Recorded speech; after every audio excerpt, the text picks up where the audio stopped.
Chapter 1268 Future Husband and Wife Compete Unedited Chapter.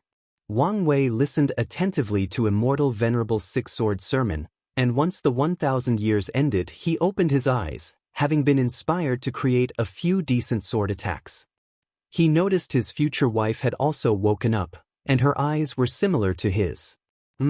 Can this low-level sermon have any effect on you? He asked. He figured that, with her cultivation level, such a sermon would be child play for her. Maybe she was inspired to create something, but after living for so long, he believed she had already explored all possibilities of her Dao. Don't you understand why my sealing Dao is so potent? Wang asked. Knowledge, Wang Wei answered without hesitation. That's right. As such, I never stopped learning, no matter who the individual is, Wu Hong explained. Throughout my life, I've sent countless clones to infiltrate events like this so I can amass vast knowledge. Why could she seal almost everything? That's because she knew nearly everything, and to reach that level, she spent a lot of time gathering knowledge from everywhere and all kinds of people, no matter how weak they were. One of her primary motives in participating in the Second Origin War and being so active was to use the chaos and gather knowledge from everywhere throughout the chaos universe. Our Wang clan's daughter-in-law is a scholar? I'm sure the ancestor would see this as a blessing considering all of us are a group of rough men, Wang Wei chuckled. Wu Hong had to physically pause after hearing these words. Then she gazed at him, getting a little too comfortable, aren't we? You're absolutely right, and I sincerely apologize, Wang Wei said with a straight face and body language that indicated as such. This bastard, Wu Hong thought. She resisted the urge to slap him into oblivion as she could tell he was the opposite of sincere. Then, she displayed a charming smile. Such an act should have made Wang Wei reach cloud 9, but deep fear rushed into his soul instead. I'm suddenly worried about your safety and future, Wu Hong said, keeping that lovely smile. How about this? For my peace of mind, I'll train you after this event. Yes. Only with my training can I feel reassured that nothing will happen to you when you face these people. Oh, common on woman, Wang Wei thought. It's written all over your face that you want to use this opportunity to beat me up. This is abuse. This is a crime of a wife abusing her husband. Sadly, he did not dare say these words out loud. Is this necessary? What do you think? Wu Hong replied, her smile still as angelic as ever. Fine, Wang Wei accepted his fate. He knew she would beat him, but she'd also train him, and there was no better teacher than her. I know I should never have trusted in that bastard fate, Wang Wei muttered under his breath. It lured me with the promise of a beautiful, talented, and strong wife, but without telling me the consequences. All my life, I've been suppressed by this woman. All right, fine. But one day, I'll surpass her and have my revenge. After uttering these words, Wang Wei felt his spirit condensing slightly as he formed a second semi-obsession. Meanwhile, Wu Hong, next to him, obviously heard his mumble with her cultivation. Keep dreaming, Wu Hong thought. However, she felt the pressure. With how she was stuck before the gate that is transcendent, she knew, with his talent, it was only a matter of time before this bastard's strength reached the same level as hers and even surpassed it, since his foundation would be better than her because achievements like 10 Supremacy Foundation, the title of Mortal Emperor, and more importantly, the perfect foundation and becoming an immeasurable emperor. And that's not mentioning how he achieved the taboo realm in all 3 realms while she only did it in 2. All these things may seem insignificant now, but they will become essential factors in how strong someone is in the primal paragon, and Wu Hong theorized they are even more critical once someone enters half-step transcendence. No, I can't let this bastard surpass me, she thought. Wu Hong could foresee how embarrassing it would be once that happened, and she knew he meant every word about making her pay. Should I just enter the dark truth and practice the perfection foundation? He did it and he's perfectly fine? She could not decide now but was leaning toward just doing it. Let's not make a decision now, but there are other steps I can take, she analyzed. The main goal is to become half-step transcendent before him. That is a must. The secondary goal is to improve my foundation. Countless thoughts flashed into her mind. It's impossible to make up for the Emperor Taboo realm since the price is not worth it, Wu Hong analyzed. According to her years of study and analysis, a kind of transformation will occur after becoming a half-step transcendent based on a person's achievement in the taboo realms. As such, if a cultivator wishes to benefit from it, they must do it at the appropriate realm. Wu Hong would have to reincarnate and start over to get the benefit of the Emperor realm. Such a price was not worth it since she did not know for sure what the benefit was. After becoming a transcendent, she hopes to make up for it in another way. I can acquire the 10 Supremacy Foundation by experiencing Foundation reestablishment, but in my realm, it is extremely dangerous, even for someone like me, Wu Hong thought. However, I can increase my chances of success and decrease the mortality rate by training someone who achieves that foundation, sealing it, and taking it for my use. This plan is feasible, with the only downside being that she must find someone talented enough for the job. However, such a small problem was nothing to her. She could use resources to change someone into such a talent or even use her Grand Mist Wheel to create someone. Additionally, Wu Hong understood that talent was not the primary requirement for achieving the 10 Supremacy Foundation. Her training will be critical as she must ensure that the chosen individual has enough luck/destiny, wisdom, Dao heart, resources, and willpower. 10 Supremacy is still doable, but Immeasurable Emperor is something else. Wu Hong frowned. That was an achievement instead of a foundation. As such, if she wanted to receive its blessing, it was not as simple as cultivating someone and then taking it from them. When she met Wang Wei at the hot spring, she peeped at his past and saw everything he experienced in the lower dimension in order to get a non-biased understanding of his personality. As such, she knew that the critical factors to becoming an immeasurable emperor were to have a deep enough understanding of the Dao in the mortal realm and a Dao heart and willpower strong enough to create a path directly to the grand Dao source. Wu Hong knew that she could train such a person as long as she invested enough time and resources. However, that would not help since absorbing them is not enough to get the true blessing of the immeasurable emperor achievements. Instead, she would need to change her past, making it seem like she had achieved it. However, that path is not feasible, Wu Hong thought. Anything relating to messing with time is already complex enough, but that's not even the main reason this approach would not work. Wang Wei was the first immeasurable emperor of the Chaos Universe. If Wu Hong changed her past to acquire that achievement, she would be rewriting the history of the entire Chaos Universe. The backlash from such an act would instantly wipe her from existence. An alternate approach would be to create a causality-free clone, send it to reincarnation, and absorb it once it becomes an immeasurable emperor. However, that is another problem on its own, Wu Hong groaned. Due to their rarity, the methods of creating causality-free clones are among the most valuable things in the Chaos Universe. People desperately search for them, as this is the only way to make up for past regrets without having to start over. It is the only widespread way to grant a second attempt at the eternal path without reincarnating and starting over. As such, emperors, empyreans, and paragons, who failed to become eternals, everlasting, and boundless, desperately wish to create a casualty-free clone. Wu Hong squinted her eyes. She knew that the rarity of this method was not even the biggest problem. These clones are one of the biggest pits in the universe. Causality-free clones are one of the ways these higher beings manipulate people since it's easier to corrupt the clones and have them rebel against their creators. Unless, as a last resort, I don't want to use this method, Wu Hong contemplated. If you find any errors, ads pop up, ads redirect, broken links, non-standard content, etc., please let us know reports so we can fix it as soon as possible. Chapter 1269 The Other Foundations. While dividing her mind into two to continue listening to the sermon, Wu Hong continued to deduce a better way to achieve the status of immeasurable emperor.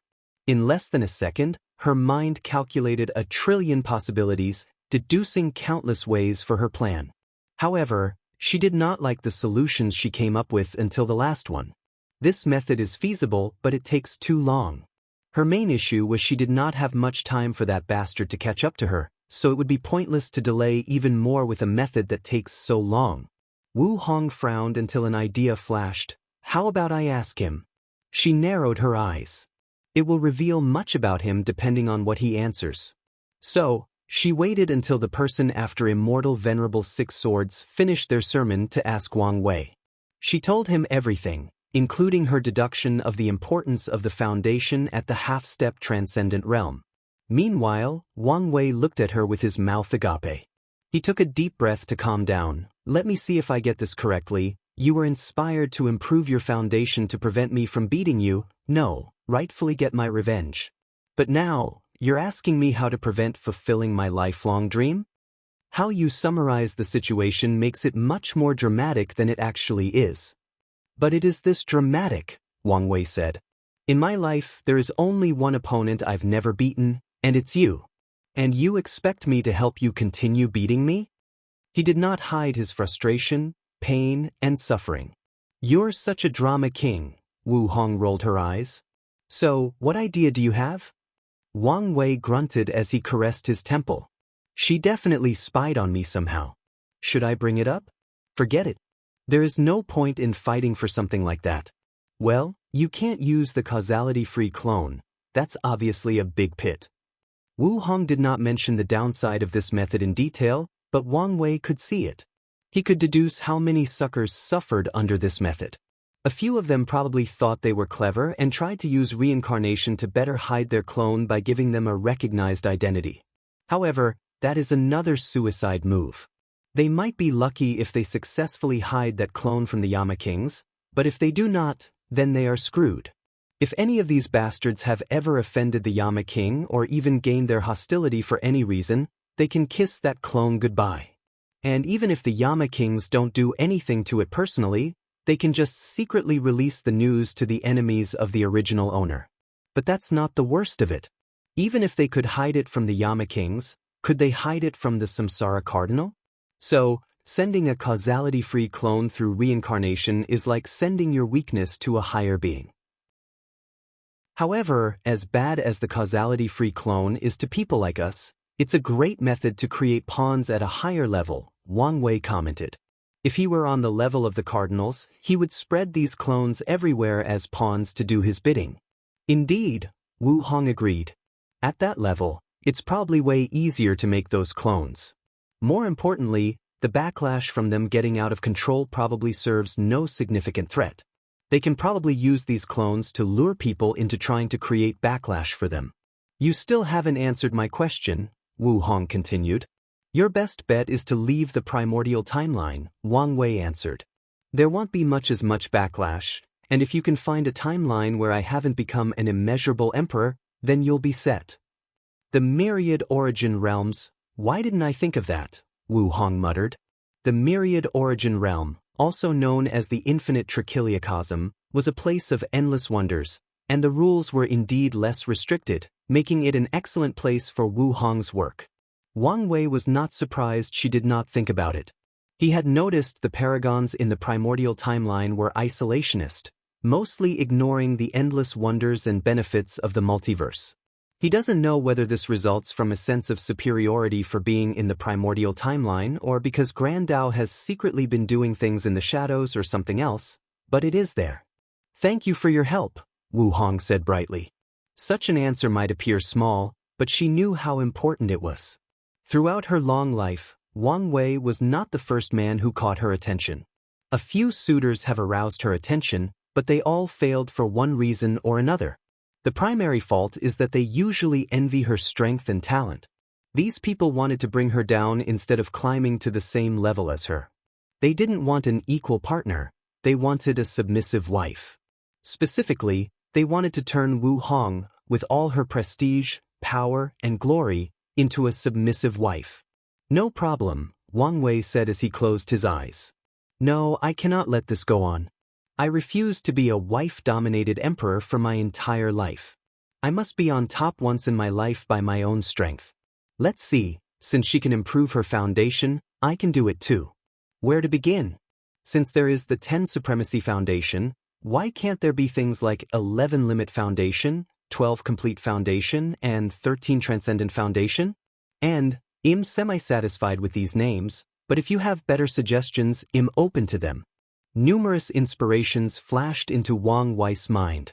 It's ridiculous to expect a mortal to have the strength of an Empyrean or Paragon. However, they can have second, first, and eternal tier strengths. And the number seems to match perfectly. 10 Supremacy corresponded to the third-class Emperor, and 13 Transcendent Foundation correlated to the Eternal Emperor. Yes. I can follow her path of training someone with the 13 Transcendent Foundation, then re-establish my foundation, and seal and absorb their power to reduce the risk, Wang Wei planned. He drooled thinking about the day she thought she was invincible, and he showed up with his newfound strength. I just thought of something, help me deduce it, Wang Wei said with a gentle smile.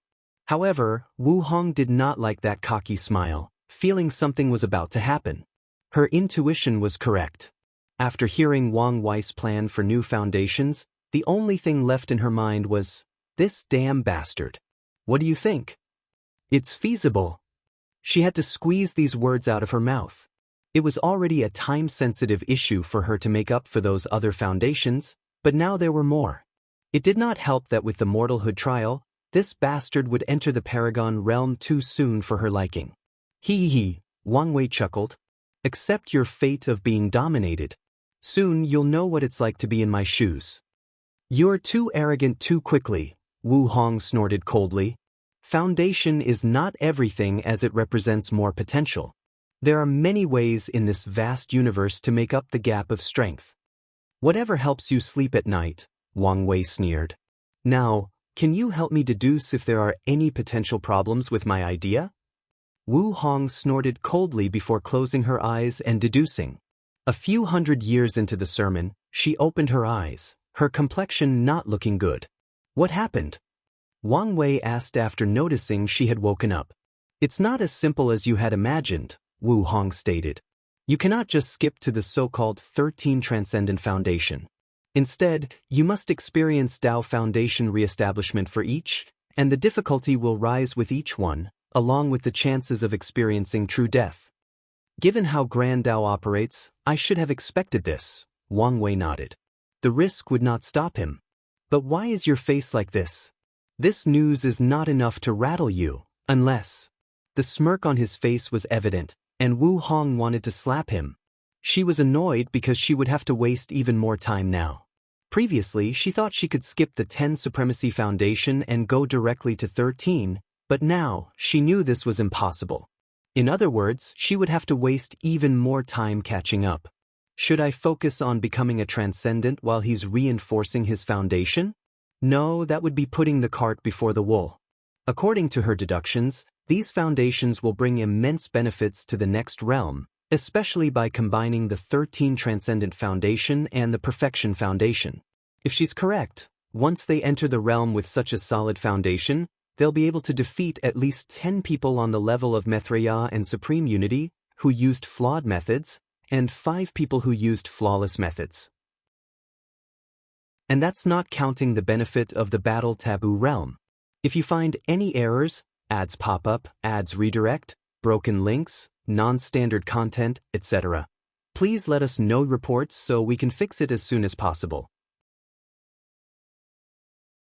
Chapter 1270 Interruption. Maybe I should take time to create or find some devastating secret techniques that increase battle strength, Wu Hong thought.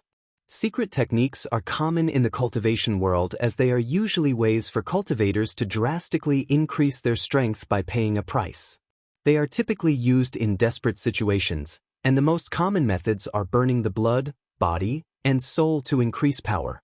Secret techniques become more important at the pinnacle of the Paragon realm because they are the most widespread method of acquiring the title of Primal. Of course, people who become Primal through secret methods are at the bottom of the list. After all, you'll become weak after using this technique since you must pay a price, leaving yourself. Wu Hong smiled wryly, knowing this method would not work. If she became weak after defeating him with a secret technique, wouldn't that leave her open to being bullied? Could it be that she had to immediately run and hide every time she beat him? I must heal my injuries to the point of returning to the Paragon realm. Then, I'll enter the dark truth, and during the establishment of the perfect foundation, I can better heal myself when rewriting my existence. She had made up her mind. At this point, hesitating and delaying would only make the situation worse for her.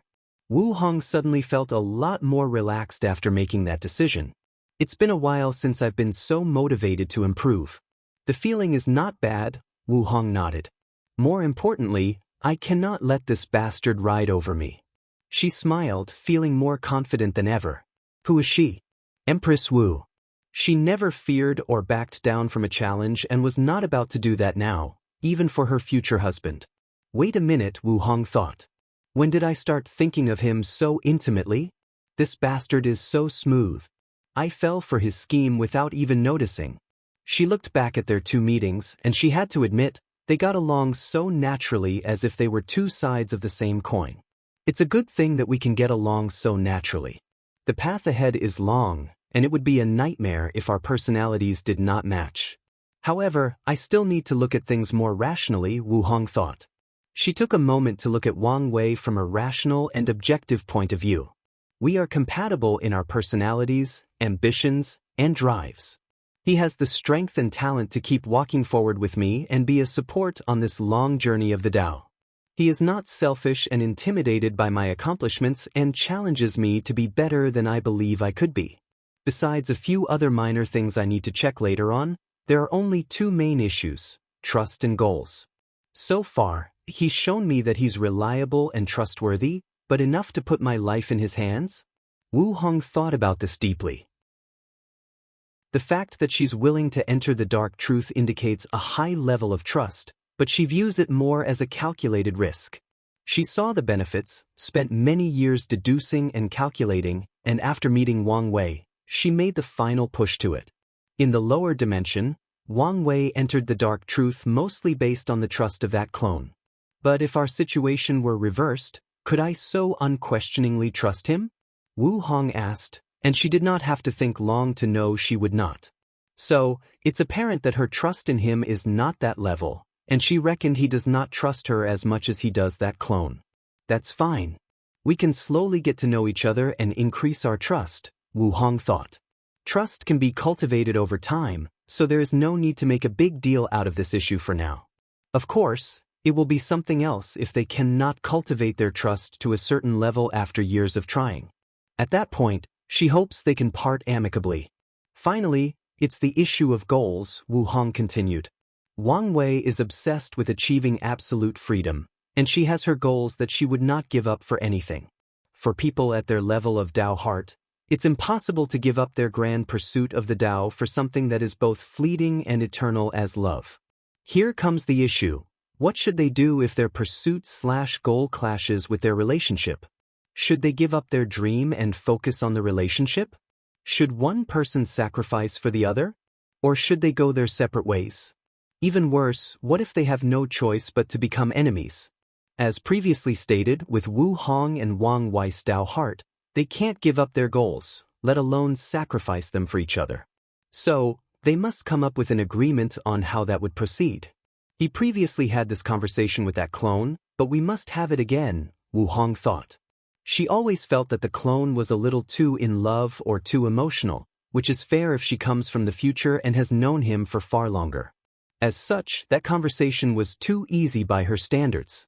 These types of conversations are the kind that make or break a relationship. They can establish the foundation for a partnership that lasts for eternity, so there must be a much higher level of rationality than the clone used.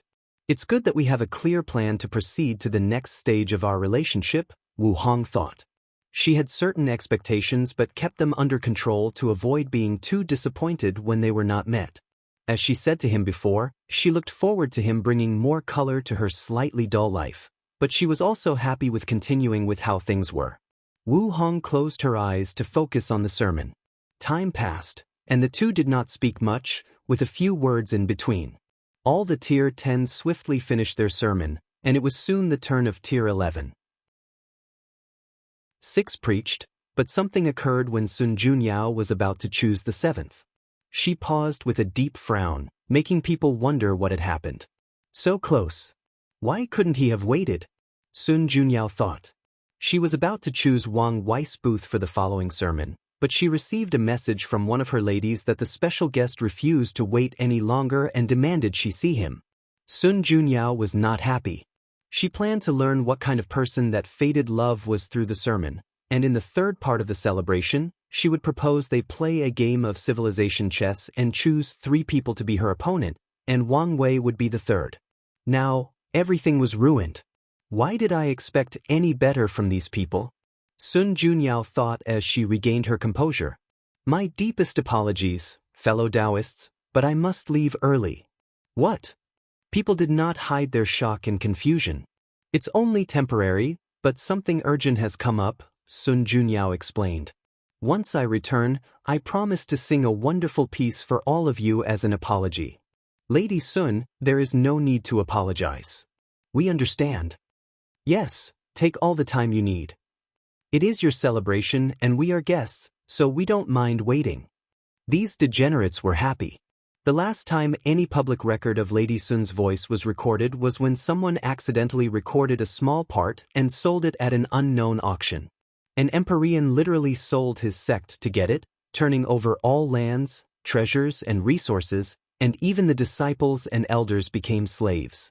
The terrifying part is this price was low due to the fact it was too late when the news spread. I'm glad you can all be so understanding, but I will keep my word. Sun Junyao said.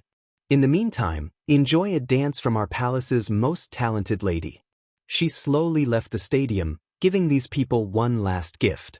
Once she was out of sight, the announcer, a beautiful middle-aged woman with a strict, no-nonsense appearance, awaited her. Is everything all right?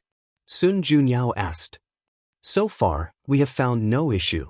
Very well, she nodded before heading to a secret room of the palace. Palace Lord, do you maybe want to change clothes? The announcer reminded Sun Junyao, making her pause and look at her clothes. That would indeed make the guest feel more special, she thought, and with a snap of her finger, her dress changed to a more casual, intimate, red and black.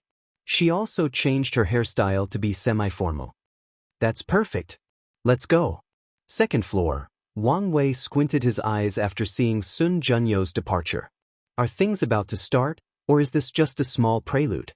He wanted to see what Sun Junyao was doing, but this palace was a potent treasure, and the formations were not a joke, rendering his powers useless. If you find any errors, ads pop up, ads redirect, broken links, non-standard content, etc., please let us know reports so we can fix it as soon as possible. Chapter 1271 Lavish gifts Blood Dragon, appropriately dressed in a blue and black robe, impatiently waited. He did not appreciate these ants having such a close and intimate relationship with his Sunner, but he allowed it long enough since he knew it would please her. However, he had allowed it to go long enough, and now was time for them to get to know each other. As for the so-called recompensation song, these people can only dream about it as long he's here. How could he allow these ants to share the joy of listening to his woman sing? Blood Dragon sneered. He suddenly sensed she was approaching, so he quickly condensed a mirror before him and checked his appearance. He found a small stain on his horn and swiftly wiped it. Then, Blood Dragon put on his brightest smile. Yao, it's good to see you. Blood Dragon's eyes shine after seeing her new dress. He controlled himself to hide his happiness. He only wished he could rub in these people's faces, showing them how much special attention she was giving him. Lord Blood Dragon, Sun Junyao bowed. I've told you many times before that you can call me Aou. In that case, Sir Aou, Sun Junyao said, her cheeks slightly red. She did it. She called me by my name, Aoshan thought, trying his hardest to control his excitement. I knew I made the wise decision to come here. That old man kept looking at him disappointedly despite not uttering a word, making him reconsider. Now, he knew he had made the right choice. Sun Junyao came and sat opposite the Blood Dragon, who was so happy that he felt like his spirit had flown higher than the 9 heavens. He looked at her in a daze. In his eyes, she had a human and a dragon form, and his focus was on the dragon. It was the most beautiful dragon he had ever seen in his life. It had the most magnificent black scale he had ever seen, and its scales were arranged so perfectly that they resembled a work of art from heaven and earth itself. Her eyes were purer than the whitest of snow, and her multicolored eyelashes gave her a coquettish spirit that drove him insane. Her horns were perfectly spaced apart, and their white color increased the dragon's nobility and beauty. Her 9 claws were slightly longer than regular female dragons, but they were perfect for the black dragon's slender body. Even her claws were the right amount of sharp, enough to be deadly, but also maintaining her elegance and nobility. She's so beautiful, so perfect, Blood Dragon. Sir Aou, you cannot just stare at a lady like this, Sun Junyao said with a blush. Sorry about that, Blood Dragon said in embarrassment. He was so enthralled that he forgot his plan of acting more like a sophisticated gentleman. The room was momentarily awkward, so the Blood Dragon swiftly said, Your strength is close to the Paragon realm, right? Well, I brought you gifts. He could tell Sun Junyo's cultivation was 88% Grand Dao source. Lord Blood Dragon, I apologize for hiding it from you, Sun Junyao swiftly said. It's fine, Liu waved his hand. I understand that a lady like yourself needs to protect yourself. I'm not mad. I'll only be mad if you keep addressing me so informally. Lord, I mean Sir Aou, thank you for your understanding, Sun Junyao sighed deeply. I spent so many nights worrying about what you'll think of me, worrying you'll think poorly of me. I would never, Blood Dragon swiftly reassured. She thought of me? She thought of me. He was screaming in his internal voice. You're so kind, Sun Junyao said with a pure smile. Blood Dragon instantly lost his mind. Luckily, he remembered he was about to show off with his gifts. So, he waved his hand to manifest a few closed wooden boxes.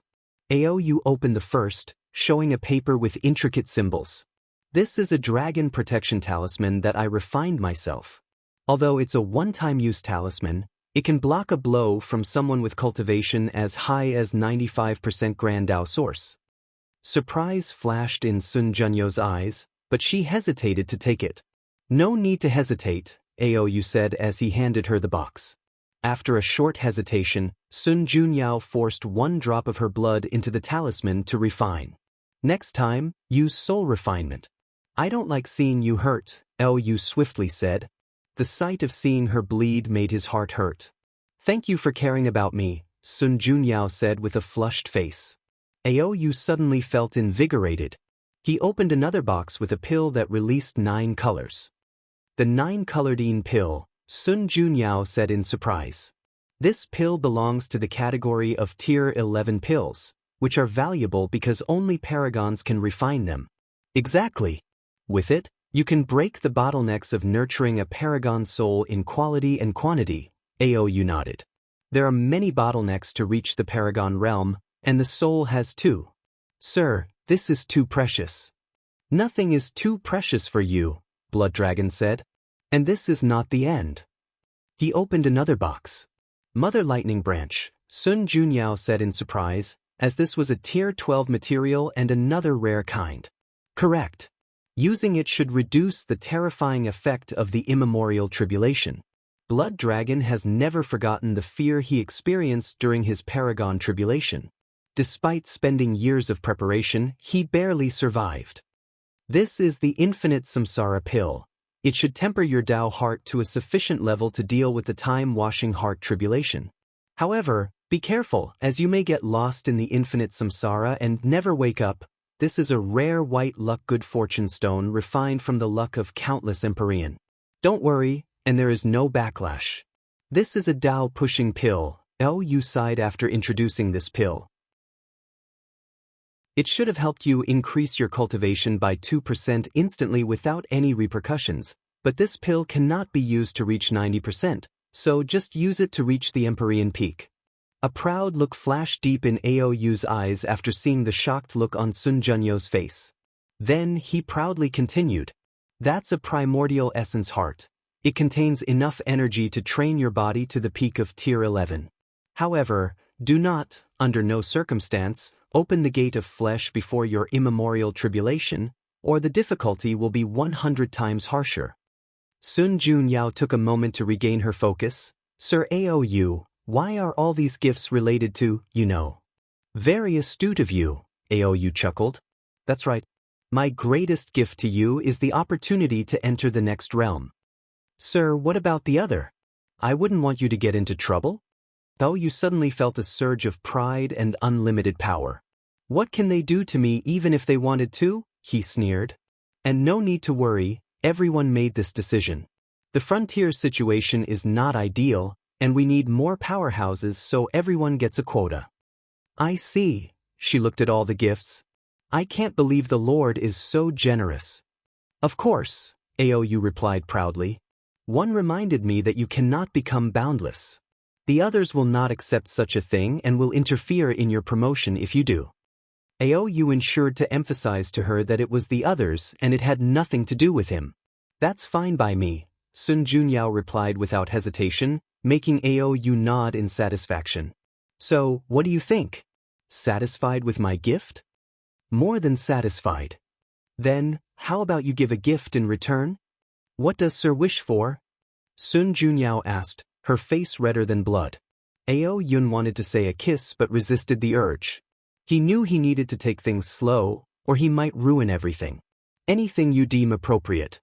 Sun Junyao pondered briefly. Her face showed some kind of internal struggle, but then she bit her teeth as a sign of resolution. She waved her hand to put all the gifts away and manifested a small table with a meat dish. This is a dish I've prepared especially for Sir.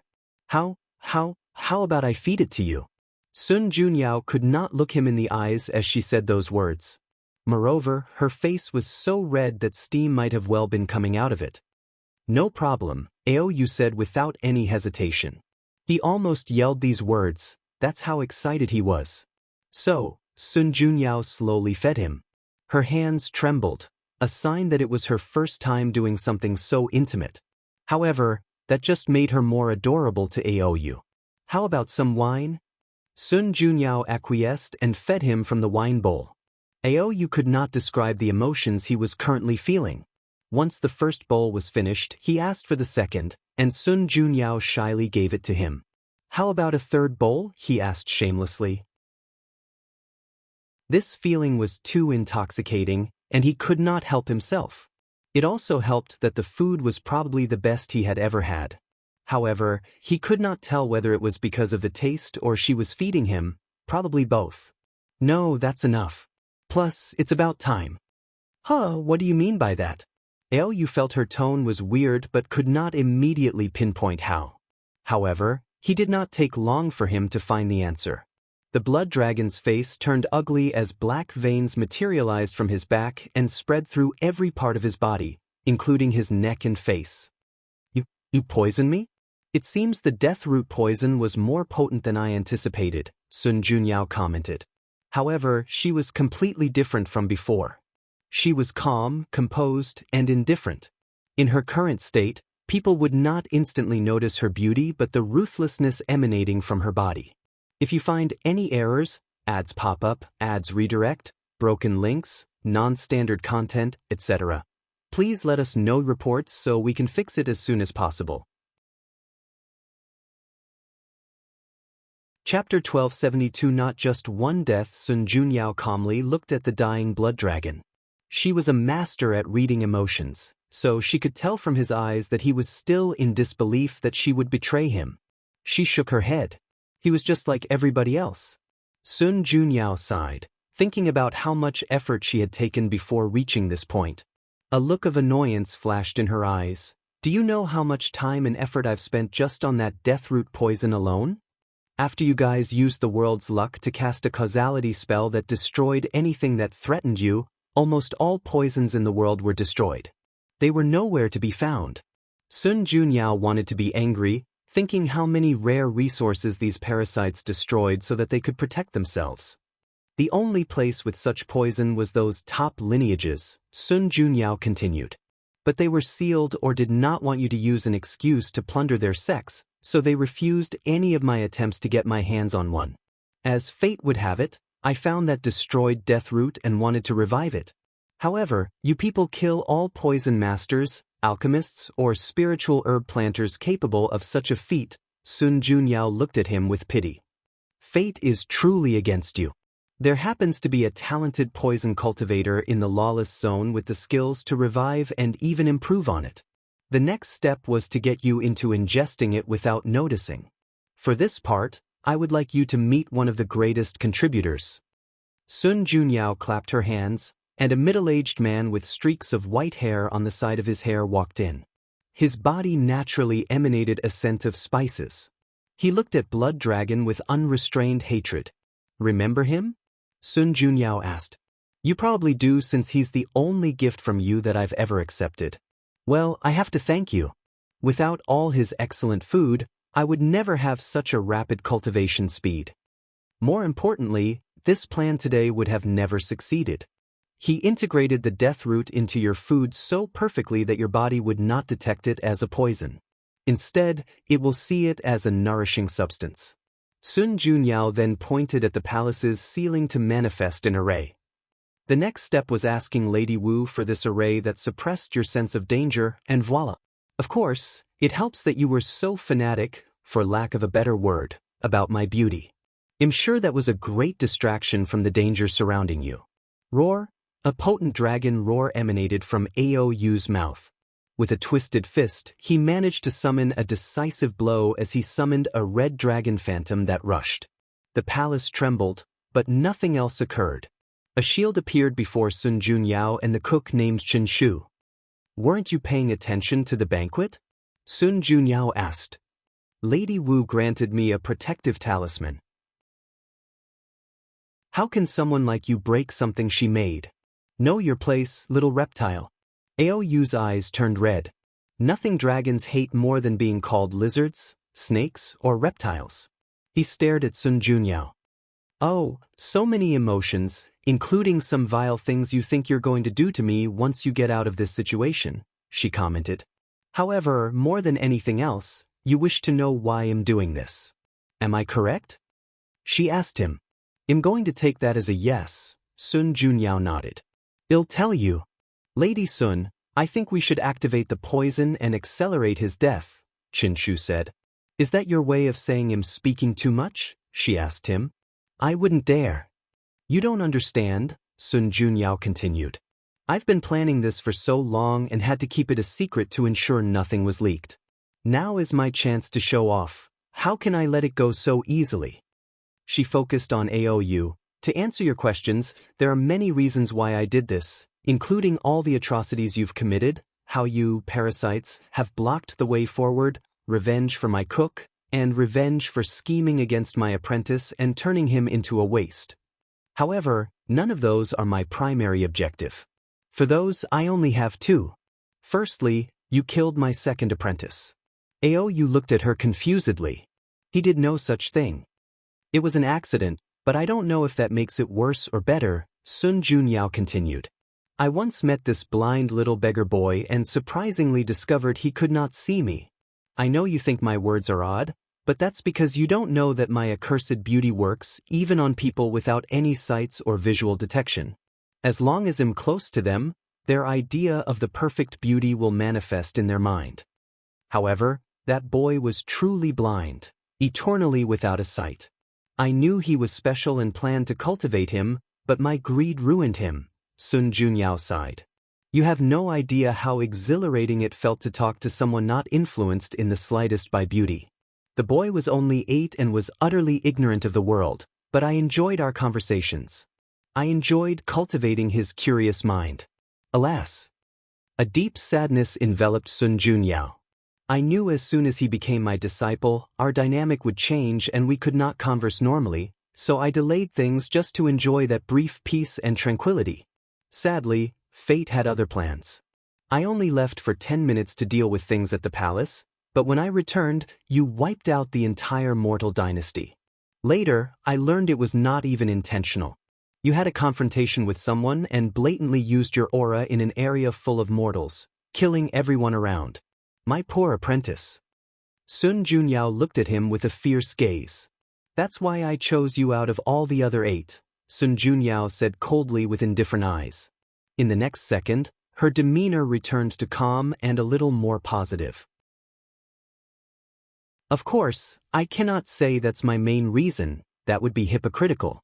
After so many years, I've properly mourned little Ergu, Sun Junyao continued with a slight smile. My primary motivation is reputation. I'm tired of people seeing me as nothing but a beautiful vase, someone whose only value is their face. What better way to change my reputation than to kill a paragon and, more importantly, be the one to start the end of this era? A hint of brilliance and madness flashed in Sun Junyo's eyes. After killing you, my name will forever be transcribed in the annals of history. From now on, people will not know me as Sun Junyao, the most beautiful woman in the world. They'll know me as Sun Junyao, the Paragon Slayer, the herald of end of this terrible era. Won't succeed. Oh, but I will. Blood Dragon fell to the ground, his soul scattered, and his body turned into this black ash that dispersed a few seconds later. You should leave since the next part might be dangerous, Sun Junyao ordered. Are you sure you don't need my help? Chenshu asked. Don't worry. It'll be fine. I've rehearsed this for so many years that I'm prepared for most variables. As you wish. Chen Shu disappeared from the room, and a few seconds later, Blood Dragon reappeared in the room. The process of returning from limbo was slightly disoriented, but he soon realized what had happened. Re-life talisman, he said with gritted teeth. Exactly, Sun Juneo nodded with a smile.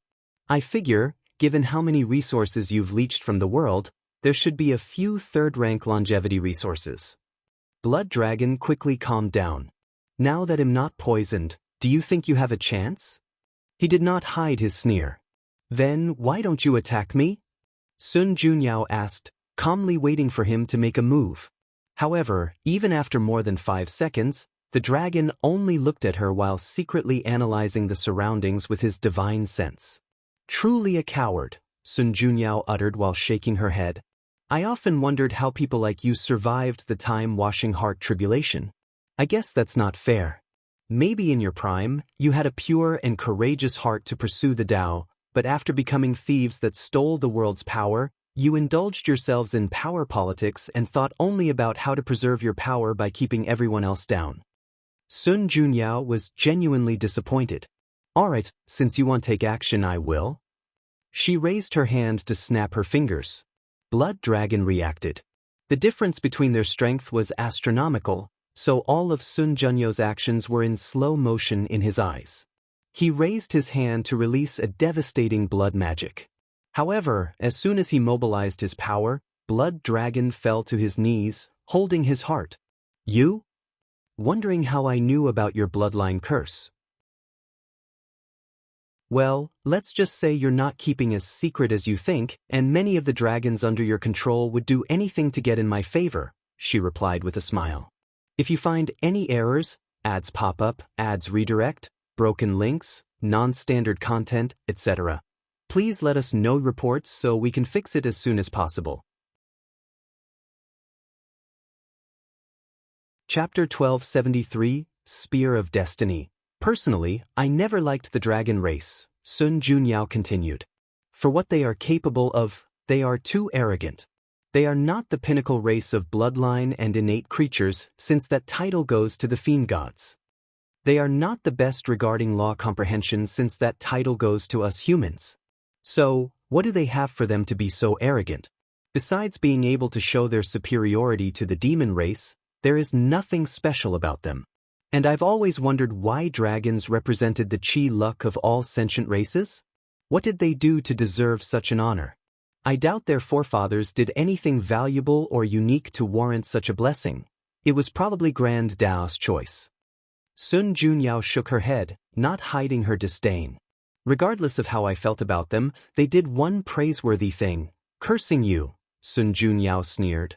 She knew that the bastard was ruthless even to his own kind, so during the Paragon cleanup, he volunteered to deal with his clan members. The sick bastard probably had some sense of inferiority due to his treatment in the clan and thought this was a perfect opportunity to get revenge. Unfortunately for him, one of the remaining paragons of the Dragon Clan was a ruthless man. Once she realized what fate awaited her and the surviving members of the clan, she sacrificed herself and all her hatred to put a nasty bloodline curse on Blood Dragon. Enough about the Dragon Clan, Sun Junyao declared as she raised her hand to manifest a dark aura. She waved her left hand to summon a river composed of chains with symbols on them. I need you to show me where your Dao mark is. Blood Dragon stared at her with bloodshot eyes. Although he did not speak, the ridicule in his facial expression was evident. I know you want to talk peacefully. That's why I brought this thing. To have a small taste. She injected the black aura into his body, and Blood Dragon immediately fell to the ground, shaking uncontrollably. Then, less than 10 seconds later, he started screaming his throat out. Sun Junyao calmly watched him for half a minute before stopping the pain. I've copied the flesh tribulation pain of more than 10 million body refiners, ranging from the mortal realm to those close to opening the gate of flesh, Sun Junyao explained. How is the pain? Do you want to try more, or do you want to tell me what I want to know?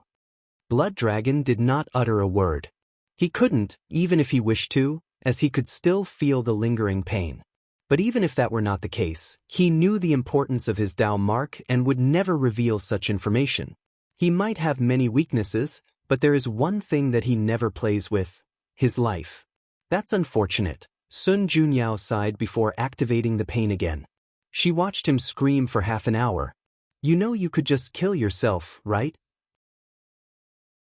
Sun Junyao stated. Do it and the pain will end. Blood Dragon continued to scream in agony. Unfortunately, for people like you, living is above everything. Your life is more precious than even pain or discomfort. I guess I should give you some credit since your insistence on living despite anything is a form of high willpower. Sun Junyao watched him for another half hour before stopping the pain. Don't waste your breath. I won't say anything, Blood Dragon uttered. Oh, I'm aware of this, she replied with a smile. I figured this might happen, so the pain was just the first step of the plan. Its purpose was to weaken you mentally for the next part. A transparent cube with a blue, dreamlike fog appeared in the mist. This is the ultimate illusion created by the 13-tail paragon. I've added some essence of perfection into it to raise it to the next level. As she looked at the cube in her hands, Sun Junyao could not help but feel sad due to its creator's story. The 13-tail paragon came from somewhere in the lower dimension as a mutated 10-tail fox demon. However, her life was cursed by betrayal. Her clan betrayed her, and after ascending, everyone she trusted eventually betrayed her. Disillusioned by the world, she lived in isolation to protect her heart. Sadly, fate had other plans. A wounded man landed in her place of isolation, and out of the kindness of her heart, she saved him. Then they slowly got to know each other, and her frozen heart slowly melted. Unfortunately, destiny has already written her life as a tragedy. In the Paragon realm, her Dao companion, the man she saved, betrayed her. Sun Junyao never discovered why, but she knew the third-tail paragon was injured. Before dying, she cast the ultimate illusion, putting the love of her life into a world of lust in which his essence would slowly be drained. This death was slow and devastating, but simultaneously he never felt a single thing. Until the last primordial yang energy in his body was sucked dry, and his body and soul scattered, that man never felt an ounce of pain. Unfortunately, the 13-tail paragon also did not make it.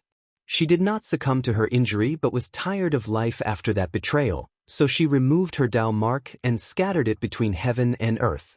Sun Junyao took a moment to compose herself before activating the illusion. She was lucky to find this thing still active in a secret realm and almost died. That secret realm is one of the few instances where her perfection saved her life as it awakened her from that eternal illusion. As expected, Blood Dragon was immediately laughing like an idiot. Sun Junyao did not blame him since she knew he was currently experiencing all the fantasies he had about her without remembering the fact she had just tried to kill him. She controlled the illusion so that he revealed the location of his mark.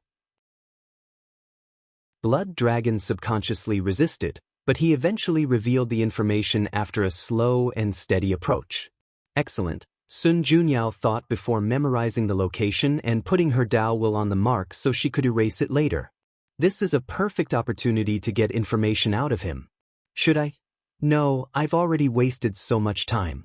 She activated the curse to its full power. Boom! Blood Dragon exploded into a pool of blood that scattered everywhere. His soul also disintegrated. Sun Junyao was the only clean thing in the room since a barrier protecting her blocked the stain. She then waited, and a few seconds later, the blood dragon returned.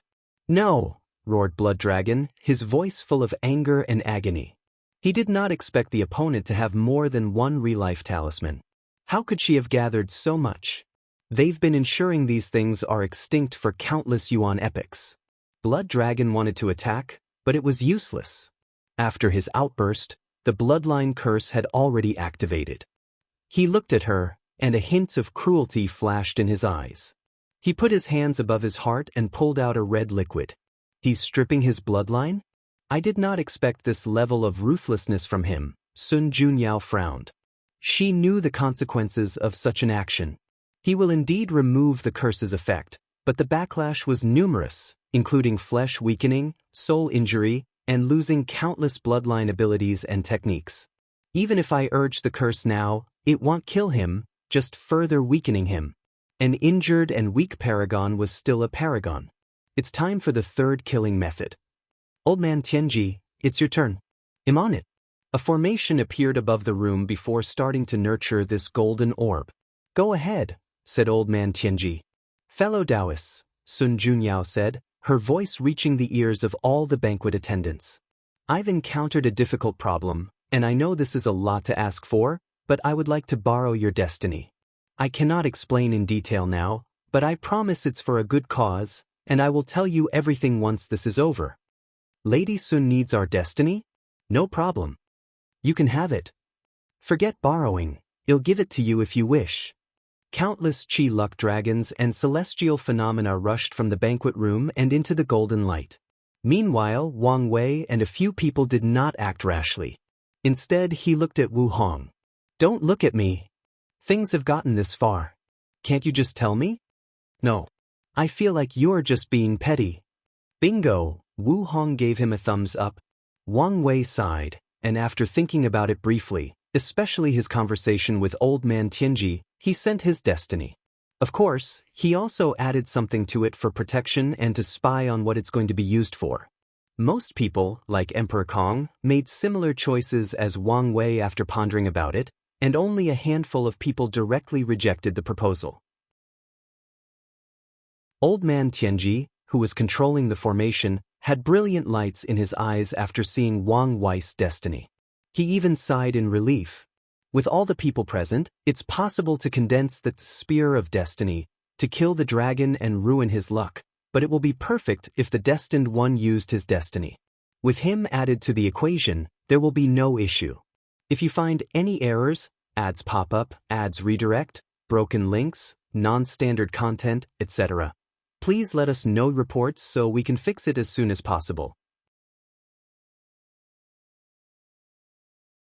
Chapter 1274 The Last Life. Sun Junyao calmly glanced at the golden spear manifesting above the sky and nodded.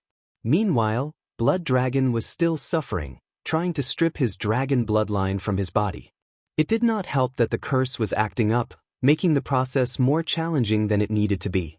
However, despite the terrible pain, Blood Dragon gritted his teeth and continued. As soon as he removed the last drop of blood, Blood Dragon felt a terrifying weakness overwhelm every aspect of his body. It took a lot of effort for him not to fall on the floor, as even his legs were trembling. Then, there were the headache and visual hallucinations due to the injury to his soul. Blood Dragon tried to control his mind and use a healing technique. He needed to recuperate as soon as possible since he was still in danger. Sadly, his efforts were useless. Sun Junyao realized he was at his weakest when the bloodline left his body and attacked. The golden spear descended from the sky and pieced the dragon from the back. Ah! Blood Dragon roared in agony. The pain was more unbearable than all these body refiners' tribulation. It was like this thing was his nemesis, like it existed solely to kill him as painfully as possible. Blood Dragon immediately knew he would not survive this spear. The thing not only devastated his body but also wrecked his soul and sea of consciousness. It was savage how much destruction it brought to his soul. However, this was not even the worst part. Blood Dragon saw his chi luck dragon. His luck was majestic beyond anything words could describe. It also had a crown with moon symbols around it, symbolizing how he controlled much of the entire world's luck. However, the spear ruined everything. The crown was shattered, and his chi luck dragon was on the verge of collapsing. No, no, no, Blood Dragon thought. He could accept losing such precious longevity resources but not lose his luck. As long as he was alive, there was a way for him to regain these crucial resources, but once his luck was destroyed, he knew the only fate awaiting him was death. "You bitch!" Blood Dragon yelled, his fierce eyes glancing at Sun Junyao. Such harsh words. Is this how you talk to the woman you love? Sun Junyao asked, making a hurt face. Especially after everything we've experienced in that illusion. How could you talk to me like that? Her words only aggravated Blood Dragon's hatred. Mark my word when I say I'll kill you. From now on, no place between heaven and earth is safe for you. And once I get my hands on you, you'll suffer a fate worse than death. I will have every man in the world have their ways with you. From the lowliest of slaves to the stinkiest, most disgusting beggars, they will know what you taste like. Then, I'll broadcast the process to the world. The killing intent and hatred in his eyes were so palpable that the room turned black and red. Yes, said Sun Junyao, not affected in the least by those words. Here it is, your true self. The disgusting being that sees me as nothing as a sex object. I've always been tired of you people acting like gentlemen when what you want is so evident to me. It's riveting when the mask is removed, and I get to confront your true self. She had a bright smile on her face. She snapped her finger, and the spear rushed out of Blood Dragon's body. As the proud dragon rapidly disintegrated between heaven and earth, his eyes never left her sight. It was like he was trying to curse her with his eyes. So, this was a red banquet? Wang Wei said, genuinely shocked. Something like that, Wu Hong nodded.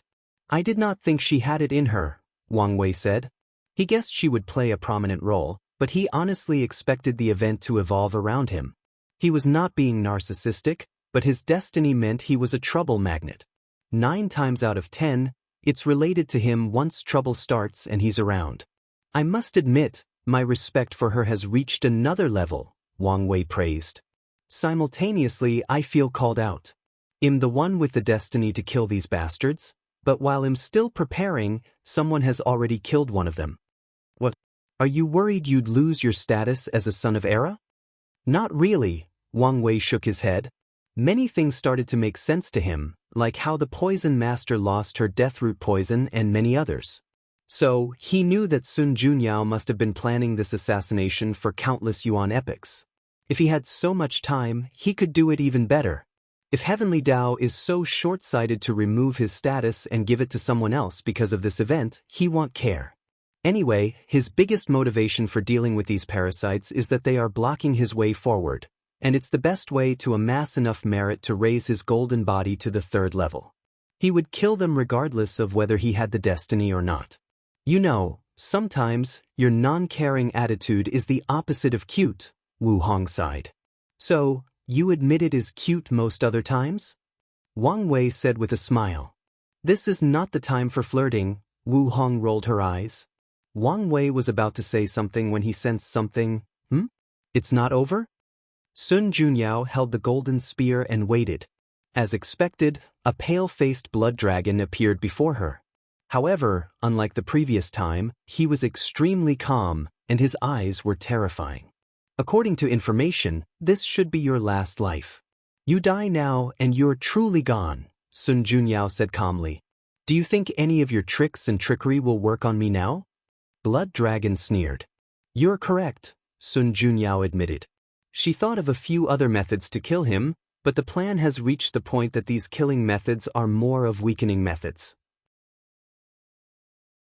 However, she did not mind as she had accomplished something crucial. Blood Dragon's strength had dropped from 93% Grand Dao source to 90%, and many of his techniques relied on his bloodline, emptying almost everything in his fighting bag.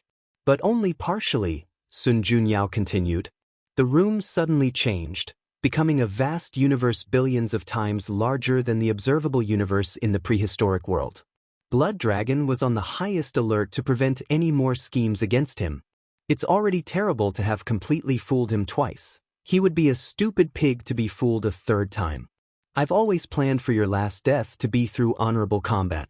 That's the best way to forge my reputation without people talking about how I'm a scheming bitch that uses my beauty, Sun Junyao stated. However, you're too powerful, so I had to level the playing field. Level up the playing field? Blood Dragon muttered, slightly confused by these words. Then he thought of something and his face changed. Sadly, it was too late for him to react. An immense pressure descended from the heavens into this universe, limiting his strength to the peak of the Empyrean realm. Lawless iron from the lawless zone. That's right, Sun Junyao smiled. Now our strengths are on par. Isn't it the perfect way to decide victory? To decide life and death? As Blood Dragon glanced at her, fear rushed through his body. He knew geniuses like her had one thing in common: invincible in the same realm. He had spent most of the last few million yuan epoch bullying people with his higher cultivation. So, where would he have any experience fighting these geniuses on the same level? Blood Dragon took a deep breath to calm down. Luckily for him, the recent invasion awakened the fighting in his blood and brought him plenty of experience fighting these geniuses. Although he did not have the formation as protection, he was still technically one realm above his opponent and had many other advantages. Remember what I said? Just know, I plan to keep my promise, Blood Dragon said as he instantly transformed into his proper form to maximize his strength. However, Sun Junyao suddenly laughed uncontrollably as she saw him. The proud and mighty Blood Dragon who once dominated the world is now a snake even worse than a Jiaolong. The sky turned red to reflect Blood Dragon's fury. His appearance was that of a long snake with 3 claws, a few spots with scales, and a small dragon horn less than 7 inches above his head. And whose fault is that? He roared. He opened his mouth to fire a beam of corrosive blood. The beam destroyed trillions of galaxies as they rushed toward their target. However, Sun Junyao was extremely calm. She pointed to the golden spear and said, "Copy Dao activate." The sword released a slight golden light before 8 more appeared, for a total of 9. Then, with a thought, they rushed toward the beam and the dragon. Join my Discord to have many discussions about the story and so on. Here is the link, Novelcole Discord. GG/BinSaysTapeY if you find any errors, ads pop up, ads redirect, broken links, non-standard content, etc. Please let us know reports so we can fix it as soon as possible. Chapter 1275 The Projection and Response, unedited chapter. All the people attending this celebration were shocked. What did they see? A projection of their goddess fighting this snake creature that appeared to be one of the 7 moons, Blood Dragon. These people have spent all their lives being oppressed by these 7 individuals, so they knew Blood Dragon's aura perfectly well despite his new appearance. Some wise immediately deduced why he turned into this appearance. On the 2nd floor, Wang Wei looked at the projection with squinted eyes. He suddenly thought of something and immediately contacted Wang Qi and Red Fate Mask. Patriarch, did something happen? Wang Qi asked since the latter used the emergency contact method. Contact the team and tell them to head to Blood Dragon's territory. Once they see the sign, they must attack immediately, plunder all the resources, and take the people away. What's going on? That bastard is about to die, Wang Wei sneered. Really? Wang Qi's eyes lit up. If that's true, this is our perfect opportunity. He grinned. Do you want me to tell the rebellion? Of course not, Wang Wei replied. We don't need more competitors. More? If I guess correctly, Sun Junyao's people should already be in place and preparing for the plunder. Sun Junyao? So she's the one responsible for this upcoming chaos? Wang Qi uttered. Why does it feel that any woman related to you is extremely dangerous? Watch your tongue, Wang Wei warned while looking at Wu Hong in the corner of his eyes.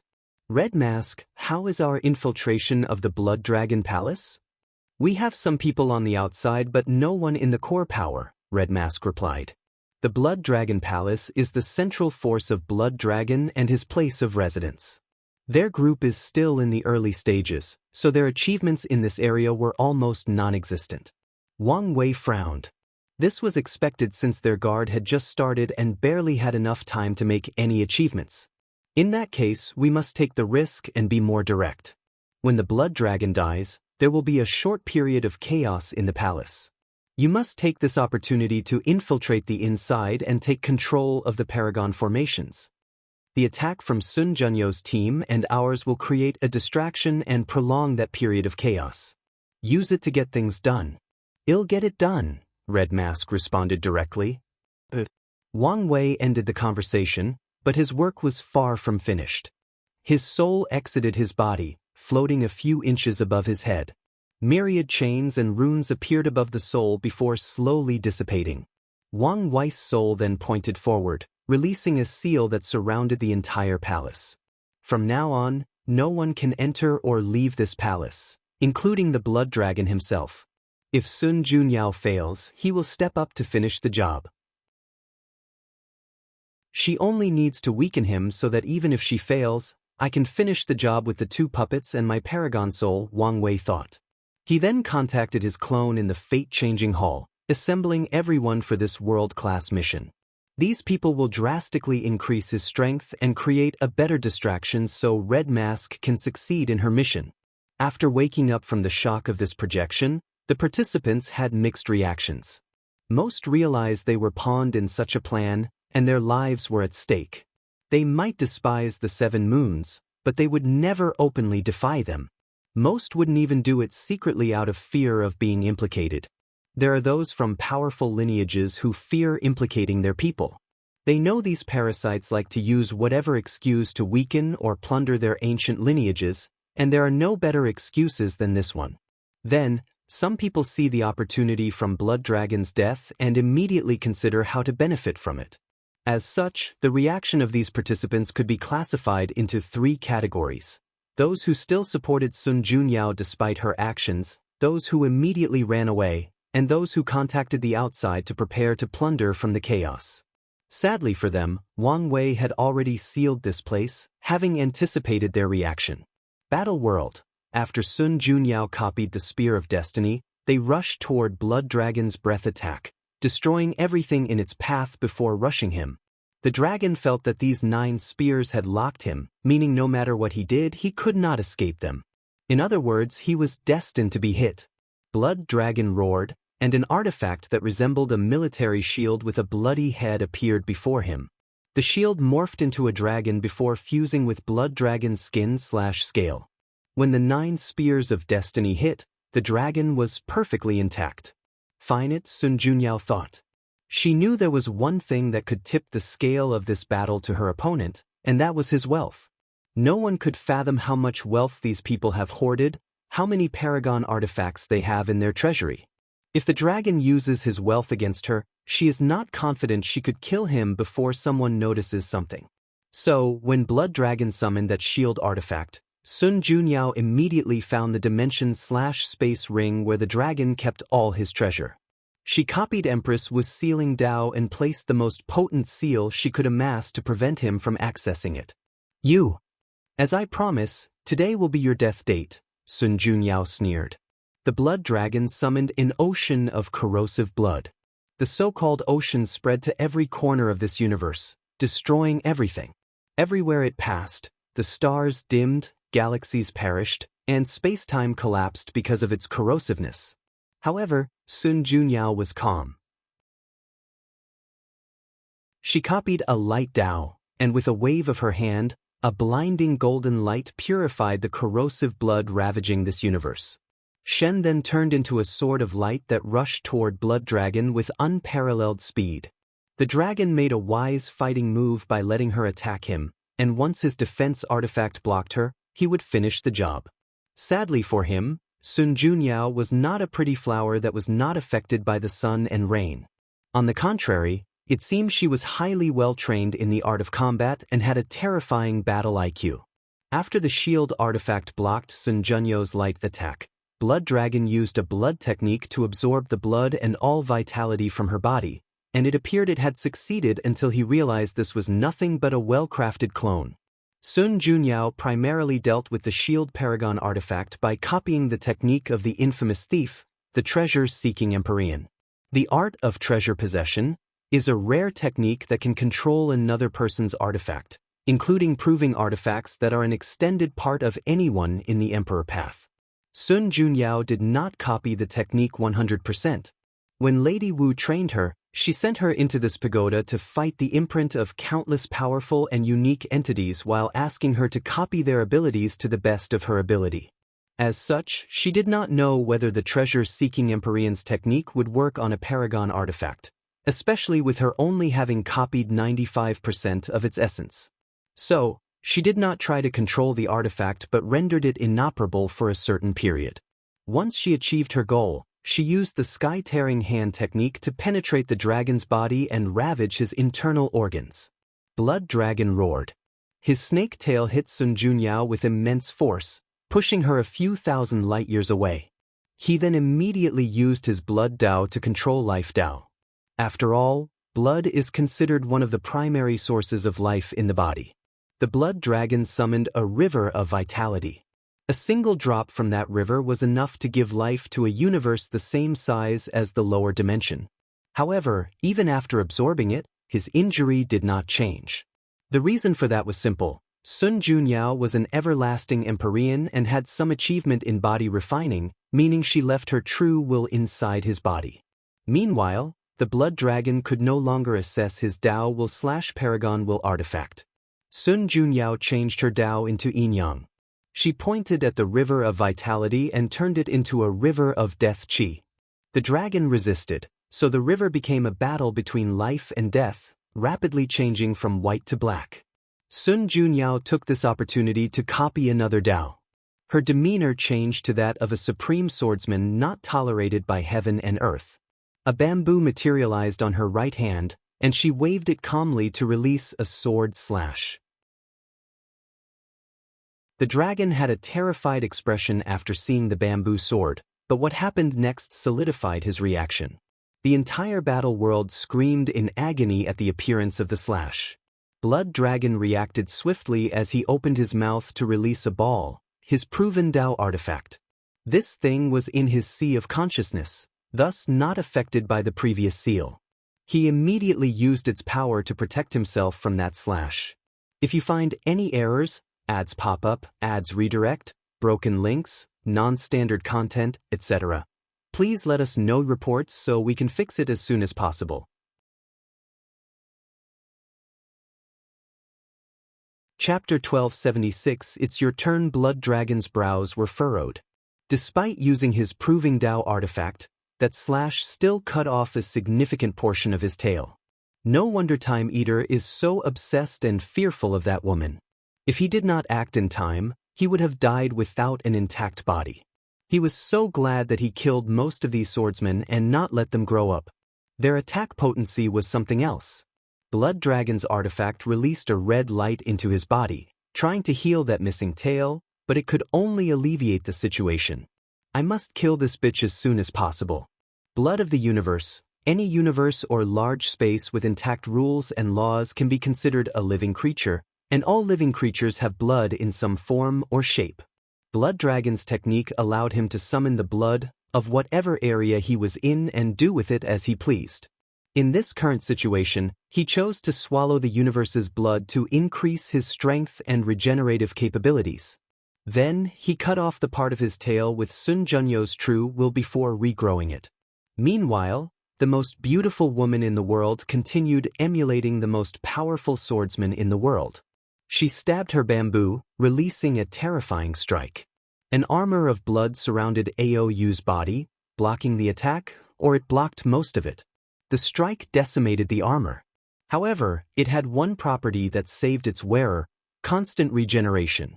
It did not matter how many times Sun Junyo's attack destroyed the blood armor, it would instantly regenerate. Thunder Dao, Immemorial Tribulation. One of the most challenging battles Sun Junyao had experienced was from the Divine Punishment Empyrean. The bastard created a thunder technique that summoned immemorial tribulation. After she copied his Dao, she made him experience the terror of his own attack.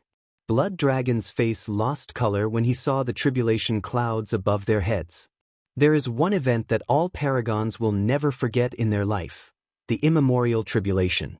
It did not matter how talented or easy the previous tribulations were, they would be traumatized by it. The more gifted a cultivator, the harder the tribulation and the higher the trauma. The blood dragon's first instinct was to run away from this tribulation. Sadly, the thing followed him, and not to mention Sun Junyao would not give him such an opportunity.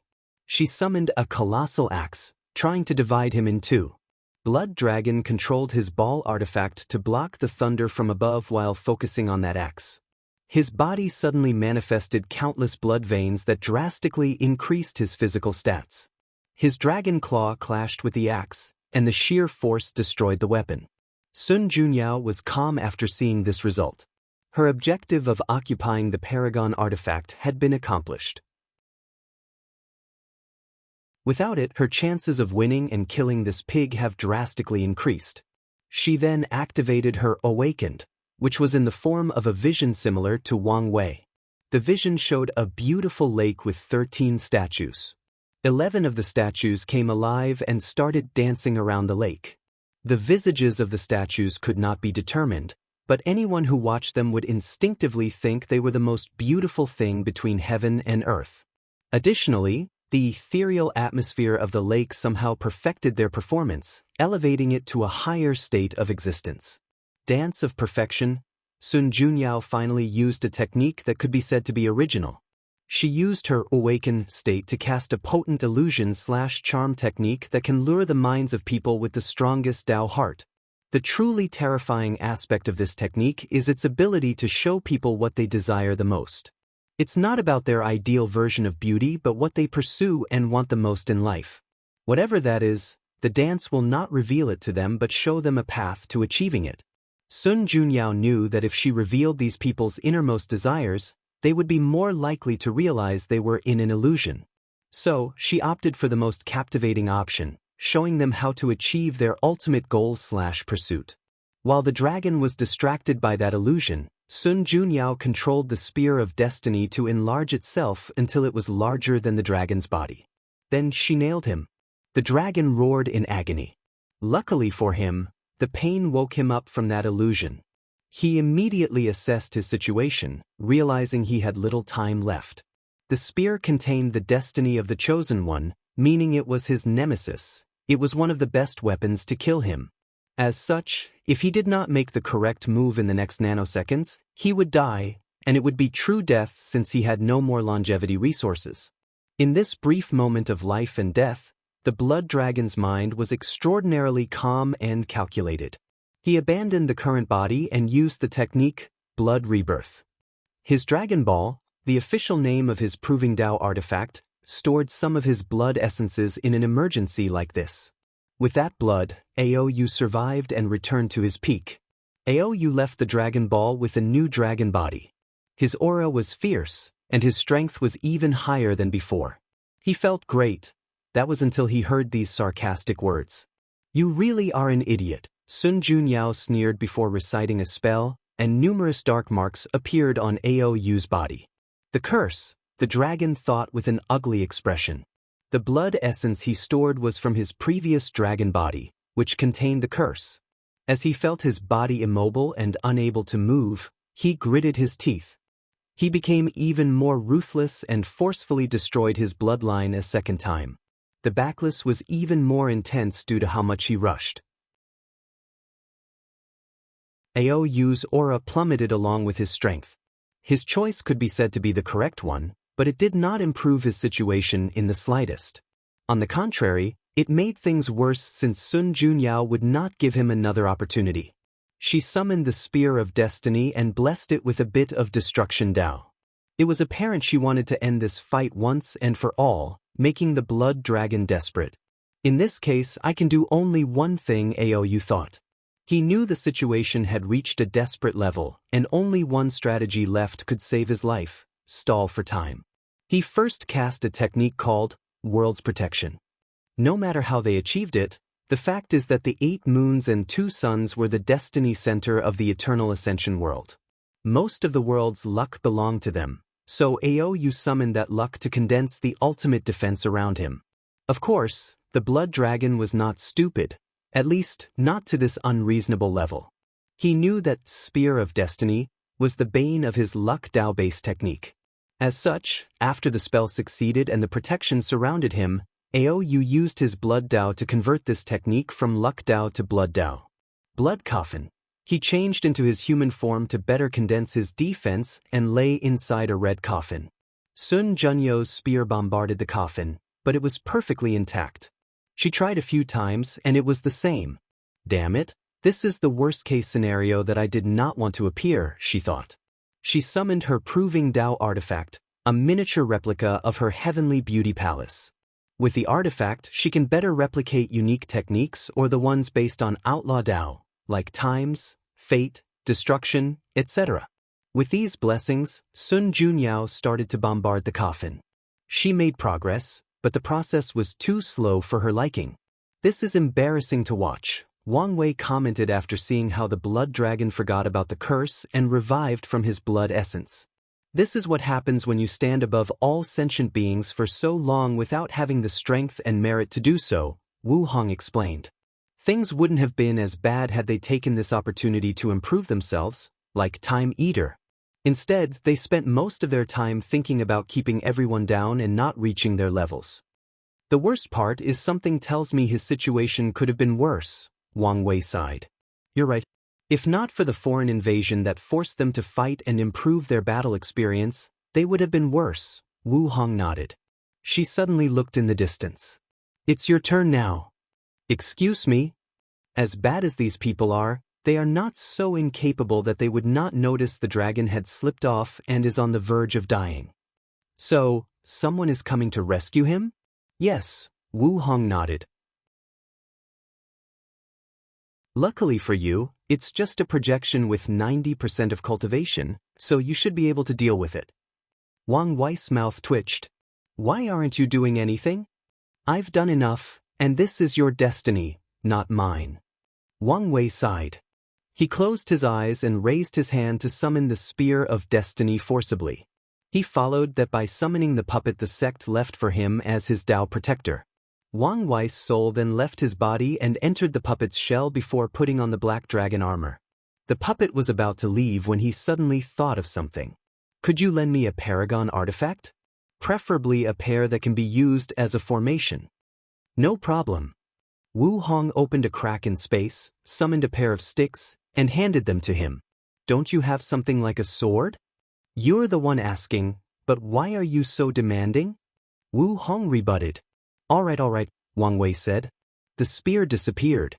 He then temporarily removed the shackles in his soul, allowing him to immediately notice the being standing in the void, looking at the palace with suspicion. If you find any errors, ads pop up, ads redirect, broken links, non-standard content, etc., please let us know reports so we can fix it as soon as possible.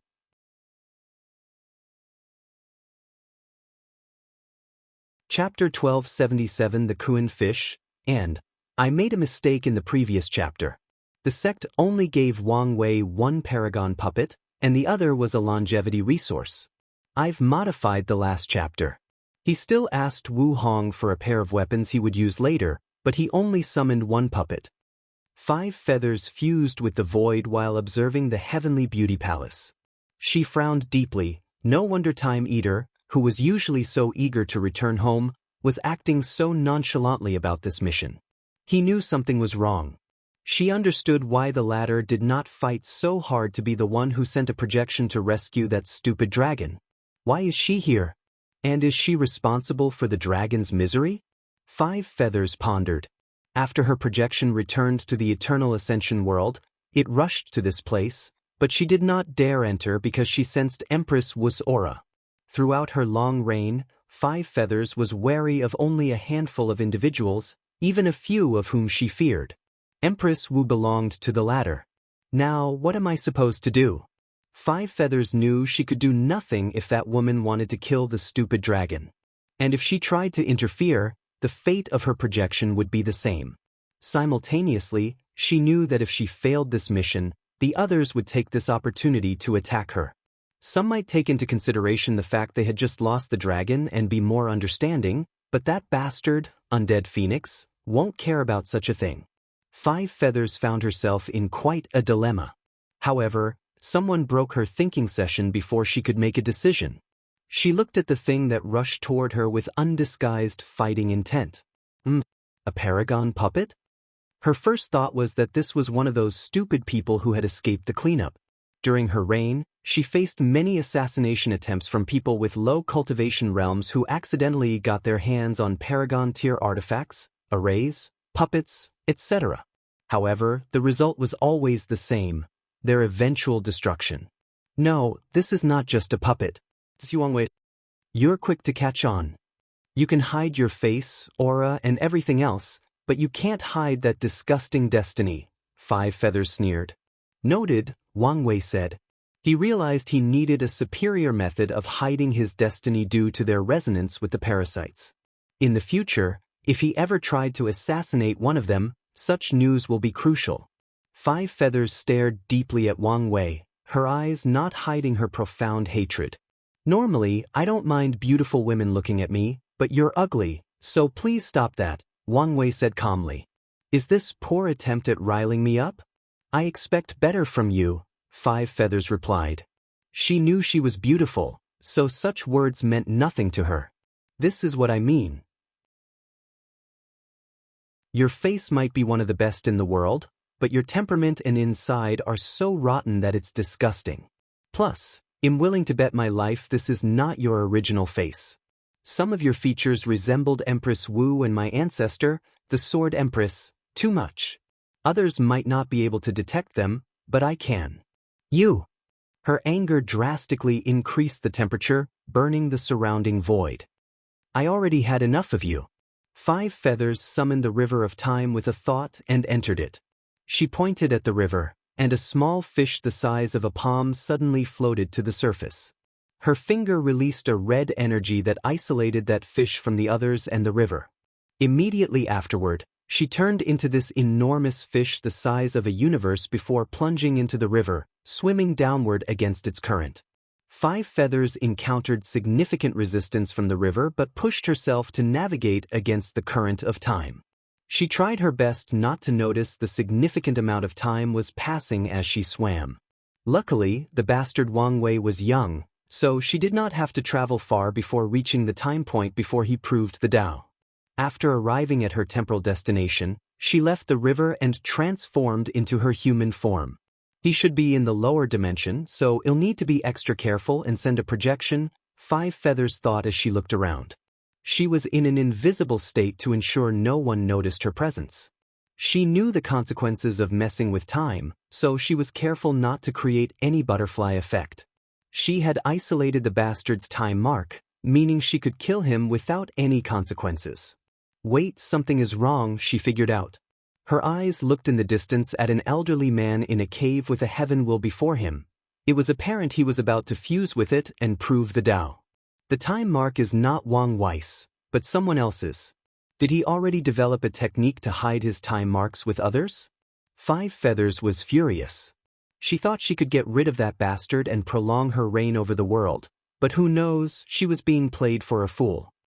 Damn it, she muttered before slapping her hands and instantly annihilating that elderly man. From now on, the white-hair Five-Claw Emperor no longer exists in the world as he's been erased from time. Five Feathers returned to the river of time, but this time, she did not turn into a fish but her phoenix form. She was all white with 5 distinguished feathers releasing divine lights serving as her bird tail. She flew upstream the river until she reached her period, which was the presence from her perspective. So, that's how it is, Wang Wei muttered as he watched her action. There is a mythical fish called Kun. When in the water, it is a fish. However, it longs to be more. It longs to escape its fate as a fish, as a creature of the ocean. So, it broke the shackle placed on it by heaven and earth, jumped out of the water, and turned into a gigantic bird with a wingspan of 30,000 miles. Emperors have broken the shackles of life and death, achieving immortality and even peeping at the essence of eternity. Empyreans broke the shackles of samsara. With their true self, they can experience infinite reincarnation, and they would not lose their identity. Meanwhile, paragons have broken the shackles of time. Time is no longer linear for them, and if not for the restraint of heaven and earth, they could probably play with it as they pleased. Wang Wei was in a trance due to this sudden epiphany. No, paragons have not escaped the shackles of time. They've removed most of time's restraints on them. If they could completely remove it, then they can achieve half-step transcendence. They will truly stand above the river of time. With this epiphany, Wang Wei's understanding of time Dao drastically increased, which then increased his overall understanding of fate Dao. So, his cultivation rapidly rose from 78% to 80% Grand Dao source. This is great timing. Time duplicate, as expected, Wang Wei thought. He quickly duplicated his paragon puppet due to his new understanding before handing it to the other staff. However, Wang Wei did not immediately let the duplicate take action but asked it to hide in the void for a sneak attack at the right time. I'm glad I did not have to ask her for help. That would be an awkward way for our first meeting. According to Wang Wei's original plan, he would have to ask Sun Junyo's help with her copy Dao if his method did not work. Now, everything is prepared. Wang Wei did not underestimate Five Feather Phoenix because of how Blood Dragon acted. He understood that one of the primary reasons the Blood Dragon's battle was so terrible was because of how emotional he was. Blood Dragon saw Sun Junyao as the love of his life, but she played with him and destroyed him emotionally. Considering his minimal battle experience, the entire fight became a joke due to his poor mental state. However, Five Feathers was not Blood Dragon. Their battle experience might be similar, but her mental state was perfectly normal. Additionally, she seems more ruthless, given that her first action after meeting him was to find his time mark and erase him from the past. "You bastard!" Five Feathers yelled as soon as she returned. "Why are you excited?" "It's not my fault you acted so rashly," Wang Wei shrugged. "Oh, by the way, watch out."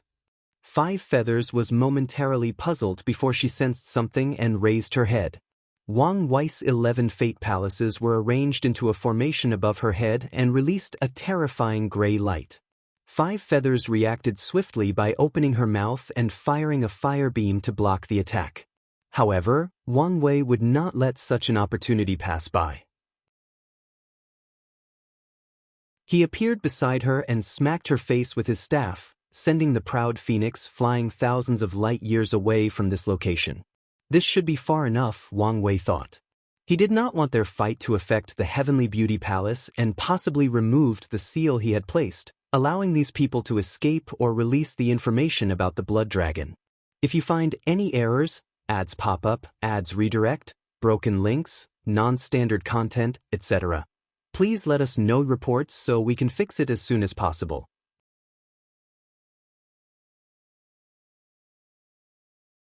Chapter 1278 First Battle with the Parasites, unedited chapter. A flame manifested on Five Feathers' face, her deformed skull returned to normal, and her skin was as smooth as a lake's reflection under the moonlight. She stared at him with red eyes, her killing intent shattering the void, but it healed instantly, creating a situation where countless void tears materialized around Five Feathers. "How dare you lowly thing injure me?" "Lowly?" Wang Wei looked at her incredulously before starting to laugh without restraint. It was as if he had heard the biggest joke between all heaven and myriad worlds. "You, of all people, call me lowly? I have talent that you can only dream of.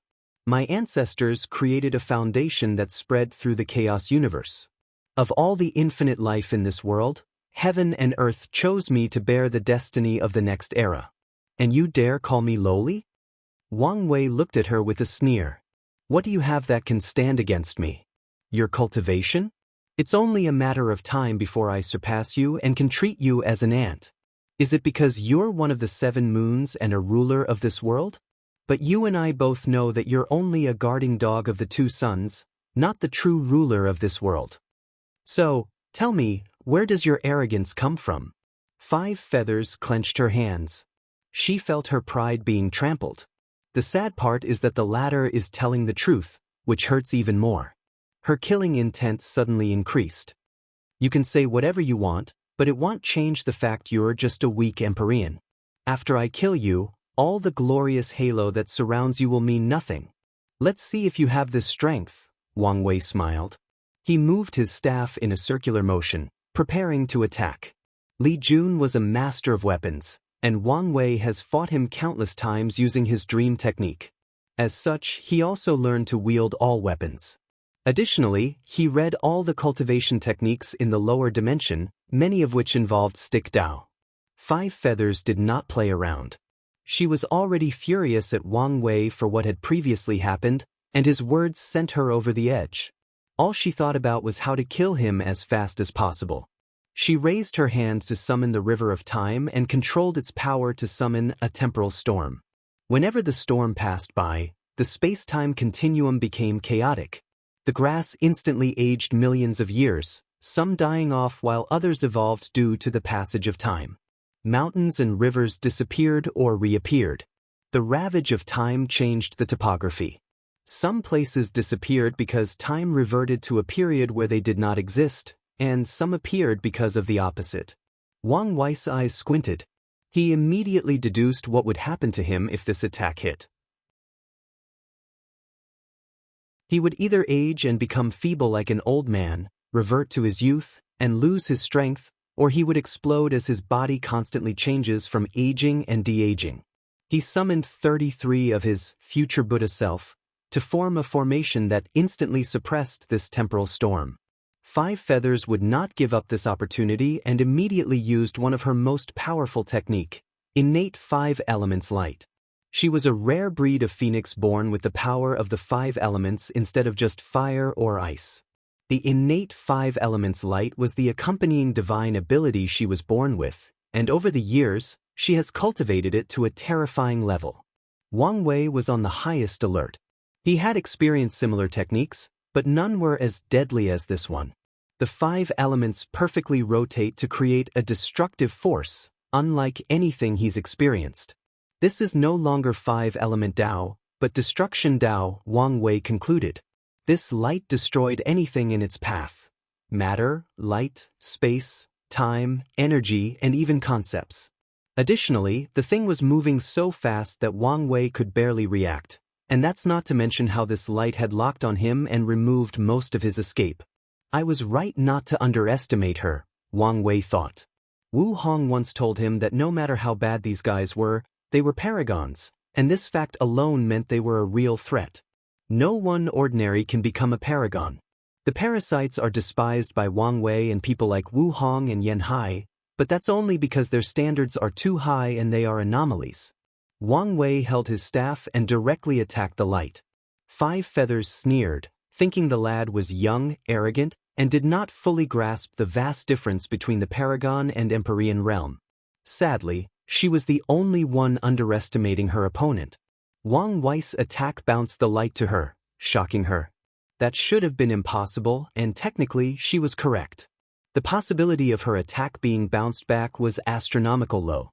It's so low that it should be classified as a probability impossibility.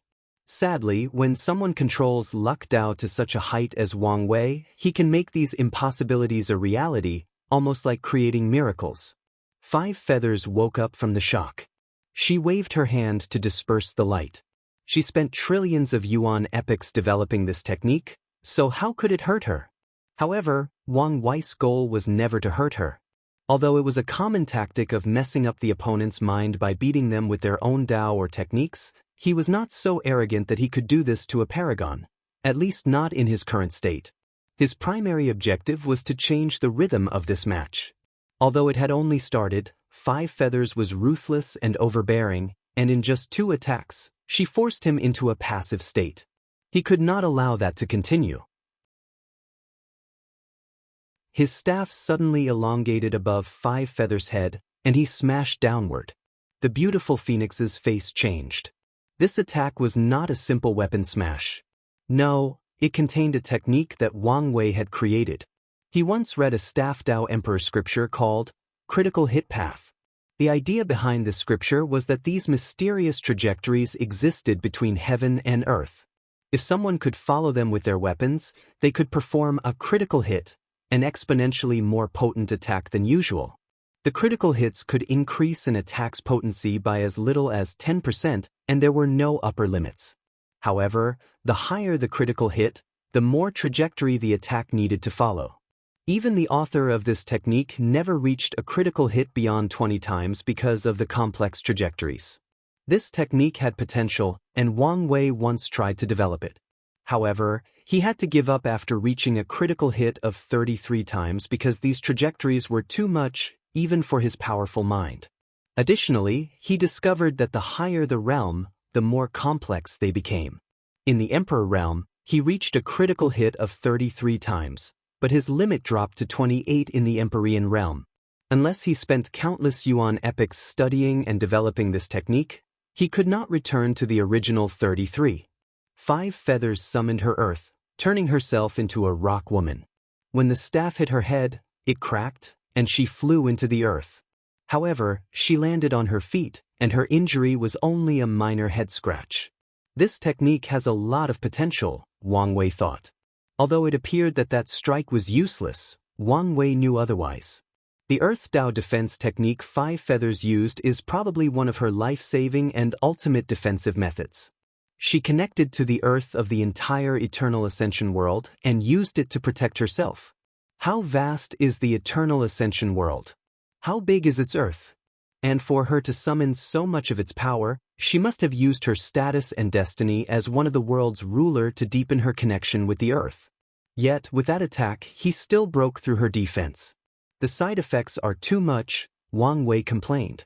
It takes a lot of focus and calculation for him to achieve critical hits above 10 times, and given the fact his attacks now were at the Paragon level, the burden on his soul was something even Wang Wei could not bear. I have a feeling this technique will be very useful at the primal, no, half-step transcendence level. Wang Wei thought, making a mental note. He appreciated this technique, but not as much as now. So, he decided to take more time studying it and maybe even find its creator if they were alive. On another note, this phoenix is actually very talented, especially if you compare her directly to that stupid blood dragon, he thought. All the techniques she's shown so far were excellent, raising Wang Wei's appraisal of her by a decent amount. If you find any errors, ads pop up, ads redirect, broken links, non-standard content, etc., please let us know reports so we can fix it as soon as possible.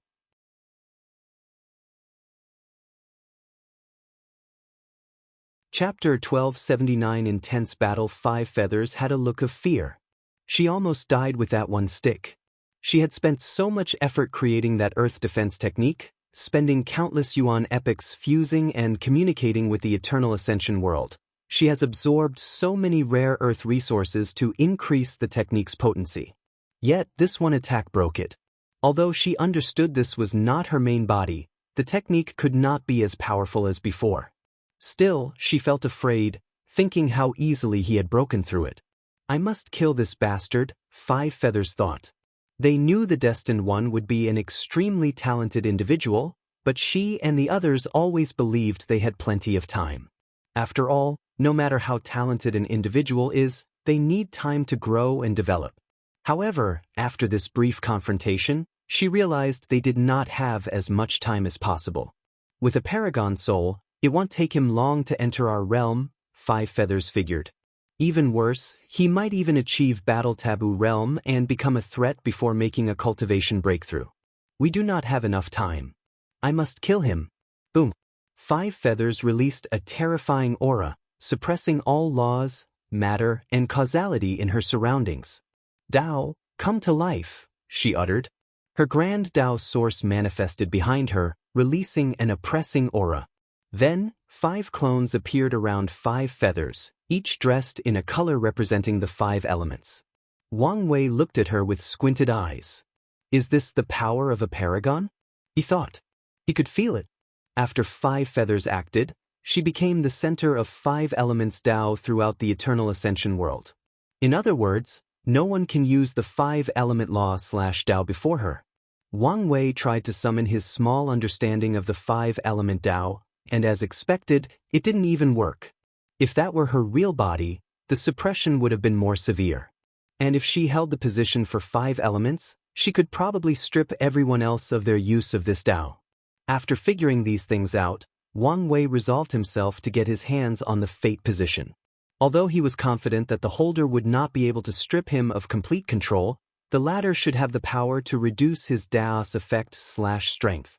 After 5 feathers summoned her element clones, they surrounded her like planets orbiting a star. The clones raised their hands to release lights associated with the elements that floated around the phoenix. Then, she finally cast her spell. Elemental Apocalypse World. Wang Wei was on guard, and as soon as these clones appeared, he attacked to try to disrupt whatever they were doing. However, the Earth clone released an invisible energy shield that quickly blocked his attack. As Wang Wei prepared for a second attack, the spell was already finished, and his instinct warned him of great danger.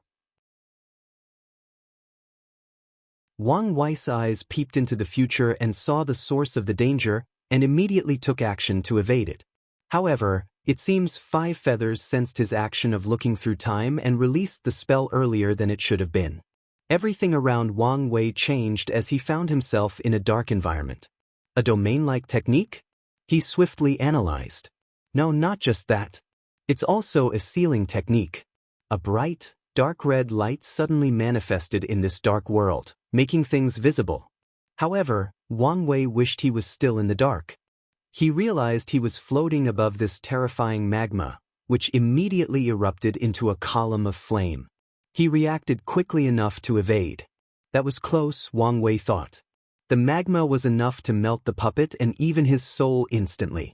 No, why didn't I sense such dangerous magma was so close to me? He quickly caught on the crux of the issue. The darkness around. It's not a simple lack of light, Wang Wei analyzed. She used the idea that fire is the source of light to control darkness Dao. And this lack of light doesn't just affect regular senses. How terrifying were Wang Wei's senses? With all his over-the-top and extravagant Daoists, he had so many ways to detect things. But this darkness still worked on him. Wang Wei evaded a few more columns of magma, and the thing seemed to have been tired of him evading, so it condensed a colossal arm to catch or slap him into oblivion. Wang Wei calmly waved his staff in a circular motion around him to create a yin-yang fish diagram. Then, under his control, he separated the magma into its 2 fundamental elements, earth and fire. He sealed these different elements, thus successfully neutralizing this magma. Wang Wei had figured out his next step, but before he could react, he suddenly felt dizzy and almost fell from the air. What's this? Am I poisoned? Damn it, it's the ash. One of the deadliest things about any volcano eruption is the ash, and this one was so potent that it worked on the puppet's body and his soul. He immediately surrounded himself in a bubble of infinite space-time layers. As such, anything that tried to get to him must destroy countless universes or space-time continuum. Unfortunately, that's precisely what 5 feathers did. A sandstorm manifested out of nowhere, eradicating all the layers around Wang Wei at an alarming speed. He immediately noticed that this sandstorm was created by combining Earth Dao and the sharpness of Metal Dao. Wang Wei's first instinct was to use the same strategy, divide them into their basic elemental counterparts and seal them separately. However, 5 feathers was not stupid, so the same method would not work twice. When he mobilized his yin-yang Dao, Wang Wei realized it did not work. He immediately understood the reason. 5 feathers must have used the changes between water and fire element to control yin-yang Dao, and when a paragon is using a Dao, how dare he, a small Empyrean, try to use it as well? Of course, such a method has limitations. For example, even if 5 feathers tried to restrict Wang Wei's Fate Dao or many of the others, it wouldn't work since they are not her expertise. Since yin-yang Dao won't work, let's try something else, Wang Wei thought. He smashed the sandstorm with his staff, and as soon as they came into contact, he changed the fate/destiny of this sandstorm so that they had never correctly fused. With his high battle experience, Wang Wei made the correct choice. However, 5 feathers anticipated his high battle IQ compared to hers and focused on one thing she had over him: she could react faster than him. No matter how powerful Wang Wei was, it did not change the fact he was using foreign means of achieving Paragon tier strength. 5 feathers was a full-fledged Paragon, while Wang Wei's was incomplete. He could use his experience and mind to think countless steps ahead of her, but he could not react as fast as her. His deductions are what made him close to her reaction time. All of this is to say that as soon as he dealt with the sandstorm, this apocalypse world changed. A swamp was starting to fill this sealed world at an alarming rate. Meanwhile, it started raining, but not water, but these terrifying metallic liquids heavier than a multiverse. Wang Wei calmly dodged the liquid metals, but each drop that fell on the swamp drastically accelerated the speed at which it rose. Time is running out, and my intuition is telling me my previous methods of dealing with these attacks won't work, Wang Wei thought, his mind working on overdrive. Swamp, a combination of earth, water, and wood elements. Liquid metal, a combination of water and metal Dao. No, given the terrifying weight, it probably also contains earth Dao. I see. Wang Wei knew what to do. He summoned his order disorder Dao. Order, all 5 elements Daoist aspects, characteristics, and functions will be rendered useless. Usually, Wang Wei would only need such a order to deal with people who cultivated the 5-element Dao. However, he was dealing with a being higher on the hierarchy scale than himself. So, such a blatant rewrite of the rules will not work unless he's willing to severely restrict it or pay a price. Disorder, willpower backlash. Boom. A terrifying power that embodies order, chaos, and all the fundamental rules of heaven and earth descended into this world and rapidly dissipated it. 5 feathers appeared in the eternal ascension world with an incredulous look.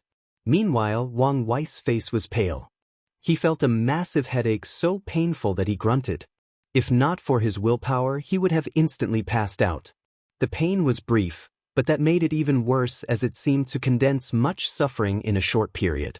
Wang Wei wiped the blood from his nose. I guess I should be happy since my willpower was tempered by a decent amount. If you find any errors, ads pop up, ads redirect, broken links, non-standard content, etc. Please let us know report so we can fix it as soon as possible.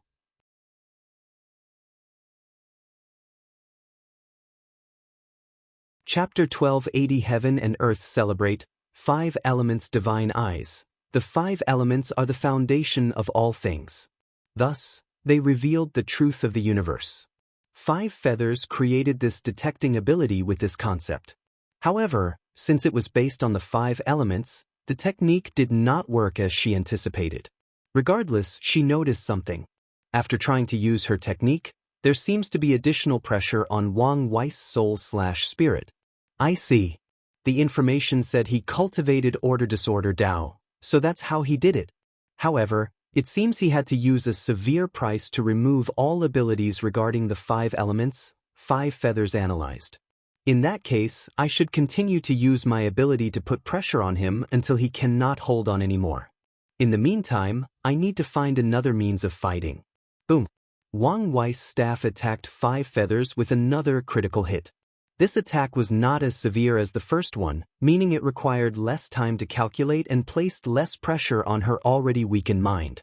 However, 5 feathers casually waved her hand to create countless universes to serve as shields. With her Grand Mist Wheel, this was a piece of cake. Although she could not summon creation lives from her main body, she could still use the Grand Mist Chi. Wang Wei's attack easily crushed these universes, but they delayed enough time for 5 feathers to evade. I could use my sub-Daoists, but they are only in the Empyrean realm, 5 feathers thought. She was already struggling with her own Dao, so these sub-Daoists would be even more useless. Even if she used her soul to boost them to Paragon tier, they would not be as effective. In that case, this is the only way to continue this fight, 5 feathers thought while wishing she had brought any Paragon artifact. Even without her Proving Dao artifact, she could forcefully break that Order Dao spell. While evading these attacks, she raised her hand, and a phantom of a world manifested behind her. Then, with a downward motion, a black cloud condensed above the sky before releasing a pool of thunder on her opponent. Wang Wei's lips twitched when he saw that phantom. He had long known that fighting paragons was something else. These people simply had too many means, making battles at that level extremely complex. One of these many means was chi/energy. The paragon's soul is so powerful, so it's not hard to imagine how much energy from the source chi space they could control. Most paragons will refine a unique mark they leave in the source chi space, making it easier to forcefully draw energy from that place and use it.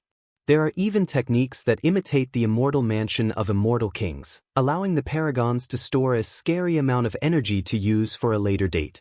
Wang Wei has a paragon soul, so he also prepared to refine his source chi mark before confronting the parasites. However, he was forced into this mess before he was completely prepared. He calmed down while thinking of a plan. He smashed the lightning coming his way, but the dispersed power suddenly turned into sharp blades, to his slight surprise. Wang Wei reacted swiftly, but two of the blades pierced his shoulder and tight right. He responded in time to use his true will to protect his soul. She must have spent some time studying immortal spells, Wang Wei analyzed. Such expert use of qi proved Five Feathers' accomplishment. However, this should not be surprising since she had most of the world's resources at her disposal. Considering this fact, her achievements would be less impressive since someone like himself could have done more. Wang Wei sighed as he dealt with the constant bombardment of these qi spells.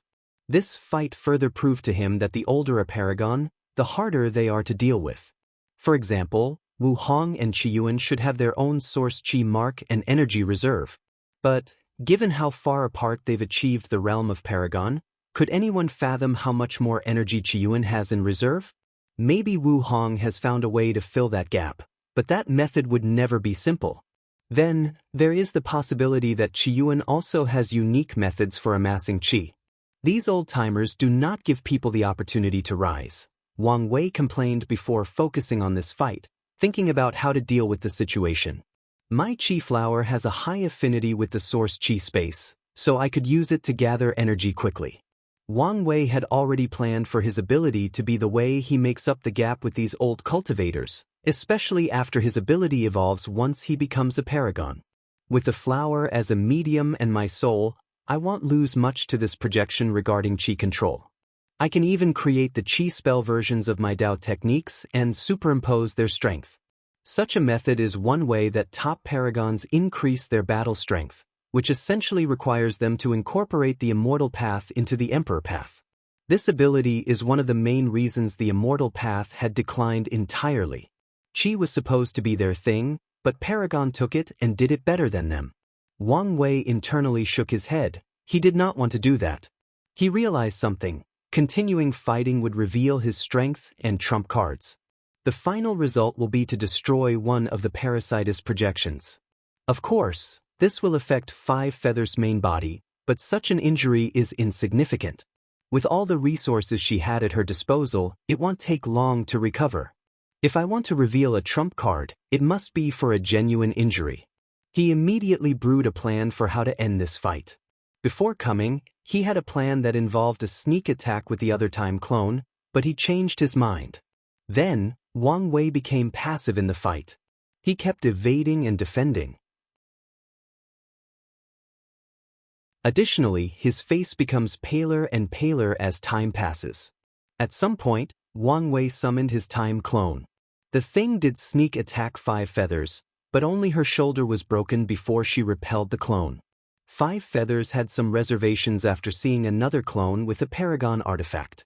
However, she realized her worries were for nothing. With Wang Wei's current situation, controlling a second Paragon artifact would only put more pressure on his mind. So, she continued using her 5-element Dao to force the order spell backlash. Boom! Five Feathers was about to use a terrifying light spell to end the struggle of these two vermin. A sudden change occurred between heaven and earth, and a vision spread to every corner of the eternal ascension world. There were golden lotuses, sounds of the Tao, sacred beasts flying, sages reciting the sutra, immortals showing their loftiness, and even emperors showing their approval. Five Feathers' face became ugly. Any sentient being who saw this vision instantly knew why it was happening. Wang Wei suddenly laughed. Although his voice was slightly weak, Five Feathers easily heard it. Paragons are inherently noble creatures since they are the embodiment of the Tao. The death of even the weakest of them will make heaven and earth mourn for days. However, You people have done so much that once you die, heaven and earth celebrate instead. 5 Feathers gritted her teeth and clenched her hand. That vision was a reminder of her future. Once she dies, heaven and earth will not mourn her, they will celebrate instead. Countless people will curse her existence and even wish to dance on her grave. Her infamy will be rewritten in the annals of history. What's with that reaction? Wang Wei chuckled. Shouldn't you have expected this to be your outcome? Don't tell me you expected some kind of dignity upon your death after everything you've done? Stop talking all this nonsense, 5 Feathers sneered. I only need not to die. Not dying. Wang Wei looked at her incredulously. Don't you understand that your fate has long been sealed? Had you spent all these years cultivating and raising your strength to the pinnacle of the Paragon realm, you might have a chance at surviving by running away. But now? Wang Wei shook his head. Even if I didn't have the destiny to eliminate all of you, once these paragons from Limbo return, you wouldn't survive. And even if they never return, do you think any of those 2 sons will keep you guys alive once you're no longer helpful? You don't know what you're talking about, 5 Feathers said with a terrifying killing intent. Is that so? Wang Wei smiled. However, it was not the charming kind, but the kind that made people wish they could beat him up. Methria already finds you guys useless and doesn't need you anymore, so she'll definitely eliminate you once she has the chance. Supreme Unity is cold and indifferent, meaning it's only a matter of time before he sacrifices you for his gain. So, as I said, your fate was sealed the moment you accepted their offers to become this world's ruler. If you find any errors, ads pop up, ads redirect, broken links, non-standard content, etc., please let us know reports so we can fix it as soon as possible.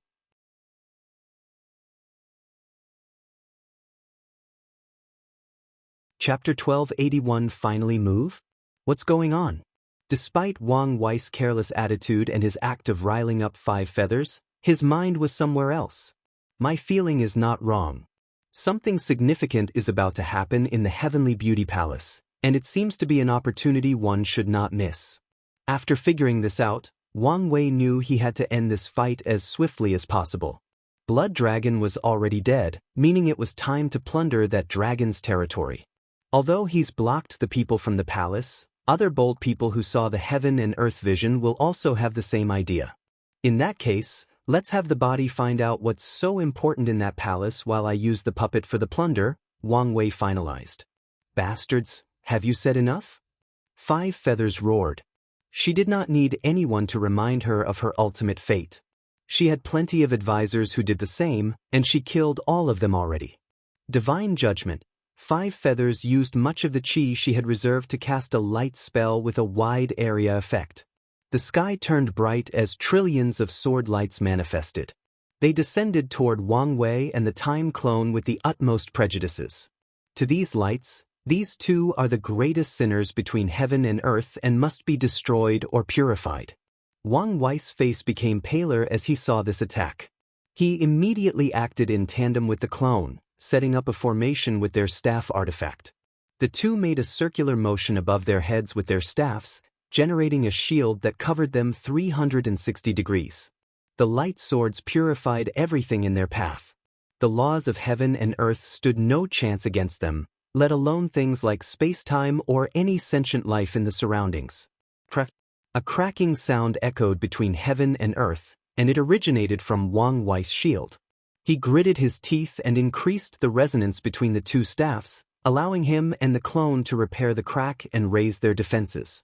However, soul blood kept dropping from his nose, which was an indication of his current state. 5 Feathers sneered after seeing this and used another spell. An incalculable amount of swords suddenly grew from the ground. Damn it, Wang Wei cursed. With these swords, he now had to defend himself from the sky and the earth. Wang Wei used his soul to mobilize the energy between heaven and earth to supplement himself. His actions created a vacuum of energy in the surrounding billion light years. Such an act should have disrupted the cultivation of countless people. Sadly, there was no longer anyone around. Keep struggling, you worm, 5 Feathers sneered before using one of her most powerful 5 elements Dao. The backlash immediately caused Wang Wei's shield to be destroyed. He gritted his teeth and did not give up. He worked with the clone to block these attacks with only their staff. They were initially the same, making them perfectly in sync. Additionally, Wang Wei used his ancestors' evading technique, allowing him to survive long enough. However, after a few seconds, the clone could no longer hold and was dispersed. Meanwhile, Wang Wei had a few light and regular swords stuck on his body. Wang Wei looked at 5 feathers with gritted teeth while evading. Then, a look of cruelty flashed in his eyes. Time-space Big Bang. With his space-time Dao, he condensed infinite space-time energy into a single point before detonating it. The explosion erased everything between heaven and earth, turning this battlefield into an area full of chaos and temporal anomalies. Wang Wei took this opportunity to run away. "You pesky ant, did you think you could escape?" said a voice full of derisions and mockery. Then, before Wang Wei could run far, a cage of blue energy trapped him. Wang Wei's aura was at its weakest, and now he was trapped. However, the cruelty in his eyes did not dissipate for a second. When 5 feathers saw him, she knew he was not a weak beast at the end of its struggle and was about to surrender or plead for his life. No, this was a trapped beast about to unleash its savagery to survive, no matter the cost. 5 feathers no longer hesitated. In this situation, she knew the best move to end this bastard. A soul attack. A phoenix entered Wang Wei's sea of consciousness, proudly looking down at his weak soul. "Damn you, woman," he yelled. He was so weak that the defense around his sea of consciousness was broken so easily. "Die, you annoying pest," the phoenix said before spewing out terrifying soul flames. Wang Wei reacted swiftly by summoning a pagoda, which was a soul defense technique. However, the phoenix was relentless in her attack, forcing Wang Wei to move deeper into his sea of consciousness as a form of defense. However, 5 feathers could tell he was weakened at an alarming speed. Soul Requiem. 5 feathers no longer hesitated before using her most potent soul attack. The phoenix released the terrifying flames before its feathers became sharp blades and attacked. Lastly, the phoenix released a sonic attack. Wang Wei's face turned ugly as he watched his pagoda explode. However, he reacted in time by condensing his true will into a protective shield around. "Finally, I can eliminate this pest and continue our era by at least 100,000 yuan epochs," 5 feathers thought excitedly. According to the rules of heaven and earth, it will take some time before another son of Era or destined one is chosen again. And even when it is, she knew there was no way for that person to be as talented as Wang Wei. If we can eliminate the next one too? She was excited thinking about this possibility. However, her excitement halted when she saw a smirk on the corner of Wang Wei's mouth. His following words sent chills down the phoenix's spine. "Found you," Wang Wei chuckled. His weak soul suddenly received a terrifying amount of energy, revitalizing it and making it more potent. Then, the soul seemed to have become a supreme swordsman capable of cutting everything in its path. Absolute soul cut. A terrifying sword flash rushed out of Wang Wei's sea of consciousness. The potency of this attack made the phoenix's face pale, but something worse happened. The attack was not directed at the projection, its target was the main body. 5 feathers was not stupid. She quickly figured out what had happened. Wang Wei lured her into his sea of consciousness by faking weakness, and while she was trying to kill him as soon as possible, he was creating a causality link to her main body. Arg! Wang Wei heard a cry of agony from the karma link, and he recognized that voice. Such a sound was music to his eyes, bringing out some of his masochist tendencies. He smiled before gazing at the phoenix. "Damn, this is not over," 5 feathers thought. "Of course, it's not over," Wang Wei said, seemingly capable of reading her mind. 5 feathers felt another chill down her spine and swiftly dissipated the phoenix. However, when her main focus returned to her body, it was already too late. A terrifying chain of fate bound the projection. The main Bodis injury weakened it and should have dissipated, but the chains did not allow this to happen. The thing was so overbearing that it forcefully overwrote her desires and even some of the rules of heaven and earth. "What are you going to do?" Five Feathers asked. "Make you pay, of course," Wang Wei replied. "That soul injury is nothing to you. With your resources, you'll probably recuperate in less than 5,000 yuan epics. I can't have that, can I?" Wang Wei pointed at her, and suddenly, a terrifying white dragon that covered a tenth of the Eternal Ascension world manifested.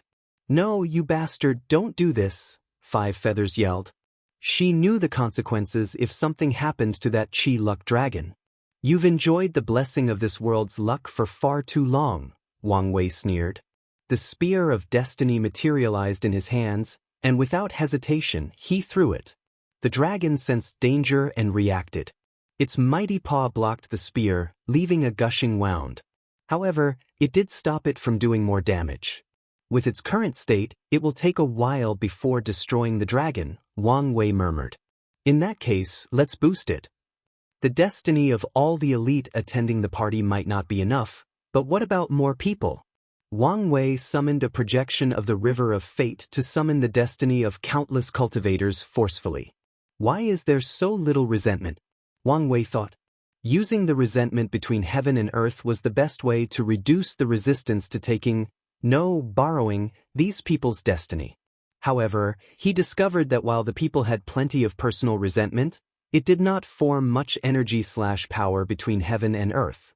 I should investigate this. Wang Wei had to use the laborious method of gathering these destinies. However, with his current strength, he could cover a fairly decent percentage of Eternal Ascension world. Boom! After being boosted, the spear pierced through the dragon's claw before heading directly through its head. The Qi luck dragon roared in agony, but the spear continued attacking until the dragon was about to disperse. However, another change occurred between heaven and earth. A purple Qi rushed from another territory and stabilized the dragon, preventing it from collapsing.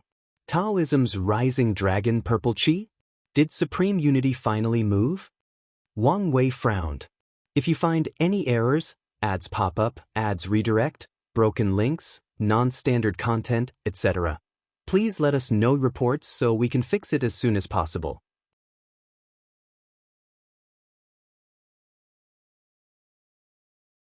Chapter 1282 Transcendent Technique Wang Wei observed with a frown. However, after waiting for a few seconds, nothing else happened. That's it? He thought. Did he only act to save her luck? He doesn't want to die? But why didn't he save Blood Dragon? Myriad thoughts flashed in his mind, analyzing the situation. It could be he acted because Blood Dragon just died. Without strong luck to support, that woman won't last long. There is also the possibility there is something special about her among the other parasites, so Supreme Unity wants her to stay alive. This analysis made sense, but he could not think of anything that made Five Feathers special. Her phoenix race was rare, but not to the point of being valued by a half-step Transcendent. So, unless I'm missing something, he might have just acted to prevent her eventual death since these people are still useful, Wang Wei analyzed. However, I should still research more about Five Feathers in case she is indeed special, but I don't know. Wang Wei squinted. It did not matter that Five Feathers' luck had not completely collapsed. With his mastery of luck Dao, such a weak Qi luck dragon is not different than a collapsed one. Once he deals with her, he'll use it to his advantage. He turned around about to leave. It was time for him to plunder. However, Wang Wei noticed the destruction around him. They had destroyed more than half of the ubiquitous hot spring world. Everything was in a state of void and chaos. Wang Wei saw the wail of the trillions of people, both mortals and cultivators, who died in the aftermath of their battles. He saw the remnant of Dao Path's cultivators' inner world. He noticed the scattered Immortal Qi or Immortal Path cultivators. He even detected the residual Dao rhyme of Emperor Path cultivators, who were the only ones who survived this catastrophe since they could revive themselves. Wang Wei shook his head. He tried to bring Five Feathers to a desolate place far away from the heavenly beauty palace and away from life. Sadly, the destructing nature of paragons was too great. It's a miracle the entire world was not destroyed.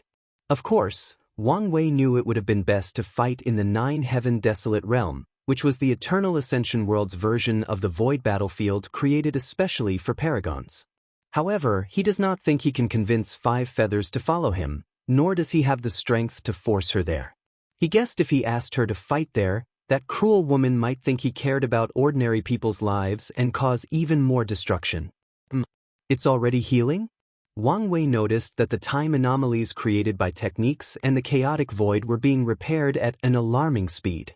Additionally, the special laws of the ubiquitous hot spring world that allowed it to give birth to unique hot springs were also being repaired at an alarming rate.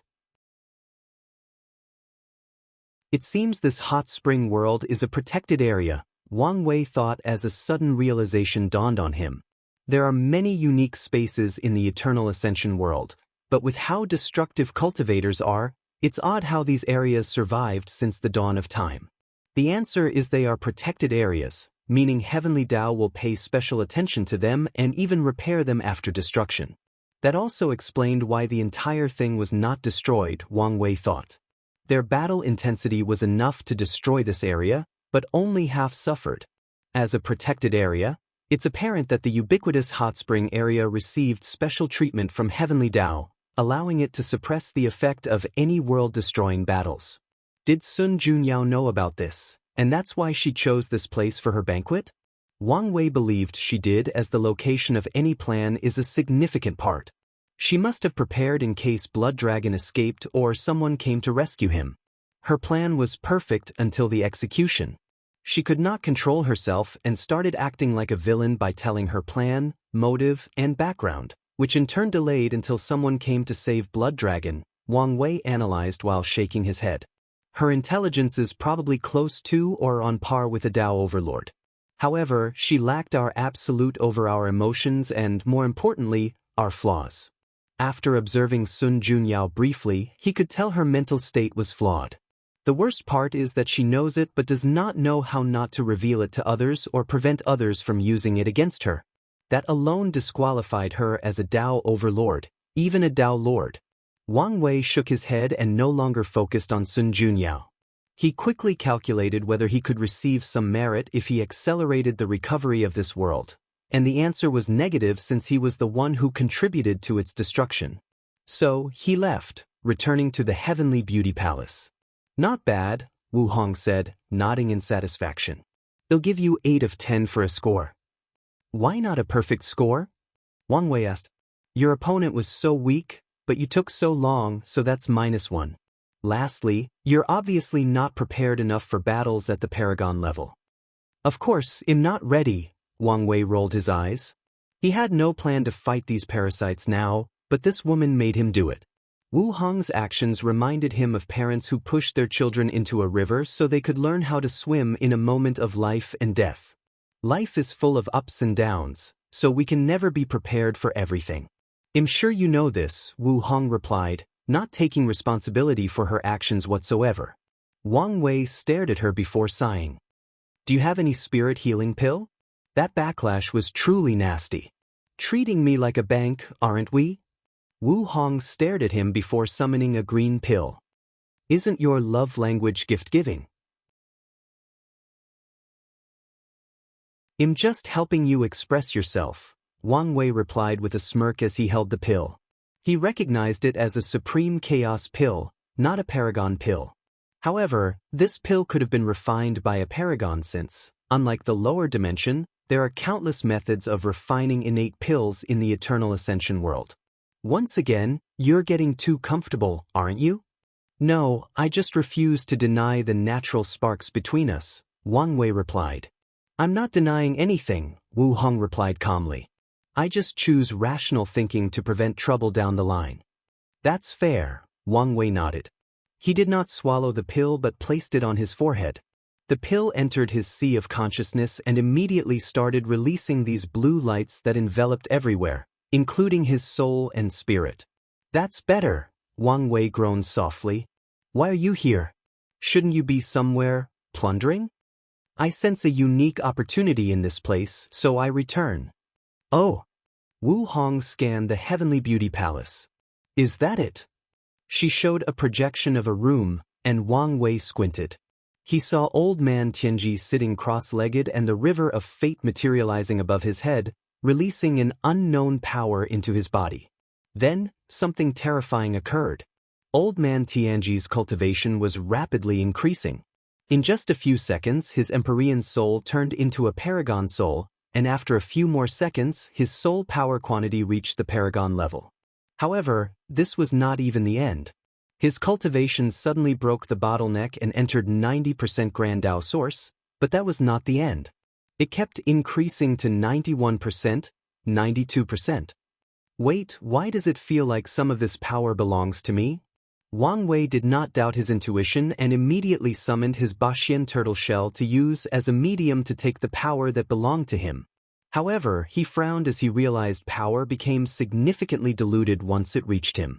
The rest of the power seems to belong to Sun Junyao, Wu Hong commented, and with a wave of her finger, she also took it. Old man Tianji opened his eyes and sighed. With that power, he could have reached 94%, but since these people acted, he only reached the peak of 92%. However, he was okay with it as he had anticipated. Although he hoped it would not happen, but knew the chances were low given Wang Wei's terrifying affinity with Fate Dao. I know this power, Wang Wei commented. It's the same when I changed the fate of the lower dimension and used it to boost my cultivation. Except, this one is 1,000,000,000 times more potent. That's a transcendent technique, Wu Hong said with a serious face. By participating in world-changing events and altering the fate of someone or an entire world, he can condense this pure fate power with all kinds of effects. After participating in an event that killed a paragon that controlled 1/10 of a world's luck and injuring another, his cultivation can reach such a terrifying level in an instant. The room was instantly quiet. Wu Hong and Wang Wei knew how terrifying such a technique was. With the strength, how easy was it to influence an entire world? How about killing Paragon? With such a technique, it's easy to imagine how terrifying the force behind it is. The number of paragons must be astronomical. Are those two so powerful? Wang Wei asked. No, Wu Hong replied with absolute certainty. This event has proven to me there is a vast difference in strength between people in their realm. The difference might be larger than a peak boundless paragon and Immortal. We made the right choice not to settle for these incomplete methods. If you find any errors, ads pop up, ads redirect, broken links, non-standard content, etc., please let us know reports so we can fix it as soon as possible.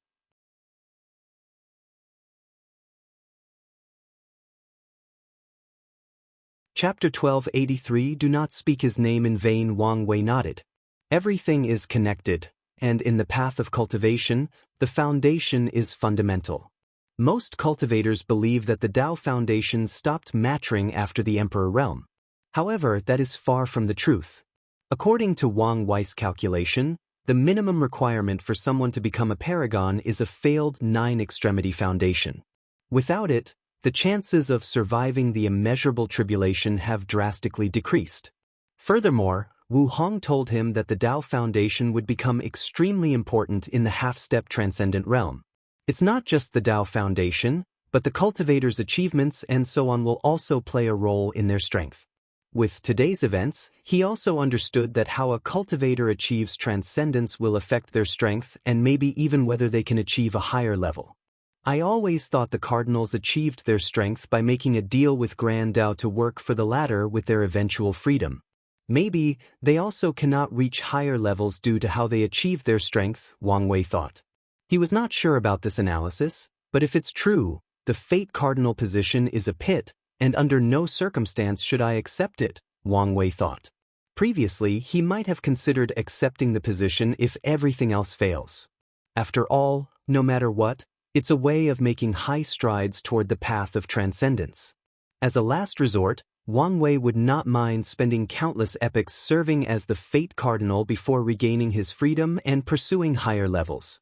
However, if this position cut his path forward, he would rather die than take it.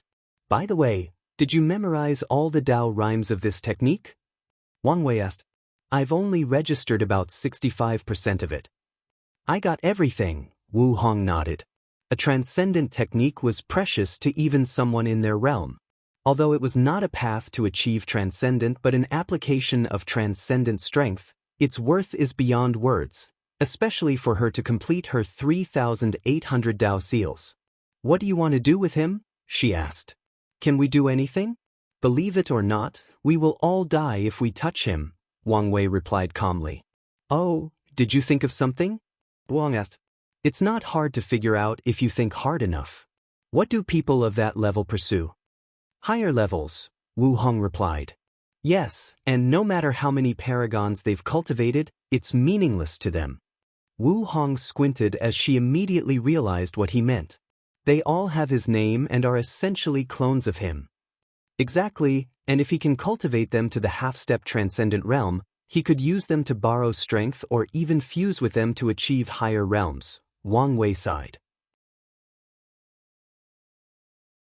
He figured it out so quickly because that's precisely what he would have done. That old man Tianji must have been planning this for heaven knows how long. Who knows how many half-step transcendents he must have cultivated and swallowed. I'm sure this technique has some limits, but even so, I reckon he must have walked very far on the transcendent path. Boom! The world trembled slightly, and everything stopped. All cultivators, matter, energy, and even the rules of heaven and earth. Only two people were not affected, Wang Wei and Wu Hong. Then, a pair of eyes appeared above the sky, glancing at them. "Two little ants figured out my plan?" A deep voice echoed between heaven and earth. Wu Hong and Wang Wei immediately felt a few running deep through their souls. This was not because of their character or flaw in their mind, but the instinct reaction of a creature meeting a higher life form. However, even as lower life forms, these two were extraordinary. They remained calm, controlled their body's natural instincts, and calmly looked at that pair of eyes. "Interesting," said the voice before looking in the distance. Two people who were fighting were now looking at him. One of them was indifferent, but the latter sent a warning. However, he did not care. Although they were in the same realm, these two were too weak, so the eyes focused on the ants. "I command you to be able to keep calm in the situation," said the pair of eyes. "However, you know too much." A colossal hand descended from the heavens toward these two. He did not want information about his plan to get out. Although a few people on his level suspected his plan, no one knew for sure. Additionally, he could tell these two were highly talented, with the potential to reach his level, especially that woman. After seeing her, he felt a tiny threat. Although it was nothing to him, what cultivation were they? One was a towering mountain, and the other was an ant, yet the ant could threaten the mountain. Just the fact she was a threat proved her potential. If any of these two reached his level, they could use this information to scheme against him. Old man Tianji did not want to leave such a flaw and possible threat behind. As the hand descended, Wang Wei and Wu Hong were powerless.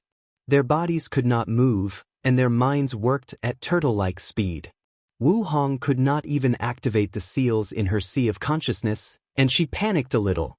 She had so much hope and potential, so how could she die here? Meanwhile, Wang Wei was calm, so calm that it could be described as carefree. This was not the first time he had met those transcendent big bosses, and he could predict what would happen next. And as expected, the hand stopped midway. Old man Tianji had to stop as he felt two terrifying killing intent locking him. It was so intense that a chill ran from his soul, through his spine, and down into his feet. He quickly scanned the source and discovered they originated from the upper stream of the River of Time. He tried to find who it was but to no avail, but he knew that if he continued his actions, even one of those killing intent was enough to eliminate him. So that's how it is, he thought, secretly sighing. He understood what was happening and quickly thought through time. "Senior, forgive my ignorance." "Scram," said a beautiful, almost angelic voice. It was too bad it was extremely cold, so old man Tianji did not dare enjoy it. "Thank you for your generosity," he swiftly said. He took one last glance at the eternal ascension world. How stupid I was. I know this world was a source of trouble, but I acted so brazenly. He had heard of the all-seeing temple's prophecy and had prepared for the upcoming chaos. However, Old man Tianji was convinced he could survive this forthcoming catastrophe. Better yet, he might take this opportunity to reach new heights. However, after today's events, he realized he was too confident. If he's not prepared, even someone like himself might fall into the upcoming disaster. No, my preparations are not nearly enough, Old man Tianji thought.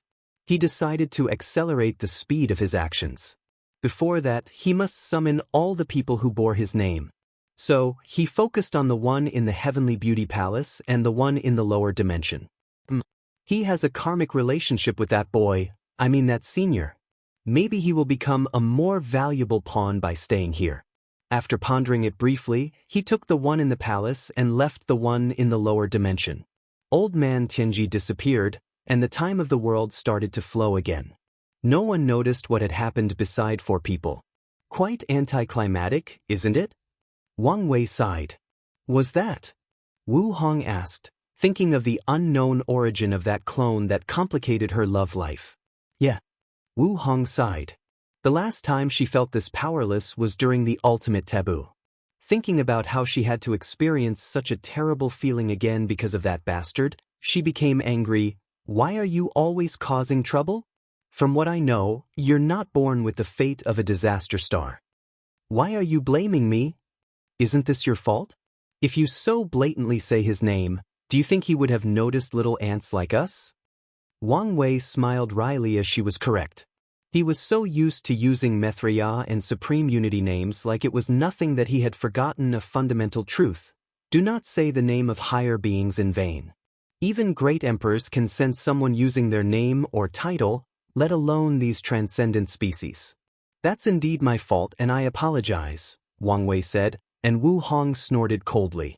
I know it's a terrible feeling realizing how weak and insignificant we are, Wang Wei continued. However, isn't this the best motivation for us? One day, we will stand at their level and even surpass it. They had this confidence since there were many signs that they'd succeeded already. Although it was not 100% guaranteed, this fact was enough to give them more confidence than 99% of all sentient beings. If you find any errors, ads pop up, ads redirect, broken links, non-standard content, etc., please let us know reports so we can fix it as soon as possible.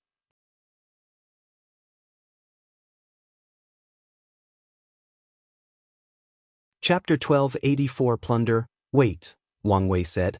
Were you scared? He asked, looking directly into her eyes. Wu Hong was calm, but he knew her better than he knew the back of his hands, so he saw the signs. By the blessing of the Tao, Wang Wei said in shock before laughing out loud. The proud and mighty Empress Wu has such a moment of weakness. This is the greatest day of my life. I don't know what kind of delusion your mind has conjured, but don't involve me, Wu Hong replied calmly. Sadly, Wang Wei ignored her words. This moment will feed my existence for trillions of yuan epochs? No, for eternity, Wang Wei continued. I will tell everyone, especially our kids. I can picture it now. When I tell them of the one time I saw their scary mother trembling in fear. Yes, I can see it. Their tiny eyes became wide in shock. Then, they'll look at me in disbelief, wondering whether the emotion known as fear could even be associated with their mother in the slightest. By the grace of the ancestors, this is truly the greatest moment of my life. Wang Wei's joy was palpable, almost illuminating the private room. Meanwhile, Wu Hong was gloomy.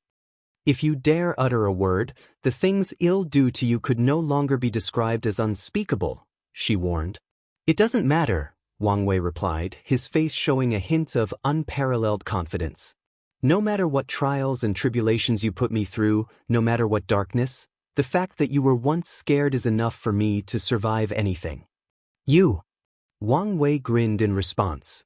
Then, a cunning light flashed in Wu Hong's eyes. Her demeanor suddenly changed as she became sad and even docile. Such a temperament immediately made any man wish they could protect her. She materialized a tissue and started crying. How can you be so cruel? This is the first time I've shown such a vulnerable side to you, but now, you're weaponizing it against me and even our future children. How can you do such a thing? Wang Wei stood before her in shock. In his wildest dream, he never thought that would be her reaction. The rudeness of the situation and Wu Hong's current state instantly made him want to reach over and reassure her that he was just joking. Luckily, he immediately woke up and realized what was happening. Well played, he praised in his mind. Unfortunately, she had met her match. Okay, your little act won't work on me. Your future self sent a clone in the past to prevent me from having a harem. Our relationship was destined to have some toxicity. Accept this loss and move on. You bastard, Wu Hong said, returning to her calm and authoritative self. This is not over, she declared after putting the tissue away. I'm sure it's not, Wang Wei smiled. They have an eternity to spend together, so it's great for their relationship to have its uniqueness. Otherwise, they will face the same fate as most Dao partners, getting bored of each other. By the way, why were you scared? Didn't you already guess about our future selves? Of course I have, Wu Hong replied. But I'm not as crazy as you to put so much faith in my so-called future self. Have you never wondered whether these people protected us as our future selves? What if they are someone else pretending to be? And even if they are ourselves, who knows how much we've changed? At their levels, the past might not matter much to them. Wu Hong sighed. The entire situation seems ridiculous and unnecessarily complicated to me. Wang Wei nodded. Of course, he's thought of all these questions and possibilities. All I can say is firstly, we cannot interfere in these battles yet, so we have no choice but to believe. Secondly, there are no signs of a problem so far, so all I can do is keep calm, retain that level of faith, and keep my guard up if I detect or deduce some kind of anomaly. Wu Hong looked in the distance. In this overtly complex situation, his mindset was the best choice. It seems I must enter the dark truth as soon as possible. She realized that since the ultimate taboo, she might have become conservative in her actions. Otherwise, after so many years, as long as she took the risk and left the Eternal Ascension world, there are plenty of ways to heal her injuries and return to peak strength. Don't you have plundering to do? Wu Hong said, looking at him. Damn it. Wang Wei almost forgot. Wait, here. Wu Hong handed him the power of fate she took from old man Tianji. This is Sun Junyo's share. Give it to her. Wang Wei nodded before teleporting away. Wu Hong calmly watched him leave, and a few seconds later, she smiled. She was correct in thinking he could bring some colors to her life. Let's continue observing before making any final decisions. Although she had a favorable view of him, this was not something she could decide after only 2 meetings. Anyway, they had eternity before them, so there was no need to rush. Wang Wei teleported to the domineering dragon realm. He scoffed at the name as he knew the blood dragon changed it after taking control of this territory. Wang Wei immediately detected countless energy powers, so he focused on the largest one. He saw countless people attacking this beautiful palace, which was surrounded by auspicious clouds, dragons roaming around, and floating in the void as a massive ocean held it up. A powerful shield surrounded the palace, and no matter how many people attacked it, it remained intact. The Dragon Palace, Wang Wei muttered. This was Blood Dragon's primary residence, meaning it was the place with the most outstanding amount of resources. Wang Wei flew to his people. Sect Master, you're finally here, Wang Qi said. He recognized the latter from his aura despite Wang Wei still being inside the puppet. What's the situation? With the help of the changing Fate Hall and the Fate Guard, we've plundered the most powerful branches, outposts, and allies, Wang Qi explained. The Blood Dragon ruled trillions of worlds, universes, domains, and realms. As such, he needed help to control such vast territories, so he had many branches and allies scattered in his territory. So, that only leaves the Dragon Palace, Wang Wei nodded.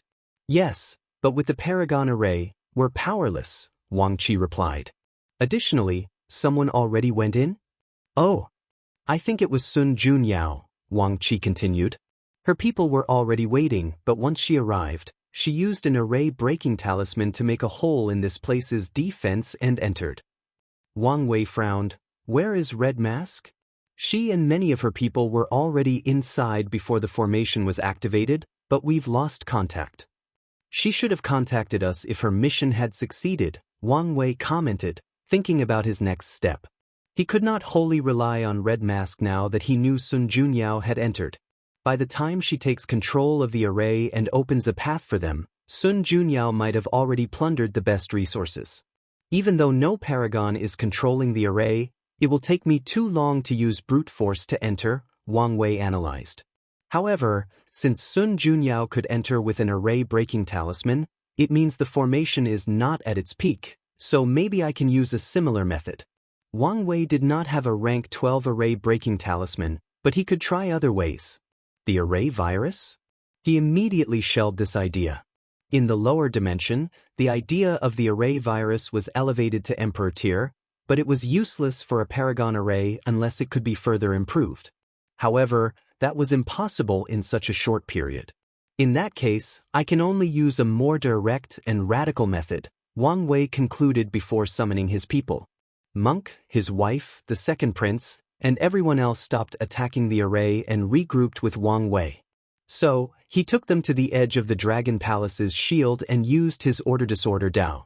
Wang Wei used the same technique from his fights against Five Feathers, except his target was this array shield. He did not target the entire thing but made a hole deep enough for their team to enter. Such a clever maneuver allowed him to achieve his goal while drastically minimizing the potency of the willpower backlash. "Let's go," Wang Wei said as he led everybody inside. The group's action caught the other people's attention, so a few clever people thought this might be their chance to enter, so they rushed into the hole. Sadly for them, Wang Wei's team did not take kindly to these leeches.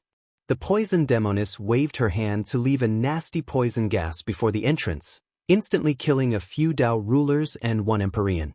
The gas dissipated after the team entered, and the hole in the formation healed itself. If you find any errors, ads pop up, ads redirect, broken links, non-standard content, etc., please let us know reports so we can fix it as soon as possible.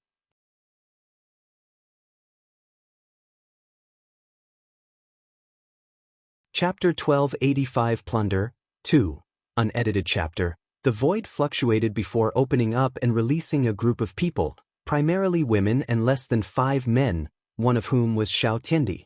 The group calmly landed before looking around. "Palace Lord, do we really have to give up the array central area?" asked one of the women.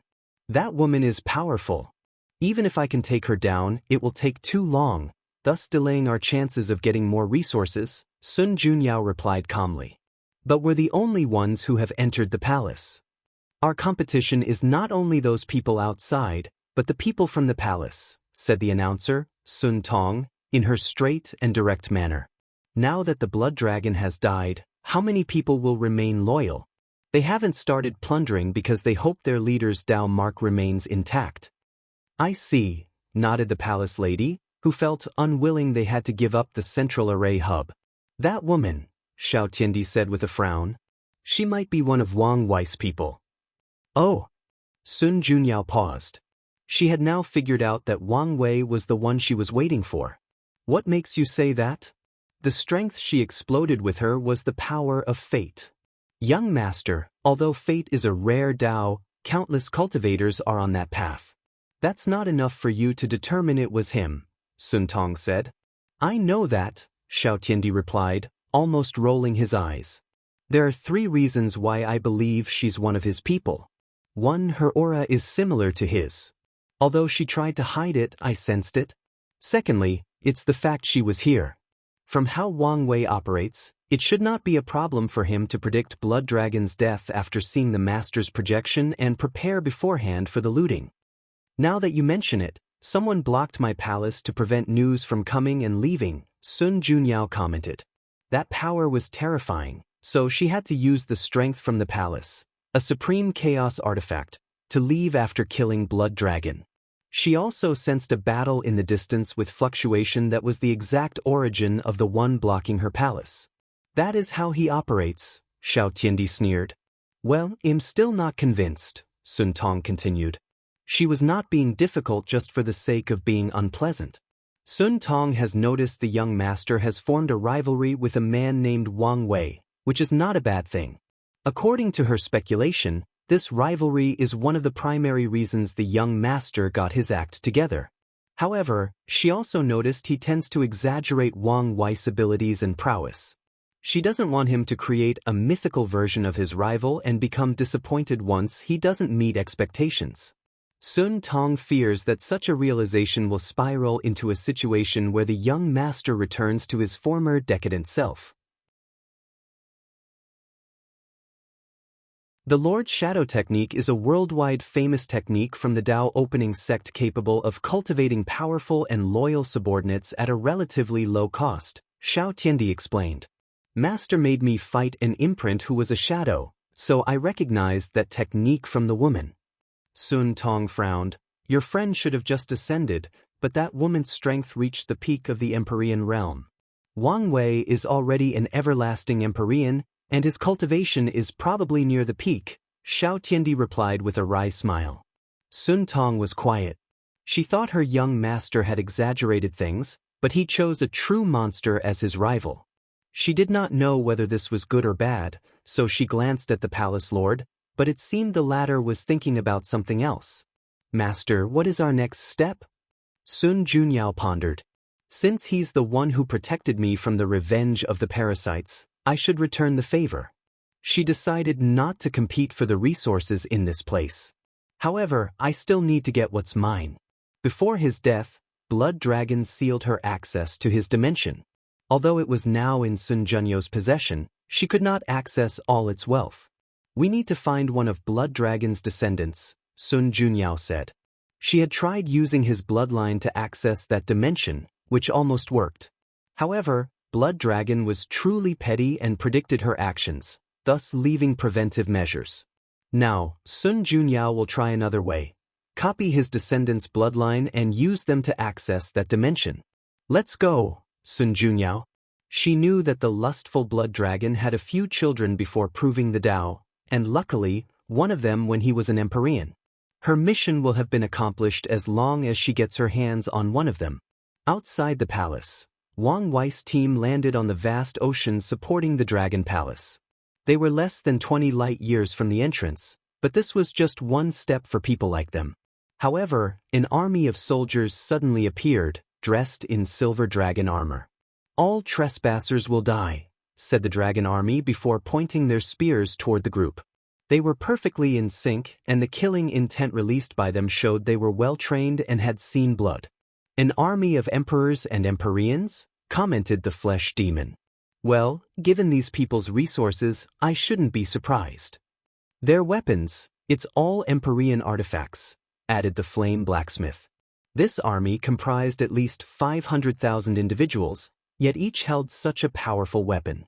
Wang Wei frowned the moment he saw these people. Something feels wrong, Monk said. Indeed, Wang Wei nodded.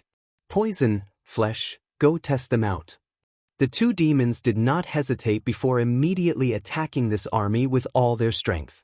However, the devastating destruction that many anticipated did not appear.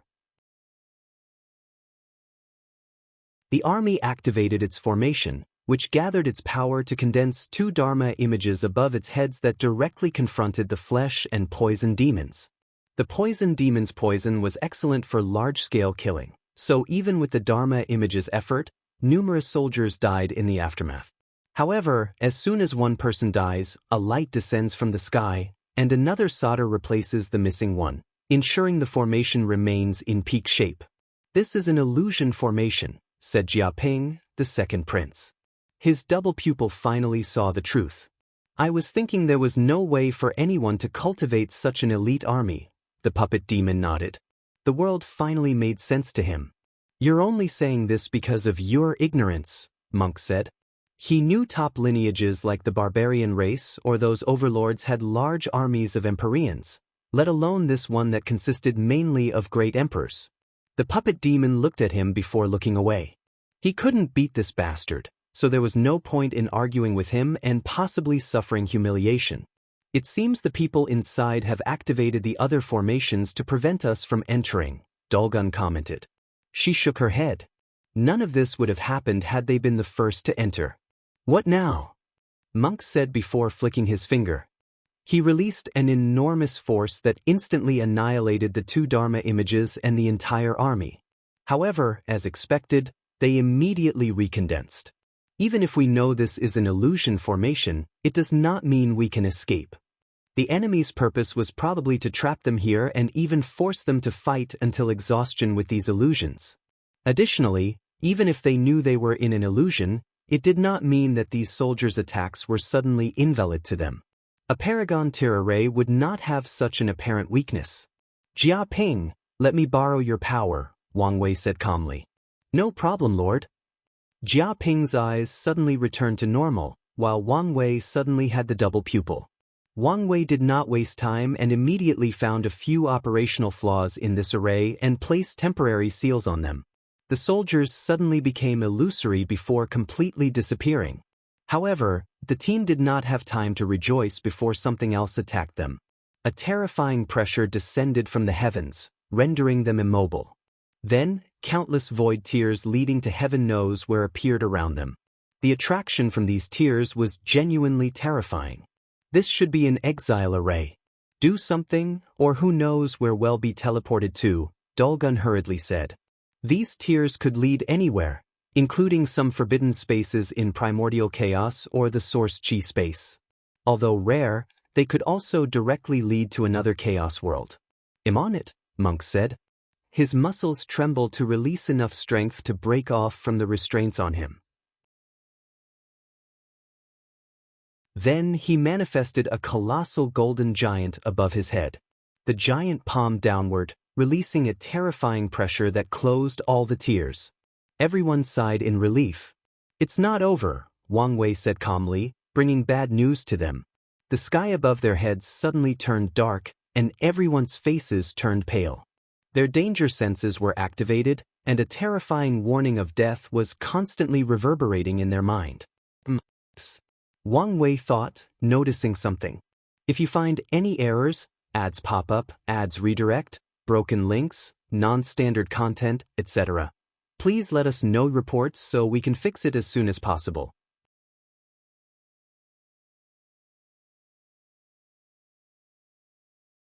Chapter 1286 Plunder 3.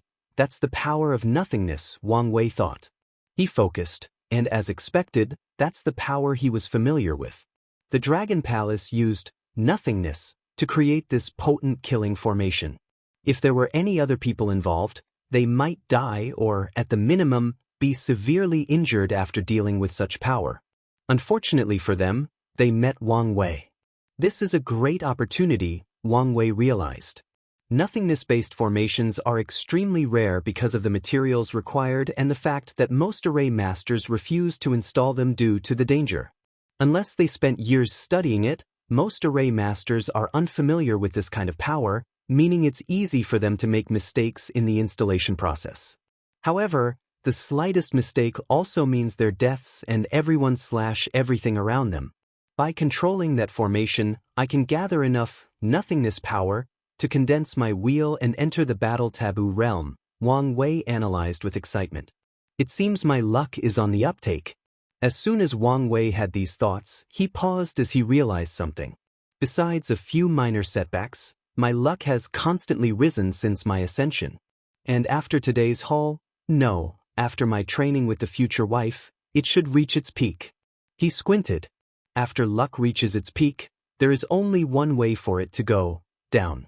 In other words, Wang Wei can already predict that his life will not be so good once he's done training with Wu Hong. I must be ready, he thought. He realized that Supreme Unity was the only person who could truly make his life miserable. In other words, the latter should be making a significant move soon. A sense of urgency suddenly loomed over Wang Wei. However, he also understood this was not the time to be worrying. He no longer wasted time being distracted and summoned his nothingness wheel to control the upcoming power, allowing their team to navigate this killing array unharmed. He used nothingness for his flesh enlightenment? How crazy is this guy? Monk thought as he saw how Wang Wei dealt with this situation. The barbarian race is masters of body refiners, so they've tried a few times to walk the path of nothingness throughout their history. Unfortunately, everyone brave enough to use that concept, except for one, died tragically as their bodies, souls, and Tao were extinguished by the very power they had tried to control. The only survivor was an inextinguishable paragon who wanted to change his concept from eternity to nothingness. To that barbarian's credit, he made excellent achievements in the path of nothingness during his attempt. His achievements were even higher than Wang Wei. According to Wang Wei's division of the power nothingness, there are 4 stages: intangible, void, emptiness, and true nothingness. Wang Wei was currently at the peak of the void stage, and once he achieves taboo with this power, he'll enter the emptiness stage. That barbarian reached the peak of the emptiness stage. Sadly, he made the same mistake as everyone who tried to walk this path, trying to control true nothingness in one step. According to Wang Wei's recent speculations, he'll only achieve true nothingness after entering the half-step Transcendent realm. That barbarian did not understand this and almost died in his attempt to control true nothingness. Luckily, he was a wise man and controlled his greed. At the last moment, he abandoned this path despite it looking like he was so close. While Monk and Dulgun, the only ones who recognized Wang Wei's feat, were in awe of his actions and accomplishment, the latter finally led the team into the Dragon Palace. However, Monk learned an essential lesson from this experience. Only crazy people can become anomaly-level talents. There is no need for me to hesitate any longer, Monk thought. He listened to Wang Wei's suggestion that he may need to enter the taboo battle realm to be considered an anomaly, and he's been deducing a technique to do so. He succeeded with his Supreme Chaos Treasure, which helps people create techniques. However, only partially, since all his calculations said he would explode and die instead of increasing his fighting abilities. His wife, usually the voice of reason, convinced him to take things slow and not rush into trying this method. He agreed with her, but now, he decided to rush things by asking Wang Wei for advice. Although that would result in him releasing information about a technique that allowed someone to achieve taboo, he did not care. This technique is flawed, and he might never finish it without proper guidance. After entering the Dragon Palace, Wang Wei saw a small army of 1,000 men waiting for them. This army was the same as the illusion, except this one was real. No, they were more potent since they were all Empyreans. However, he did not want to waste more time, so he annihilated them with one staff smash. Now, he needed to ponder what their next step was. Wang Wei wanted to go directly to the central array hub to control the nothingness array. However, he knew this was not the best utilization of their manpower. Since he tasked Red Mask with a mission, he should trust her to succeed. "We will divide from here," Wang Wei said. "I'll go to the treasury to secure it. Monk, your task is controlling the alchemy room and the other professions. Capture these professions alive. We need them to work for us." Wang Wei was in desperate need of capable professionals, especially after today's event. The people from the Changing Fate Hall have amassed an absurd amount of resources, so there is the possibility they'll stop relying on the hall. At least, not for a couple 100,000 yuan epics. Luckily, Wang Wei had predicted this and prepared. He sent his people to accompany these mercenaries. He tasked them to focus on taking finished products during the raid and leave the rare materials or resources to the hall members. He did this so these people would have no choice but to rely on the hall to turn these rare resources into finished products like pills, talismans, and artifacts. However, he also needed many professionals for his plans to work, so he targeted Blood Dragon's team. "I can go with him," the Flame Blacksmith suggested. "No problem," Wang Wei said. "Dulgun, your task is the Spiritual Medicine Garden. Puppet Demon will be under your management. Jia Ping, your goal is the Blood Dragon's cultivation room." The second prince's eyes lit up as he realized the importance of such a find. Any places that a higher being like Paragon has cultivated for so long will be embedded with an incalculable amount of Dao rhymes, turning it into a cultivation holy land. Not to mention, there must be countless precious arrays in such a place to accelerate Blood Dragon's practice. Flesh and Poison Demon, Your task is to find where the blood dragon kept his luck-condensing artifact. He might have kept it on him, so it's fine if you don't find it.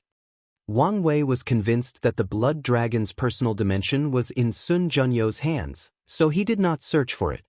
The rest of you need to make as much noise as possible to distract and disperse their forces, Wang Wei continued.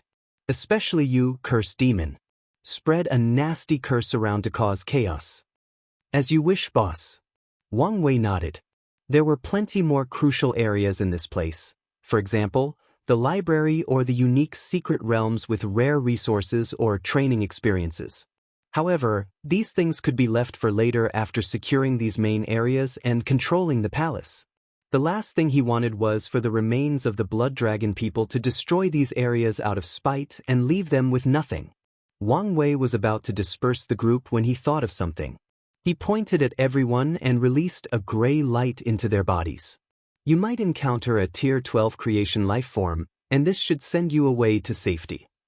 Wang Wei was not sure whether Blood Dragon had cultivated any Tier 12 creation creatures. It's possible since creations cannot disobey their creators. However, it's also possible the dragon was paranoid, and out of fear of being betrayed and having his power usurped, he never created any. After all, although creation life forms can't betray their master on their own, it's something else if someone intervenes. Although rare, it's not as rare as an Eternal's, Ava, betraying them. Alright, let's move, Wang Wei said before disappearing. He broke through countless spatial layers and a few dimensions before finding the treasury location. And, as expected, there was a gatekeeper, which surprised him slightly. A Dao monarch, Wang Wei thought. And an insurgent.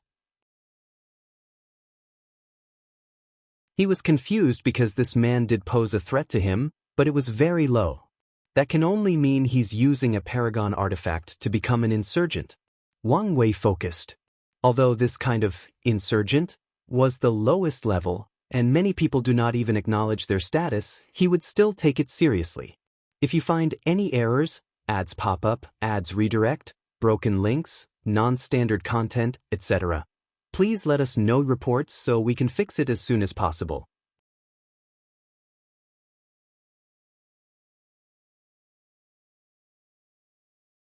Chapter 1287 Plunder, 4. Wang Wei looked at this middle-aged man with a subtle aura of demons and beasts. He was composed, as if he was confident in his abilities. This was odd since artifact insurgents were often looked down upon. So, Wang Wei had to wonder about this man's source of confidence. Who are you? Wang Wei asked. A dead man does not need to know my name. So, it's Exin Tangtian, Wang Wei added, having already divined this much information. However, his actions made this guardian frown. Wang Wei was a master at controlling a conversation's rhythm, so with this simple move, the advantage was already on his side. So, Exin Tangtian, why are you so loyal? Wang Wei asked. Your oppressor is already dead. But instead of taking this opportunity to get some remuneration and running away, you're still doing his bidding. Why is that? What do you people know? This is only a temporary setback. Once the Lord returns, none of you can survive his wrath, Exin Tangtian sneered. He will hunt all of you until the end of the earth. Wang Wei calmly looked at this man. Your threat is not as intimidating as you think. As long as these plunderers hide in the lawless zone, they'll be fine. Even if Blood Dragon returns, what can he do? With his terrible fighting ability and the rules of the lawless zone, he'll be useless even if he invaded with all his troops. Exin Tangtian was immediately speechless. These words had some truths to them. The lawless zone rejected any form of intervention from the outside world, so these people might get away with it if they hide there. Not to mention that by the time he revives, there should be a few more paragons in this world, Wang Wei added, and Exin Tangtian's face contorted. With all the resources plundered, he knew it was guaranteed that a few peak Empyreans would immediately attack the Paragon realm after they left. In the current political climate, one Paragon is enough to disrupt the situation, especially if it's someone highly gifted in fighting or, worse, a boundless Paragon. All these created a sense of urgency in Exin Tangtian's mind. You still haven't answered my question, Wang Wei said. Why are you so loyal? The controlling method Blood Dragon used in your soul should have dissipated after his death, unless he went as far as using a Dao mark as the basis of the technique. But even if he did, his weakened state should be enough for you to take the risk of removing it. Why do you care? Xianxia snapped before summoning his Paragon artifact, a bracelet. He activated it, transforming him into this golden ape with black armor, boxing gloves, and a terrible fighting intent. Xianxia had turned into a Saint Battle Ape, one of the most powerful demon races in the Eternal Ascension world. With hesitation, the ape punched Wang Wei. This was a simple punch, but it contained such a potent fighting intent that the surrounding space and time twisted. It was as if this battle-intense purpose was to fight anything between heaven and earth, including conceptual existences. I like to figure people out, and your actions haven't made sense to me yet, Wang Wei calmly responded as he evaded the punch. It seems that the fact that Blood Dragon allowed you to be one of the few Tier 12 cultivators in the world has twisted your psychology, somehow, making you feel special. But is this enough to be this loyal? I don't think so. Wang Wei evaded millions of punches, and during the entire thing his eyes never left Xianxia. The latter roared in anger and frustration before using even more potent battle techniques from the Saint Battle Ape clan. However, the result was the same. I see. Your loyalty is out of fear, Wang Wei continued. But is Blood Dragon so terrifying? A ripple suddenly emanated from Xianxia after hearing these words, and Wang Wei took this opportunity to read more about the latter's fate. So, that's what happened. He once faked his death to catch all the people who wished to betray him, so this fear remains in your heart, Wang Wei nodded. He had to admit that his view of the dragon increased slightly after seeing how he put the fear of God into his subordinate after faking his death. Shut up, you damn rebel, Xianxia yelled before his fist turned golden, and he smashed down. Wang Wei calmly raised his staff to block that attack. It was so potent that he flew a few kilometers away before stopping. However, a smirk could be seen in the corner of his eyes. It's done, he thought before suddenly condensing millions of runes that rushed into the Paragon array protecting the treasury. No, a woman's voice emanated from the formation area, followed by an intense energy fluctuation. Unfortunately, it was pointless as the runes sealed core areas and minor flaws in the formation. What have you done? Roared Xianxia. Wang Wei calmly looked at him. Now that his main objective was accomplished, there was no point in wasting time with this bastard. He suddenly appeared before the ape and punched it in the stomach. Xianxia howled in pain. Then, to his horror, he swiftly transformed to his human shape. Wang Wei took the bracelet from him and observed it. An artifact with summoning and demon-controlling laws? Interesting. He realized the artifact's primary purpose was to collect powerful creatures to summon in battles while also transforming into them to acquire their bloodline abilities. However, Xianxia only had the ape inside, which showed how much trust the Blood Dragon had in him. Such a precious artifact was wasted on you, Wang Wei shook his head. He was not saying that just because there was only one creature inside. The Saint Battle Apes were one of the most powerful demons in this world, especially in the previous era when one of the tribal sacred mountains' two primal paragons belonged to them. Whenever there was a conflict with the pre-March Origin Temple, this race was on the front line, tearing the enemy apart. Their achievements in body refining and fighting had reached the peak of the world.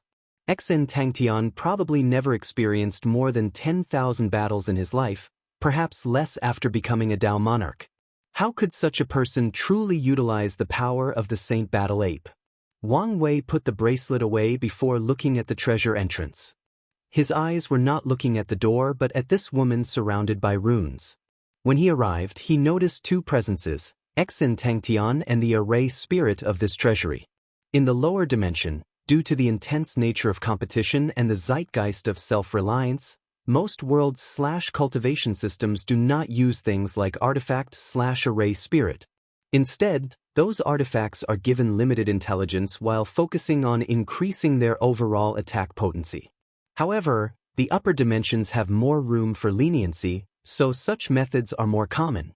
Wang Wei was not surprised that this protective formation had a spirit that could control it. However, he also realized the danger of this spirit. It will be exponentially more challenging for him to forcefully break through the formation with a spirit controlling. More importantly, even if he did, the latter could destroy everything out of spite, and there would be nothing he could do about it. So, Wang Wei had to lower her guard during his fight with Exin Tangtian, find its weakness/flaw, and seal them. She is resisting so damn hard, Wang Wei thought while shaking his head. I should warn the others if they encounter a similar situation. He didn't want any of them to be careless and make him lose a substantial amount of resources. Wang Wei sent the news but immediately sensed something. One of the protective measures he left on his men was activated. His eyes penetrated countless dimensions, and he saw someone pursuing the second prince. A look of shock and anger flashed in Wang Wei's eyes as he saw that person. He saw something that he thought was impossible. He saw a heaven will paragon. Great emperors who continue to absorb heaven's will to cultivate have their paths cut off since 99% die at Empyrean's immemorial tribulations. Despite this low possibility, many people still succeed and become heaven will Empyreans. This world is too vast, there are too many resources, and there are too many cultivators, thus making it possible to give birth to heaven will Empyreans. However, that's how far this path goes. None of them should be able to survive the Paragon tribulation. Damn it, that bastard blood dragon deserves to die by lynching, Wang Wei cursed. He knew what it would take to cultivate such an entity. The first was countless heaven wills, and the number was not just to develop someone to 90% Grand Dao source. No, Wang Wei could predict that this bastard had experimented with countless people before he succeeded. As such, the number of heaven wills wasted in such an experiment was astronomical. The second requirement for this plan to succeed was talent. Only an extremely talented individual whose Dao heart, mind state, and willpower had reached the peak would have a chance at surviving the Paragon tribulation. No person/group with a sane mind would waste such a talent and force them to walk the heaven will path. But this bastard blood dragon did precisely that. Damn it, I want to revive this bastard to kill him again, Wang Wei said with gritted teeth. Such a talent would be considered a boundless paragon seed in any faction, but that dragon ruined it. As someone who loves talent, Wang Wei felt great pain. If you find any errors, ads pop up, ads redirect, broken links, non-standard content, etc., please let us know reports so we can fix it as soon as possible.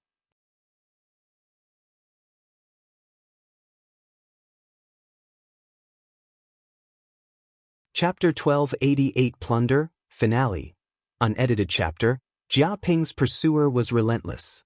A shroud of darkness enveloped the man, allowing him to teleport at an alarming rate. Even with Wang Wei's power taking him away, it's apparent that Jia Ping will soon be captured. Shadow Dao? Wang Wei thought. Not just that. He's a member of the Shadow Clan. A sudden realization dawned on Wang Wei. The Shadow Clan is a unique race with a miserable history. Their clan is born from the shadow. They can be classified as the Spirit Clan since they are shadows that have gained form and sentience. However, unlike the Spirit Clan, whose awakening is random and has few numbers, the Shadow Clan had a unique world that gave birth to them. Besides their unparalleled ability to control Shadow Dao, the clan had one unique characteristic called ultimate allegiance. Once a Shadow Clan member surrenders to someone else, they will be loyal until death. More importantly, a Shadow Clan with a master is immune to 99% of methods that could force them to betray their masters. It's rare for an everlasting Empyrean's avatar to betray them, and methods to achieve such a feat are few and between. However, such methods that are usable against members of the Shadow Clan are even rarer. This ability made the Shadow Clan famous throughout the Eternal Ascension world, but it almost led to their extinction. The Shadow Clan members became a commodity, resulting in countless people hunting them down to train them into their most loyal subordinates. The hunting was so severe that it almost resulted in the clan's extinction. Luckily, fate did not wholly abandon the Shadow Clan. In the middle of the Golden Era, their clan gave birth to an unparalleled genius called the Shadow Monarch. He became a peak boundless paragon at record speed and sheltered his clan. The man was relentless in saving and protecting his clan members. It did not matter who they were, he would attack them if they captured his clan members. That goes for the 13 overlords. Ultimately, the world had to compromise and leave the Shadow clan alone. These top lineages did not care about the Shadow Monarch's fighting prowess, but they feared his hiding abilities. The man had escaped countless times under the hands of primal paragons, and once, he survived the attack of 3. The top lineages feared the Shadow Monarch would assassinate their top talents, so they compromised and left the Shadow clan alone.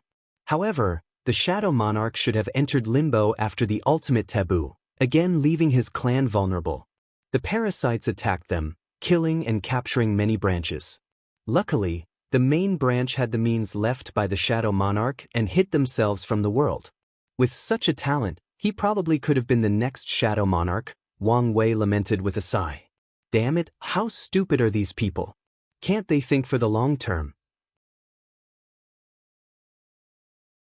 Even the overlords decided to leave the Shadow clan alone, but they dared do this to their clan.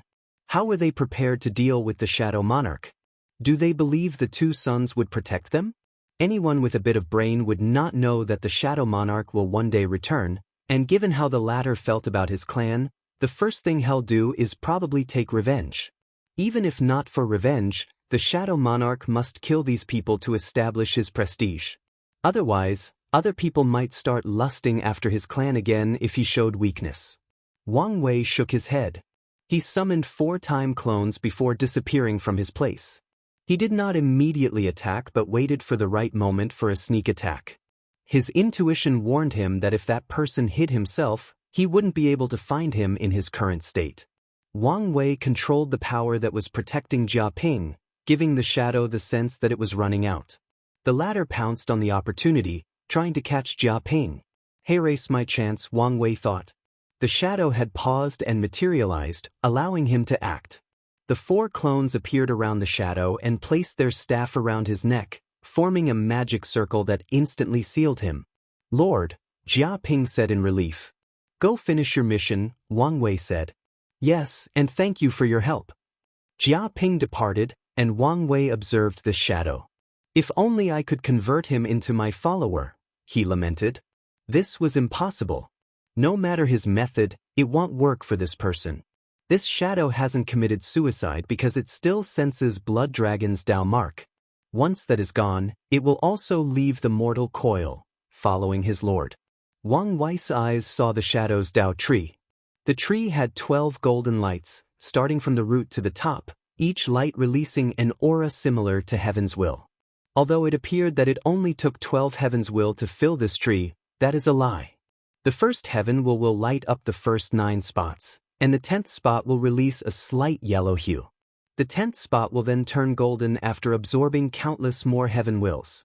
Then, the cultivator will repeat the process for the 11th and 12th spot. Wang Wei frowned as he observed the Dao tree. My conjecture was right. This thing might be a transcendent path. Most people disdain the Heaven Will path, and with good reasons. However, they also fail to see the uniqueness of this path, and that's the utilization of the Heaven Will. What is the Heaven Will? It's a key that grants direct access to the Grand Dao source. It allows Tier 9 cultivators to skip over 100 large cultivation realms and gain direct access to the Grand Dao source, the origin of all laws, rules, and Daos in the Chaos universe. Such power represents the direct authority of Grand Dao. Wang Wei once asked his Wu Hong whether paragons could create Heaven Wills, and she answered no. Many have tried, but none have succeeded, including her. He then asked whether paragons could provide cultivators direct access to the Grand Dao source, bypassing the use of a Heaven Will. Wu Hong told him that only paragons who hold one of the 3,800 main positions have this power and can only give access to whatever Dao they cultivate. In other words, Wu Hong could only provide access to the sealing Grand Dao source. Emperors cultivated in this manner are called vassal emperors because they are essentially slaves to the paragons who gave them the key.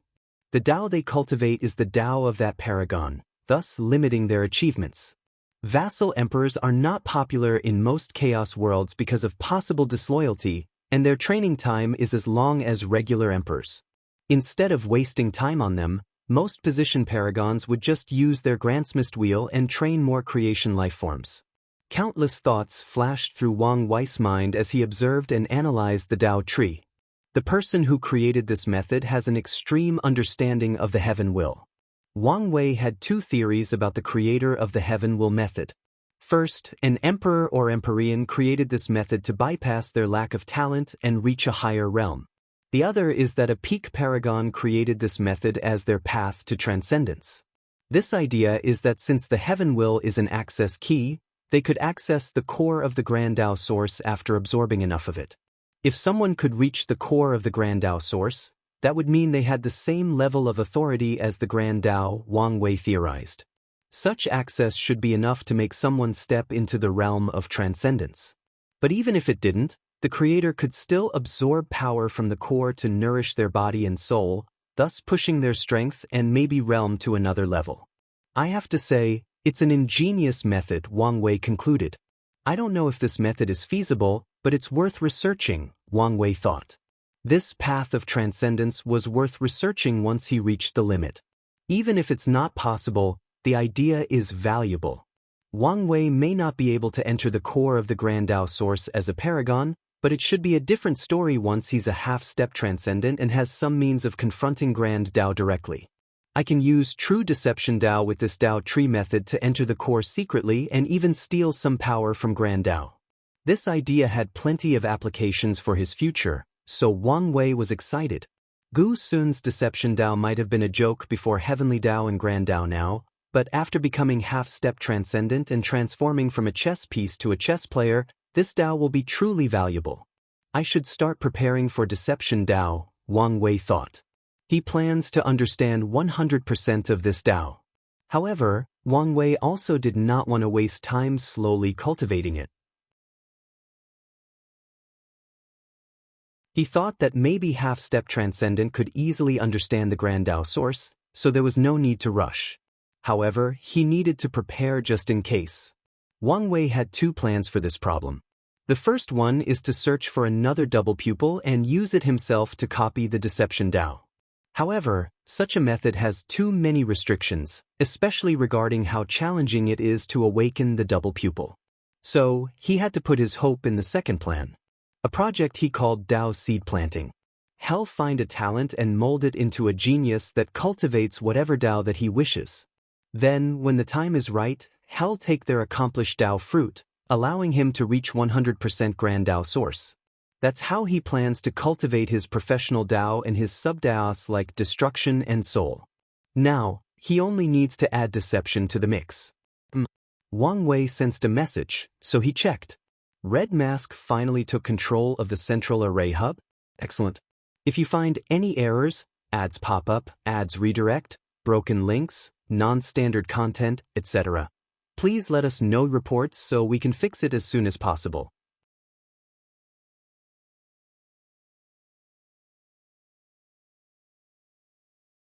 Chapter 1289 Spoils and Temptations. Wang Wei waved his hand to materialize a small screen with Red Mask's face.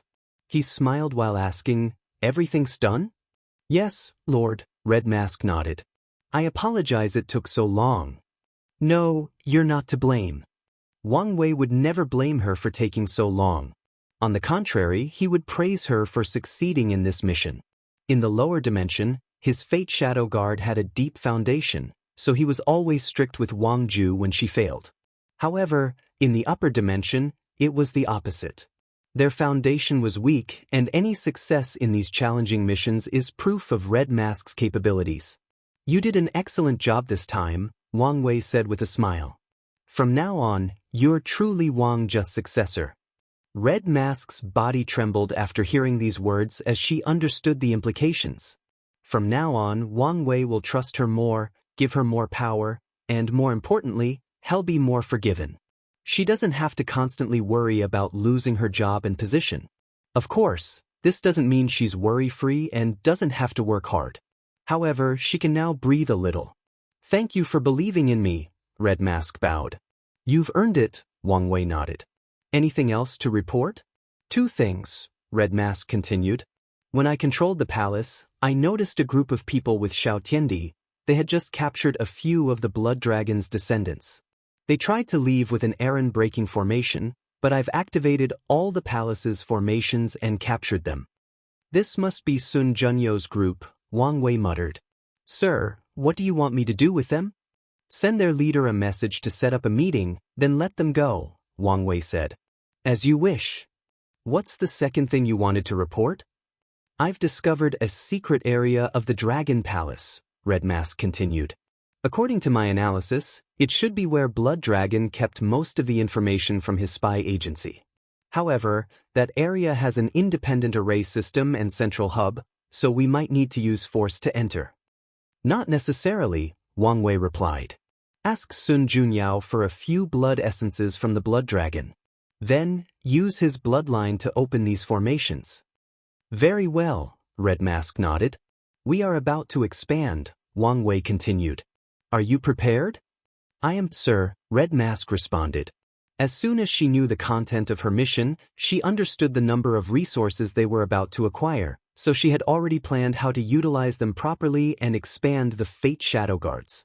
Good, Wang Wei nodded, very pleased. Red Mask was not only good at her job, she can also anticipate his next moves and prepare in advance. That only means that, slowly and steadily, she's approaching Wang Just level. After dismissing the communication, Wang Wei sent a message to everyone else to gather at the central hall once their missions were done before heading into the treasury. Wang Wei immediately salivated. The first thing he noticed was the number of resources below Tier 10. There were so many that even if he combined the resources from the lower dimension, it would only be a fraction of the ones in this treasury. That's truly absurd if you think about how many resources there are for Tier 9 and below across all 3,800 world communities. Wang Wei continued deep into this treasury, and he felt a sense of overwhelming greed seething in his mind. He had to pause, take a moment, and calm his rampaging mind. He understood that if he allowed this greed to influence him, he would take all these resources without sharing them with his men, leading to numerous problems. Although he could suppress his problems with his overwhelming strength, such an act would ruin his reputation among his men and, more importantly, destroy his plans to turn these people into his true followers. He would not do such a short-sighted thing. I cannot use all these resources even if I wanted to. And as the leader, I control it and can use the most precious one, so why ruin my future for a temporary sense of satisfaction? Wang Wei thought as he exhaled.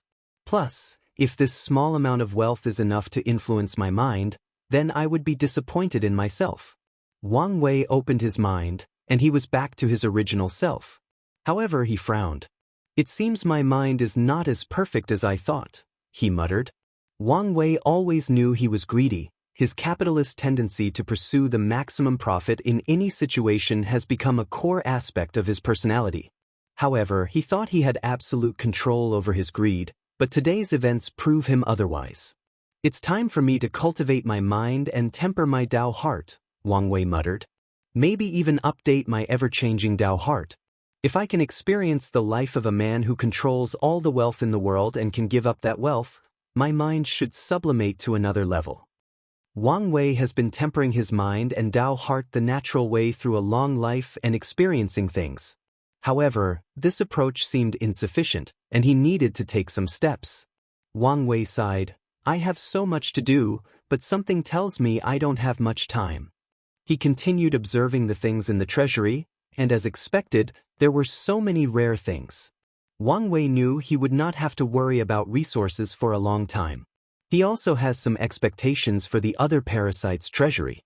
After 30 minutes, Wang Wei left the treasury with a few things. The first was all the resources he needed to cultivate his body, soul, and willpower. During most of Wang Wei's cultivation journey, he never needed to worry about his soul and willpower. However, his body and Dao were about to catch up to those two things, meaning it was about time he emphasized cultivating them. He could wait until his body and Dao catch up to achieve perfect unity, but that approach would only delay him. Since he was confident in raising his other aspects to the peak, it's best to raise his soul and willpower to the limit and wait for them to catch up and achieve unity of the essence, spirit, and qi. The second thing that Wang Wei took from the treasury was all the Tier 11 longevity resources. He kept the Eternal Life Wood and the Second Life Pill, granting an additional 2 extra lives. With the one he had remaining, that's a total of 3. However, Wang Wei was not too excited about this since he had a feeling that these things might become useless after entering the taboo realm. These longevity resources might treat him as a paragon and become useless after achieving taboo strength. The good news is there were enough longevity resources to reward 3 of his most capable men, Monk, Dulgun, and Jiaping. As for the flame blacksmith, Wang Wei will reward him with an innate purple flame, a heavenly flame born between heaven and earth, but the rank is Tier 12. As long as the flame blacksmith succeeds in refining this flame, his soul will enter paragon quantity, and his soul power will reach that level in quantity. Then, the blacksmith will become a talent capable of refining paragon tier artifacts while being an Empyrean. Such achievement will enhance his luck, allowing him to achieve white luck or come close to it. Of course, refining such a powerful flame is a risk. Under normal circumstances, Wang Wei would never have allowed such a thing. However, the flame blacksmith has the talent to succeed, and more importantly, Wang Wei now has enough resources to ensure his survival in case something occurs. I can't believe I found the path refining stone, Wang Wei thought with a smile. This thing could be said to be valuable, while at the same time, not so much. This thing had little effect on most cultivators who only pursue strength in eternal life. However, for someone like Wang Wei, who has a pursuit besides the basic one, this stone is valuable beyond words. That's because it allows him to experience the life of people on a similar path but with a different approach. For example, Wang Wei wants absolute freedom, but there are different ways to approach this goal. He chose the way of control. His way of achieving freedom is by controlling everything and even having the power to take others' freedom. However, someone else might have a different approach. They might want to detach themselves from the rules and just break free from their restraints without being a controlled freak like Wang Wei. With the stone, Wang Wei can experience the lives of these people on the same path as him, learn from them, and temper his mind, Dao heart, and his path to freedom. If you find any errors, ads pop up, ads redirect, broken links, non-standard content, etc., please let us know reports so we can fix it as soon as possible.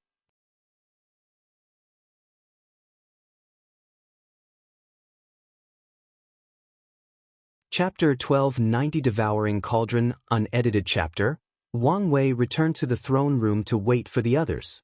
As he sat there in boredom, looking at the luxurious room, he secretly complained that the people of this world loved thrones too much, forgetting he was the same. The concept of a great emperor, one being who stands above all other gods, demons, immortals, and Buddha and has transcended life and death, has been ingrained in the fabric of this world. Their existence has influenced all aspects of life, including culture and architecture. That's why kings or rulers of dynasties, kingdoms, and empires cannot call themselves emperors unless they've proved the Tao. That's why most cultivators tier 10 and above, even if not an emperor, will build a throne room in their residence. I wonder what her throne room is like, Wang Wei thought, thinking that his future wife's throne might be even more extravagant than this one. While Wang Wei was distracted, his people began to return, starting with the people whose mission was to divert the enemy's focus.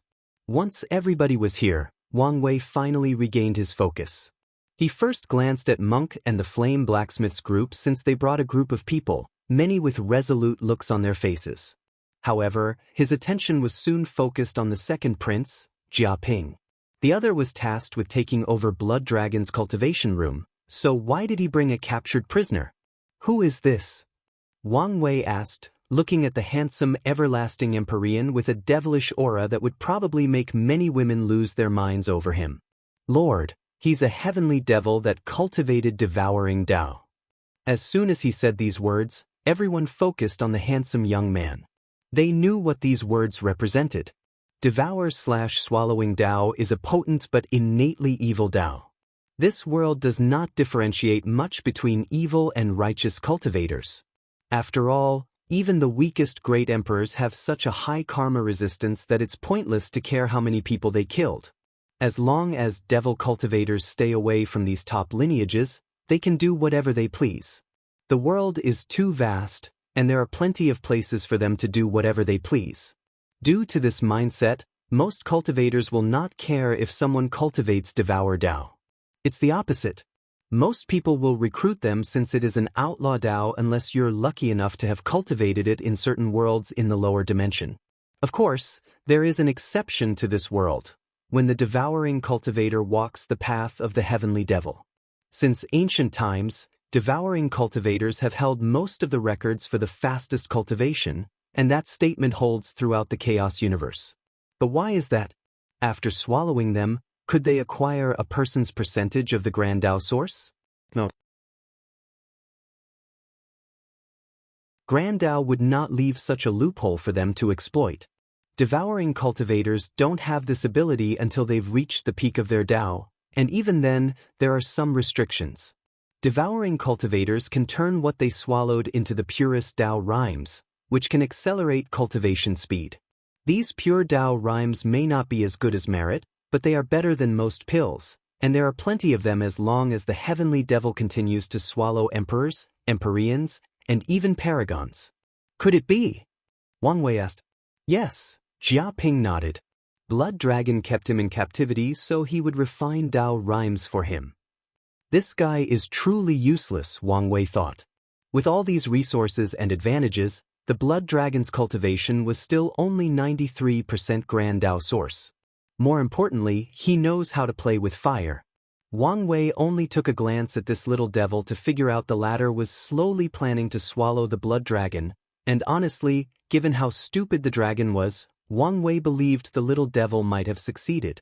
After all, his cultivation was the peak of the Empyrean realm.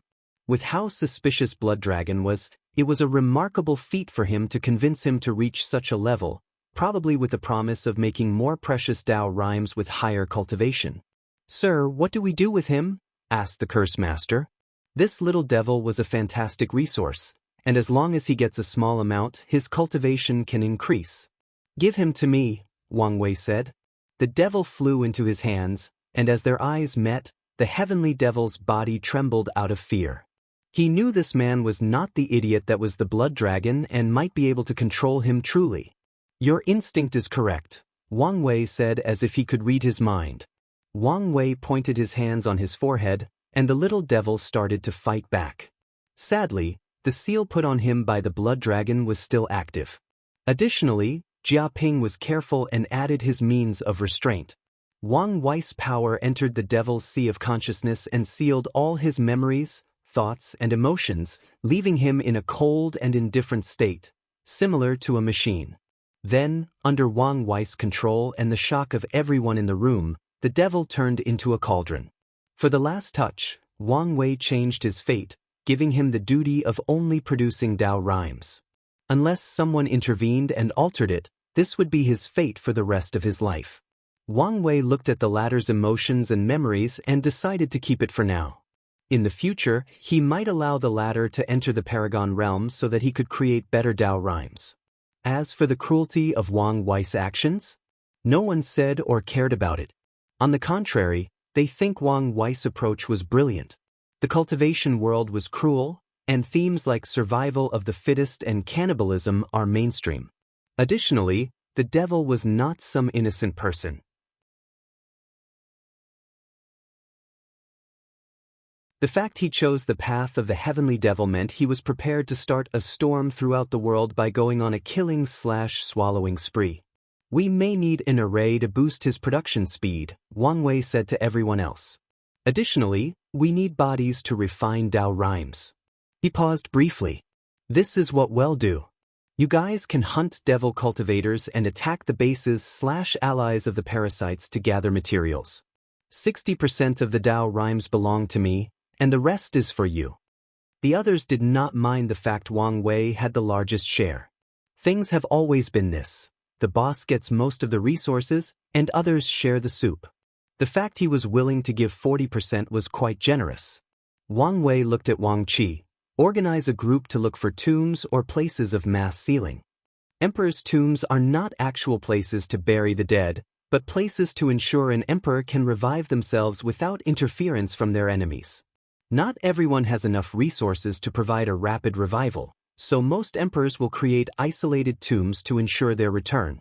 As for the seal places, many factions will seal themselves when encountering a catastrophe. As long as they wake up countless Yuan epochs later, the catastrophe might have passed, or their enemies might be dead or long forgotten about them.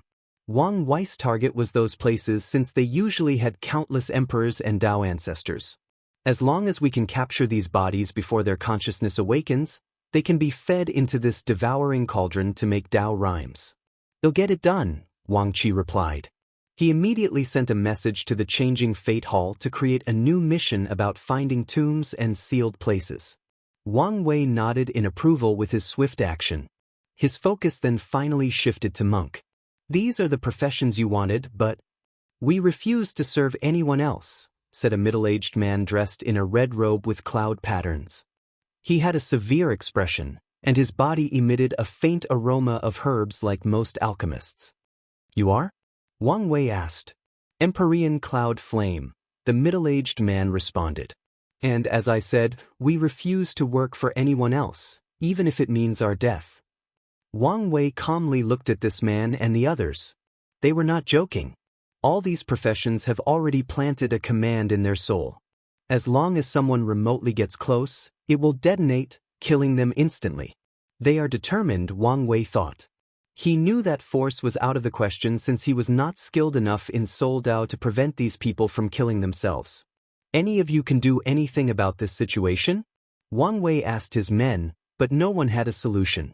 "Our barbarian race is an expert in ceremonial magic," Dulgun said. "So, if you give me time and can trick them into the location, I might be able to stop them from killing themselves." "How much time are we talking about?" Wang Wei asked. "Too much." Dulgun did not say a number since she knew it was too much. She only brought it up to raise her value in the eyes of the boss, not to provide an actual solution. "I guess I'll have to sweet-talk them," Wang Wei thought. "If you find any errors, ads pop up, ads redirect, broken links, non-standard content, etc., please let us know reports so we can fix it as soon as possible."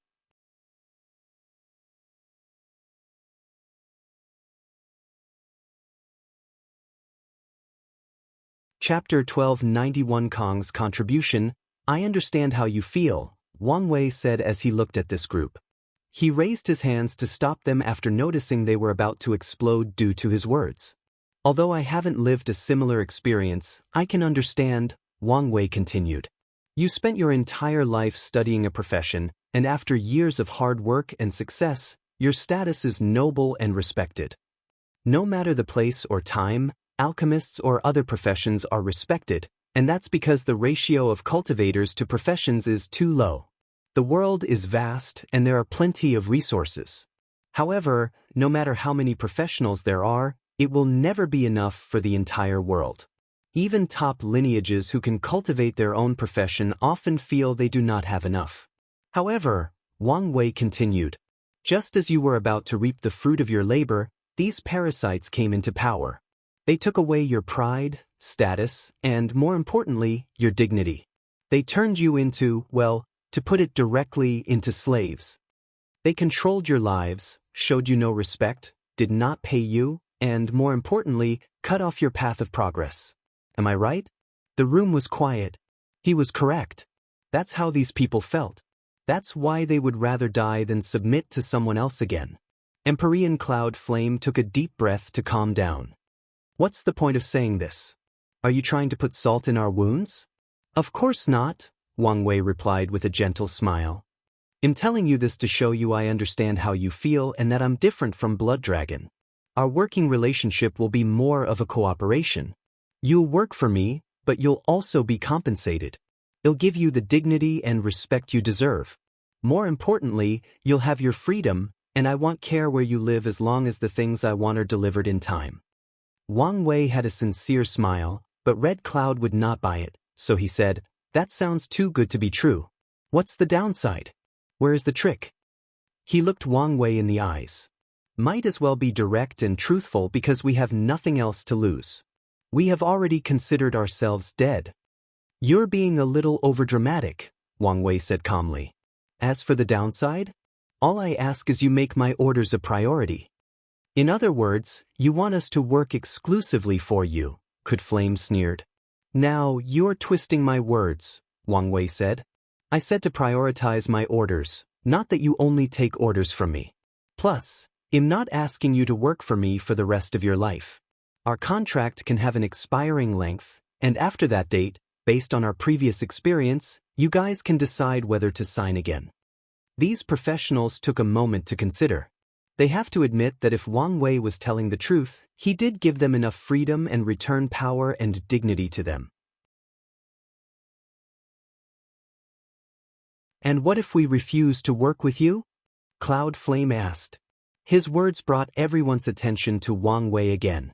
Simultaneously, these professionals were glad they chose him as a representative since he could ask the hard questions. "Nothing will happen. You can live if you don't want to work with me," Wang Wei replied calmly. "You expect me to believe that?" Red Cloud sneered. "What do you want me to say? Kill you? I don't need to do that since others will do it for me." "What do you mean by that?" Wang Wei looked at them calmly.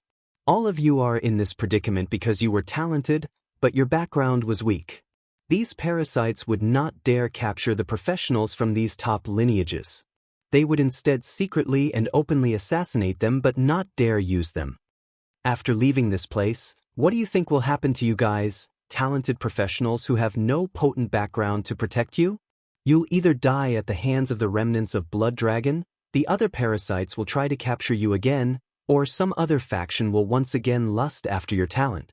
And you know they will not be as friendly to talk as me. Some of them will not care about whether you wish to die or not. To them, your death means their enemy will not become powerful, and their foundation will not deepen." The faces of these professionals turned ugly. They knew there were some truths behind Wang Wei's words. Many of them once belonged to another of the moons but were acquired by Blood Dragon through competition, gambling, and even direct kidnapping. They were treated as commodities, as a game to weaken the forces of the other moons. They were stuck in the Alchemy Hall not only because the Blood Dragon wished to control their lives but also to protect them from the others. Cloud Flame wanted to tell Wang Wei to stop using fear-mongering tactics, but did not do so. His purpose as the elected representative of the group was to protect their interest, and knowing the truth they will face once they gain their freedom is in their best interest. "This is Wang Qi, one of my most trusted subordinates," Wang Wei said. "He has all the power to represent me. You can negotiate with him the nitty-gritty of the working contract. If you disagree with the final result, they'll give you some starting funds so you can leave and start your life in the outside elsewhere. For those who leave, my doors will forever be open if you choose to return.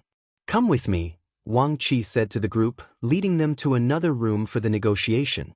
As he was leaving, Wang Wei sent him a message through Divine Sense. Use the Factum the Destined One and their hatred for the parasites to get more advantage in the negotiation. However, you can be more lenient regarding the length of the contract.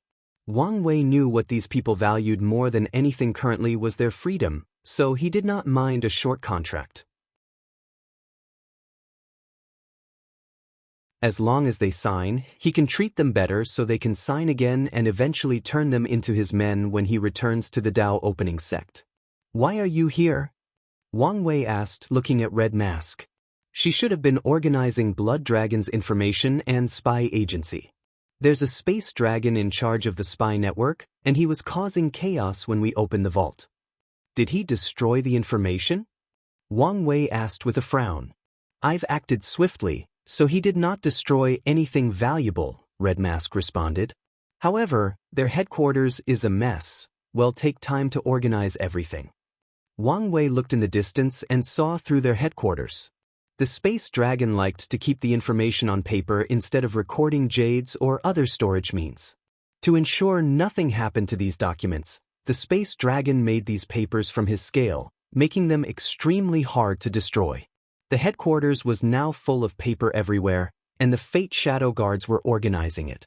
Another waste of resources, Wang Wei thought. How valuable was dragon scale, and how easy was it to acquire? The dragon race has long known how valuable their scales were, so they've developed methods of shedding and using them for various reasons, including exchanging resources with other races. Although many dragons think such an act is beneath them, many others don't care so much, especially in desperate times. You should not have come here just because of the chaos, Wang Wei said. No, my lord, we found something important, and I wanted to report it immediately, Red Mask responded before showing Wang Wei a blueprint. A pillar? Wang Wei first thought before looking at it closely. So, that's why the world is not full of resentments. These parasites have built these pillars in their territories that can transform the resentment between heaven and earth. But, since when were they so capable? Wang Wei finished reading this blueprint and realized something. The core of this blueprint is transformation. The transformation of resentment into something beneficial to heaven and earth. Such brilliant methods would require a deep mastery of transformation Dao. This is Emperor Kong's work.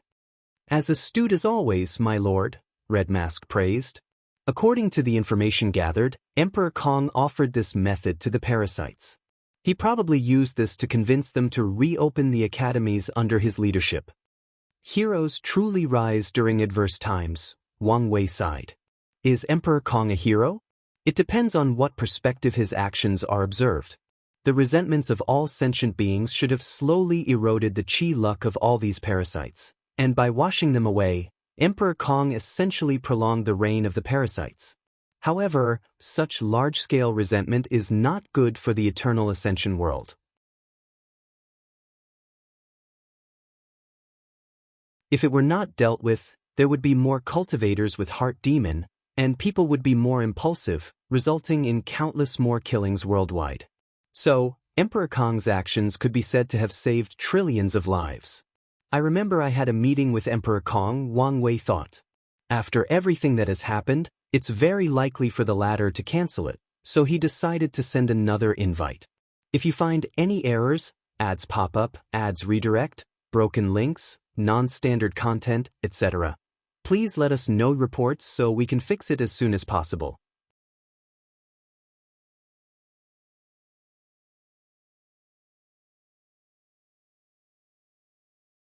Chapter 1292 Aftermath, unedited chapter.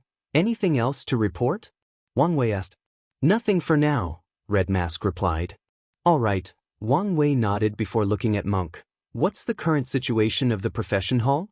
There were not as many resources as expected, Monk replied. It seems Blood Dragon controlled these people strictly. However, I discovered countless heavenly flames available for them to use. Additionally, Blood Dragon once refined a paragon soul into a formation to provide enough soul power for their work. No wonder these people were determined, Wang Wei commented. He could predict the working situations of these professionals.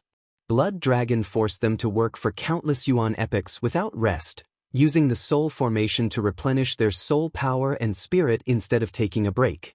I'm surprised these people did not break sooner, Wang Wei commented. There is a reason for that.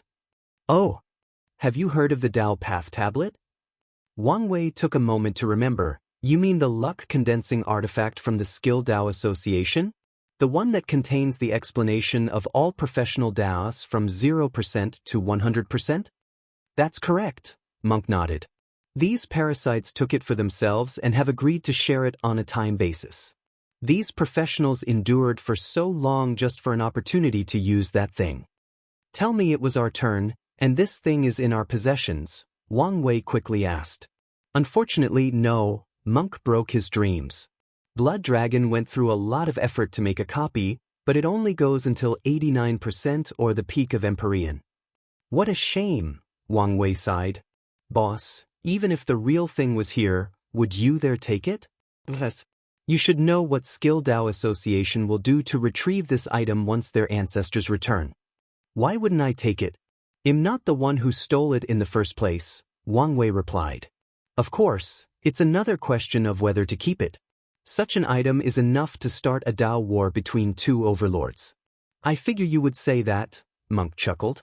We must get our hands on that thing, Dulgun said with a severe face. Of course, Monk nodded. Blood Dragon might not be able to copy it fully, but the Barbarian clan and the Dao opening sect should have no issue. This was a supreme artifact used to cultivate professionals. Although many top lineages have their methods of cultivating professionals, they are not as good as the Skill Dao Association or the Origin Seal Continent. However, the latter is not so good at training professionals as they are excellent at teaching runes, which is the foundation of these professions.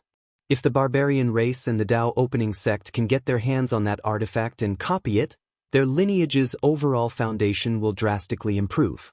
This is indeed a once-in-lifetime opportunity, Wang Wei thought.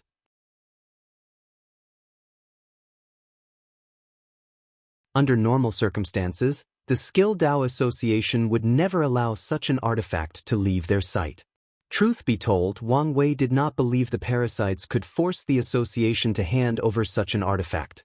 They would rather fight and perish with those bastards than hand it over. The only way they could have succeeded is if the two sons intervened, or one of the Parasites, probably Time Eater, used the name of the two sons to force the association to hand over the artifact. Do you know whose turn it is? Wang Wei asked. The Earth Emperor, Monk replied. That's what the professionals told him. Should he be my next target? Wang Wei thought. However, he soon gave up that idea. His next target must be chosen after years of gathering information, analysis, and maybe even waiting for an opportunity. Put a little more emphasis on the Great Chu Divine Dynasty, Wang Wei ordered Red Mask. The current situation should have everyone on edge, so lie low and be less aggressive until their nerves are no longer tense. I understand. Anything else? Wang Wei asked Monk, but he shook his head. So, he focused on his wife. What's the situation of the spiritual herb garden? I've never seen an entire garden made of primordial chaos soil, Dulgun sighed. However, despite her words, Wang Wei was not surprised. He knew these parasites had amassed too many resources, most of which were wasted. So, he was not surprised Blood Dragon had access to the rare primordial chaos soil, capable of growing anything. That is good news, Wang Wei nodded.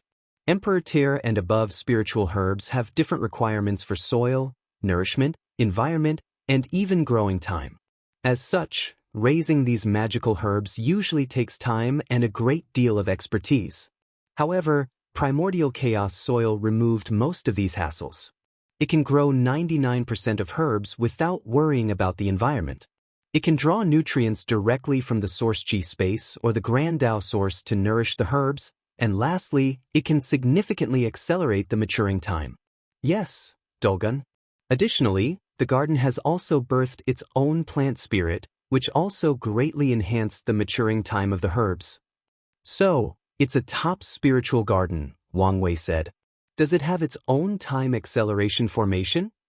It does, Dulgun nodded. Better yet, it also has a good fortune array and a supreme wood array to aid it. Is the garden naturally made? For a moment, Wang Wei thought the thing might have been some kind of supreme chaos artifact. No, artificially, Dulgun replied. She also had the same idea as Wang Wei and checked, but she realized the thing was the result of Blood Dragon's hard work and effort. I see, Wang Wei nodded. Anything else? The Blood Dragon planted a lot of Bloodface flower, Dulgun reported. Wang Wei frowned. Bloodface flower was something used by innate creatures and demons to accelerate their bloodline development. However, this thing should have been useless to the Blood Dragon since his bloodline had matured by the time he had proven the Dao. So, unless he had acquired a unique bloodline on par with Fiend Gods or a Supreme Chaos bloodline, it would have been useless for him to use this flower. However, Wang Wei remembered one of the minor effects of this Bloodface flower: increased physical strength. As long as someone has a decent enough bloodline, they can continue to take this flower and improve the strength of their physical bodies. So, this bastard was afraid of the pain of true body refining, so he decided to take the easy way out, Wang Wei commented. It's possible for someone to have the physical strength of an Empyrean or a Paragon without being a part of the true power Dao realm. Most likely, Dulgun nodded. Well, it doesn't matter now, Wang Wei said. The Bloodface flower was perfect for his human fiend-god bloodline. Once this mess is finished and he retreats, he has more confidence to cultivate his body to a higher level with the fastest speed possible. I think that's it for now, Wang Wei announced. The aftermath of today's operation was far from over. After all, Blood Dragon controlled millions of worlds, and the resources available to him have not been counted and categorized yet.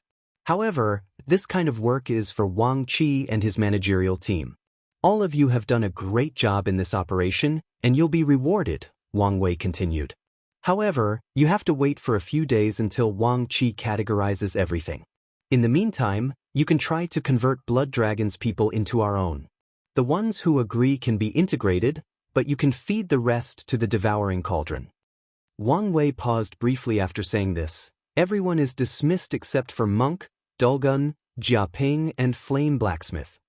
These words should have ended this meeting, but Puppet Demon, who was gritting his teeth in the corner, suddenly spoke up. Sir, I have something I want to report. Oh, I'm listening, Wang Wei said. With enough resources, I can build a puppet army on par with the army we saw in the illusion, Puppet Demon announced. They will be fully armored, powerful, have no feelings, and can be extremely useful after teaching them a powerful enough array. More importantly, they will take less time to be built. That's a bold statement, Wang Wei said with squinting eyes. I've thought of a new method, sir, Puppet Demon. With enough professionals at my side, we can build the puppets with a standard size. Then, we'll create different parts before assembling them.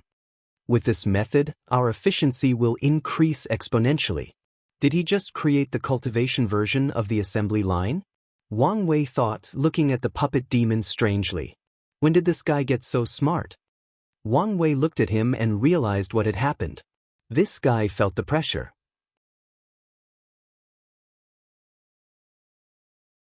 He realized Wang Wei mostly valued Monk and the others, while the others were just pawned. Feeling the pressure, the Puppet Demon thought of this way to make himself valuable and enter the inner circle. If you find any errors, ads pop up, ads redirect, broken links, non-standard content, etc., please let us know reports so we can fix it as soon as possible.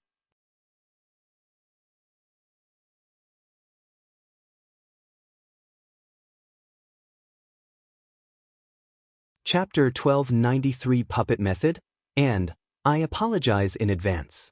This chapter was supposed to be short and brief about the puppet method, but I just went on a tangent and could not stop writing. Things should speed up from now on. Come with me, Wang Wei said to the Puppet Demon, an act which made the former demonic leader excited. Meanwhile, the other looked at him with envy. Simultaneously, they felt a sense of urgency. Their boss did not hide his high regard for Monk and a few group members. However, after today, they realized that there was an inner group among their team, and the requirement to enter was to be valuable. Zhou Bo, the former leader of the Grand Mist Gang, clenched his hands as he watched the Puppet Demon walk away to another room with the leader and the others. His eyes shifted to the corner to glance at the Bloodline Gang leader, and the killing intent in his eyes almost leaked. If I can pass that tribulation and become an everlasting Empyrean, I'll not only be able to kill that bastard, but I'll also be like the Puppet Demon. A resolute look flashed in his eyes. Zhou Bo was not the only one thinking about how to enter the inner circle. After what the Puppet Demon did, everyone had the same thought, the same ambition. Wang Wei sensed the changes in these people's moods with his divine sense. He seldom does anything randomly, so his actions of leaving Monk and his group behind were done purposely to motivate these people. He needed to establish a hierarchy and force these people to compete for better resources and his approval. Such a tactic was Management 101, and he used it brilliantly. The Puppet Demon's action was unexpected, but it helped his actions. After all, these people saw how the Puppet Demon made an outstanding achievement and was invited into the inner circle. What better way to light a fire under these people than seeing someone who was once on the same level as them rise to the top and acquire privileges they could only dream of? Wang Wei found a quiet room, and everybody sat opposite each other. He did not serve tea or anything like this and went directly to the business. Tell me more about your idea. The Puppet Demon exhaled. He came up with his idea on the spot, and he took significant risks by presenting it to Wang Wei. However, he was now a fired arrow and there was no turning back. During the short walk from the throne room, he refined his idea but did not think it was enough. "Fuck it. Let's just wing it," Puppet Demon said before using the energy between heaven and earth to draw a diagram. "It's like this." He explained his thoughts while designing this new kind of puppet. Luckily for him, the flame blacksmith was interested in his idea, and he had some accomplishments in puppetry, so they discussed and refined this idea. The Puppet Demon's idea was the Cultivation world's version of an assembly line. He divided the puppets into 5 parts: head, torso, upper limbs, lower limbs, and core. All the parts will have a standard of refinements, allowing them to be assembled to create the finished product. This method drastically reduced the refining process since the puppet master does not need to refine the entire thing, just a part. The Puppet Demon's idea was great but also encountered a few problems. 2 primary ways for professionals to refine their products were direct baptism or rune resonance. Direct baptism requires the professional to deeply understand whatever Dao they will infuse in their creation. For example, if a refiner had to refine a fire sword and had a deep enough comprehension of Fire Grand Dao Source, they could directly nourish the refined artifact with Fire Grand Dao Source. Rune resonance, the more universal approach, allowed professionals to use Daoists with whom they have no understanding or relationship. However, the study of runes is no less complex than directly comprehending a Grand Dao Source. The Puppet Demon's method cannot use direct baptism to make the puppets, as that would require utilizing professionals who have comprehended the same Dao. However, there were also problems with using rune resonance.